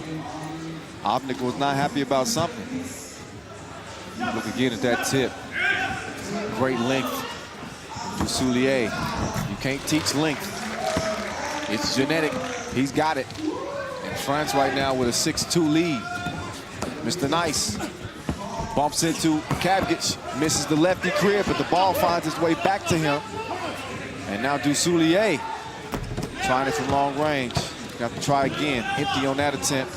The Sphinx over to the handyman. And if anybody can, the handyman can. Gives it up to get it back. And a drop in the bucket.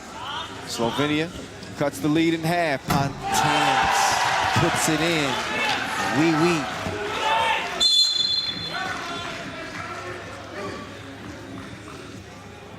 So France looking strong here. Already halfway to 16, which is the point total they need to reach to get in. With 3 minutes into this game. Slovenia trailing by 5.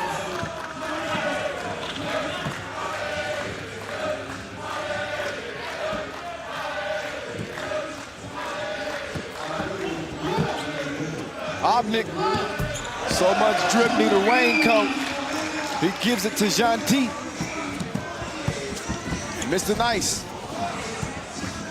couldn't finish it at the rim. So Obnik, that ball kicked. Fresh shot clock for Slovenia after a TV timeout. Another look at that last 2 hit from the teacher. And a nice start to this last game of the session, wouldn't you say? I would. Shout out Amsterdam here in the Netherlands, the capital of Holland. Holland, Hup. Dutch people always represent. There's some Slovenia representatives, maybe some future 3x3 players. I'm doing some recruiting right now. 8-5, Var goes down to get it. That's gonna be blue ball, he touched it last.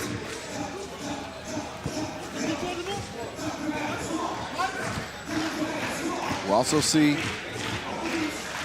on this day the French women's team as well. They are undefeated entering this 4th and final day of pool play. 9 countries with 2 teams out here, men and women's representatives. France is one of them. It's a 2-point game just like that. Charlie Pontiens cruising. The teacher, pass is deflected. Then he drops a dime to Shrey Bolt.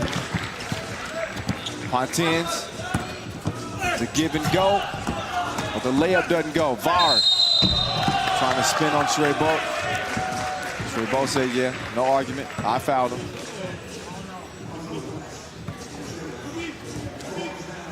Slovenia, who was trailing by 5. So it was an 8-3 game. They've now gone on a 4-1 run to get back in this thing. It's Mr. Nice. Oh, yeah. Step back. You don't know me like that. His 2 makes it a 4-point game. But there's Finsgaard making an appearance. Been a little bit quiet offensively. Tough assignment right there. Gentil helped him out by missing the crib. So it stays 11-9.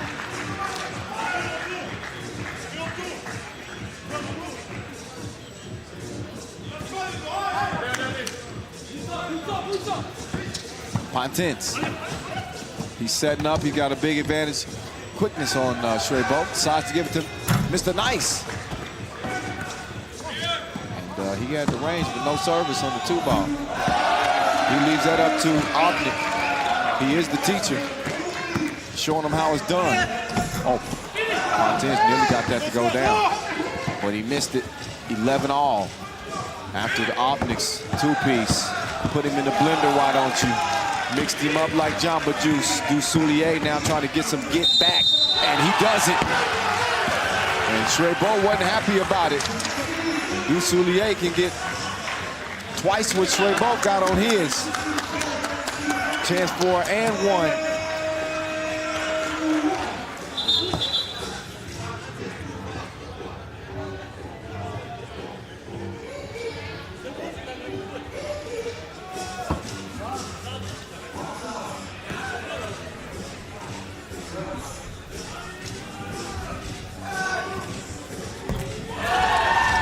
Dusoulier shoots one, knocks it down.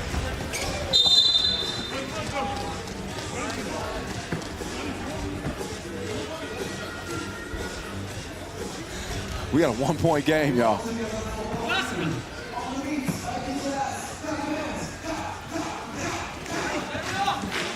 Optic, Kavgits, are you not entertained? Back and forth we go. 13 up. Far. Gotta make that. Treybo made it tough on him. Do the weave action up top. Kavgits misses it to the left, but he sticks with the play. Got the pass a little late. Probably still should have made that layup. Missed it. Foul on Treybo. He said, I need a rest. Opnik says, no, you don't. I need a rest. You're the youngest dude on the team. I'm the teacher. And you the student. So Treybo got to find some energy in the reserve, try to stay in front of John T. But as you would imagine, Treybo, who was already winded, John T recognized it and immediately went to the cup on him. 4 fouls on Slovenia, but the French turn it over. And Kavgits capitalizes. Put Slovenia out by 1. Remember, France need to get to 16 points. That's all they need to do to get themselves a spot in the quarterfinals. They are 2 points away from doing it. This is with 2-2 Qatar and 2-2 Lithuania looking on. Treybo with the offensive foul. Swung that off arm. That will cost them, yep. Wipes the bucket away. Dusoulier starts the possession for Team France. Pontins, quick past Finsgaard, but he missed the crib. Adin Kavgits all day long. Splash. Slovenia up by 2, but that's a huge 2 for Dusoulier. You see the French flags in the air. They knew that's all they needed. So they're going to be into the quarterfinals, but can they get the win? Pontins going left past Kavgits. He does not have the scoop.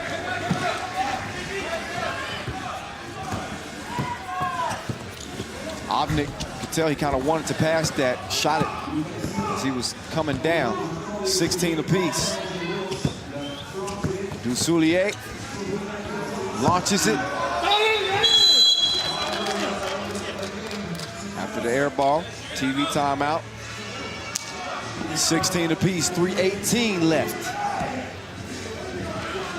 Up again, coming into this one. France had to either win or reach 16 points. So in the case of a loss, they would fall to 2-2, and that's the point total they needed to emerge out of that 3-way tie with Qatar and Lithuania.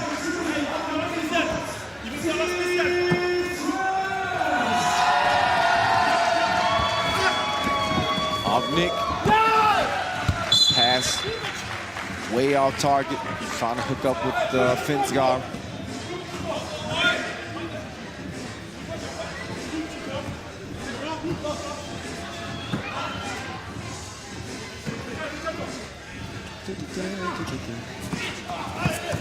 Mr. Nice, pull up from the free throw strike.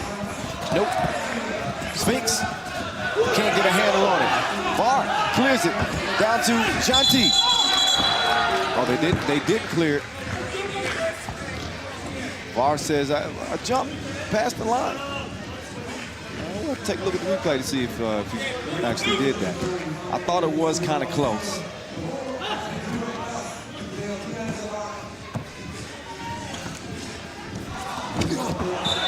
Finsgaard trying to go back door to Schreiber. Simon will check out. Cav gets in.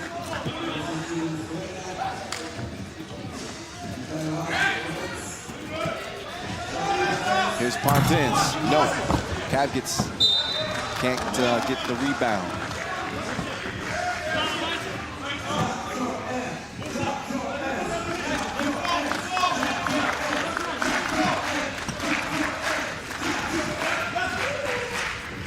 Schreiber. The teacher. Stolen. Pontins. Dominique Janti. Going to work. Schreiber to Pontins. Face time. And now the teacher gives it right back. 18 all. And a foul.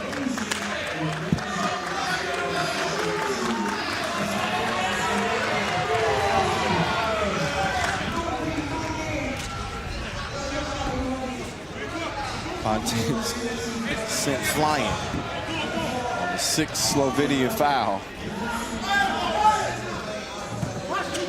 And an 18-18 game. Janti misses. Dussoulier skies for the board. He gets out of the paint. And they saying it's your show.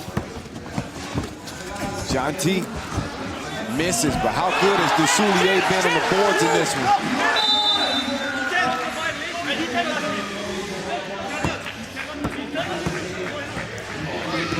So Obnik wants to challenge.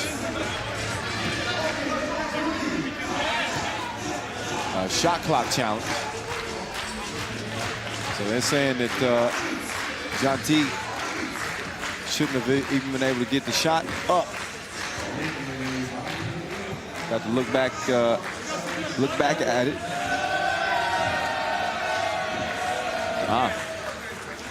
And they got a fresh shot clock after that miss, and we call him a teacher for a reason. He's well studied. He's been doing his homework on the rules. And if that did not touch the rim, then the question is, did he get it up in enough time? Okay, Marcos is going to bring him in and give them an explanation.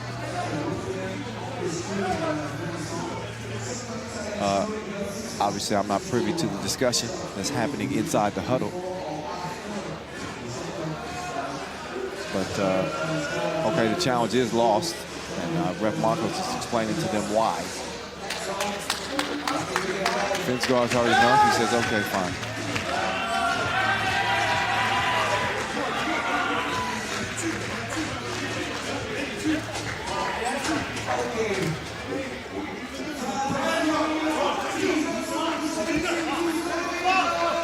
So, as it stands, it's a 19-18 France lead. Minute 56 to play. France already has scored enough points to qualify for the quarterfinals.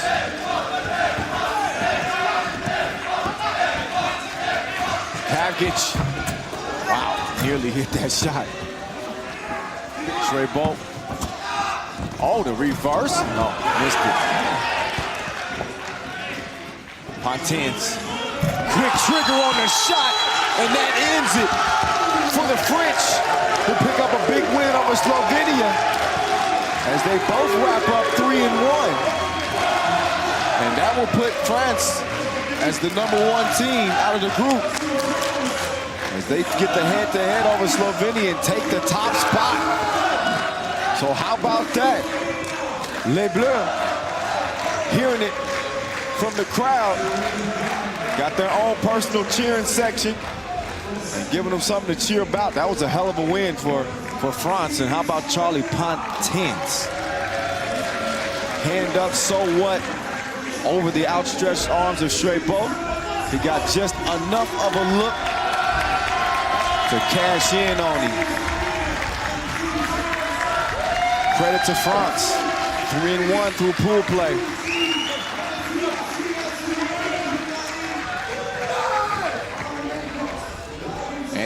Annie O'Shea standing by. She's with the seasoned young veteran. Charlie Pontins. Annie, it's on you. Charlie, Slovenia is not an easy team to beat, but you guys did it. Yeah, Slovenia is one of the best teams in the world. We know them with the World Tour, with the national team too. And this is a really, really good team. And we have to win this kind of game. That's what we did. So now it's quarterfinal. So you've won 3 games in a row. How are you feeling going into the quarterfinals? That's a good feeling. We lost the first game against Lithuania. We don't know about them. We don't know nothing. And after, the game is lost, so we have to keep going. And that's what we did in the 3 days game. And how did you feel having your supporters here in the venue for you? I feel like home. That's that's a good thing. We have like a supporter here, and that's an energy in the game. Well, good luck and see you in the quarterfinals. Thank you very much. Oh yeah, it doesn't hurt to have that extra boost from the crowd. And like I said, they had a pretty strong contingent. Italy representing out here, so we got some people taking some trips to make sure they show support for their 3x3 teams representing their country. This turned out to be a hell of a game. Previously unbeaten Slovenia ran into a hot France team after winning their previous 2 games. They come in after a 22-9 win over China. We're focused, we're ready, we're well studied, and they were able to pull away and take one away from Slovenia, courtesy of a Charlie Pontins game winner. Hand up didn't even matter. Tell you what, you better keep an eye on this French team. They are all business all the time. And on into the quarterfinals, as I mentioned. Slovenia will be there as well, but they will be the number 2 team out of the group. So that's that for our second session, believe it or not. Ending with a 3-point win for France over Slovenia. We can now kind of let you know how these groups look. Here's Pool D for the ladies. Russia, oh, they look strong. 4-0. Italy, they wrap up 3-1. Their only loss to Russia. So that's their only blemish on the record. New Zealand barely missing out. They did have a chance late, but those are your 2 heading into the quarterfinals for the women out of Pool D. Meantime, Pool C for the men. Tight group. Just look at the standings there. France ends up taking the number 1 spot with a clutch W over Slovenia, as they will be the 2 teams representing out of Pool C and keeping their hopes alive for a gold here in Amsterdam and a trip to the Olympic qualifying tournament as well. So half the day is done, just like that. Second half of the day, we're going to see the men in Pool A and the women in Pool B, as the quarterfinals will be set by day's end. I can't wait. We'll get that one underway at 1600. That's going to start with Serbia and Turkey, 1600. So enjoy the break. We'll be back to business at 1600 local time.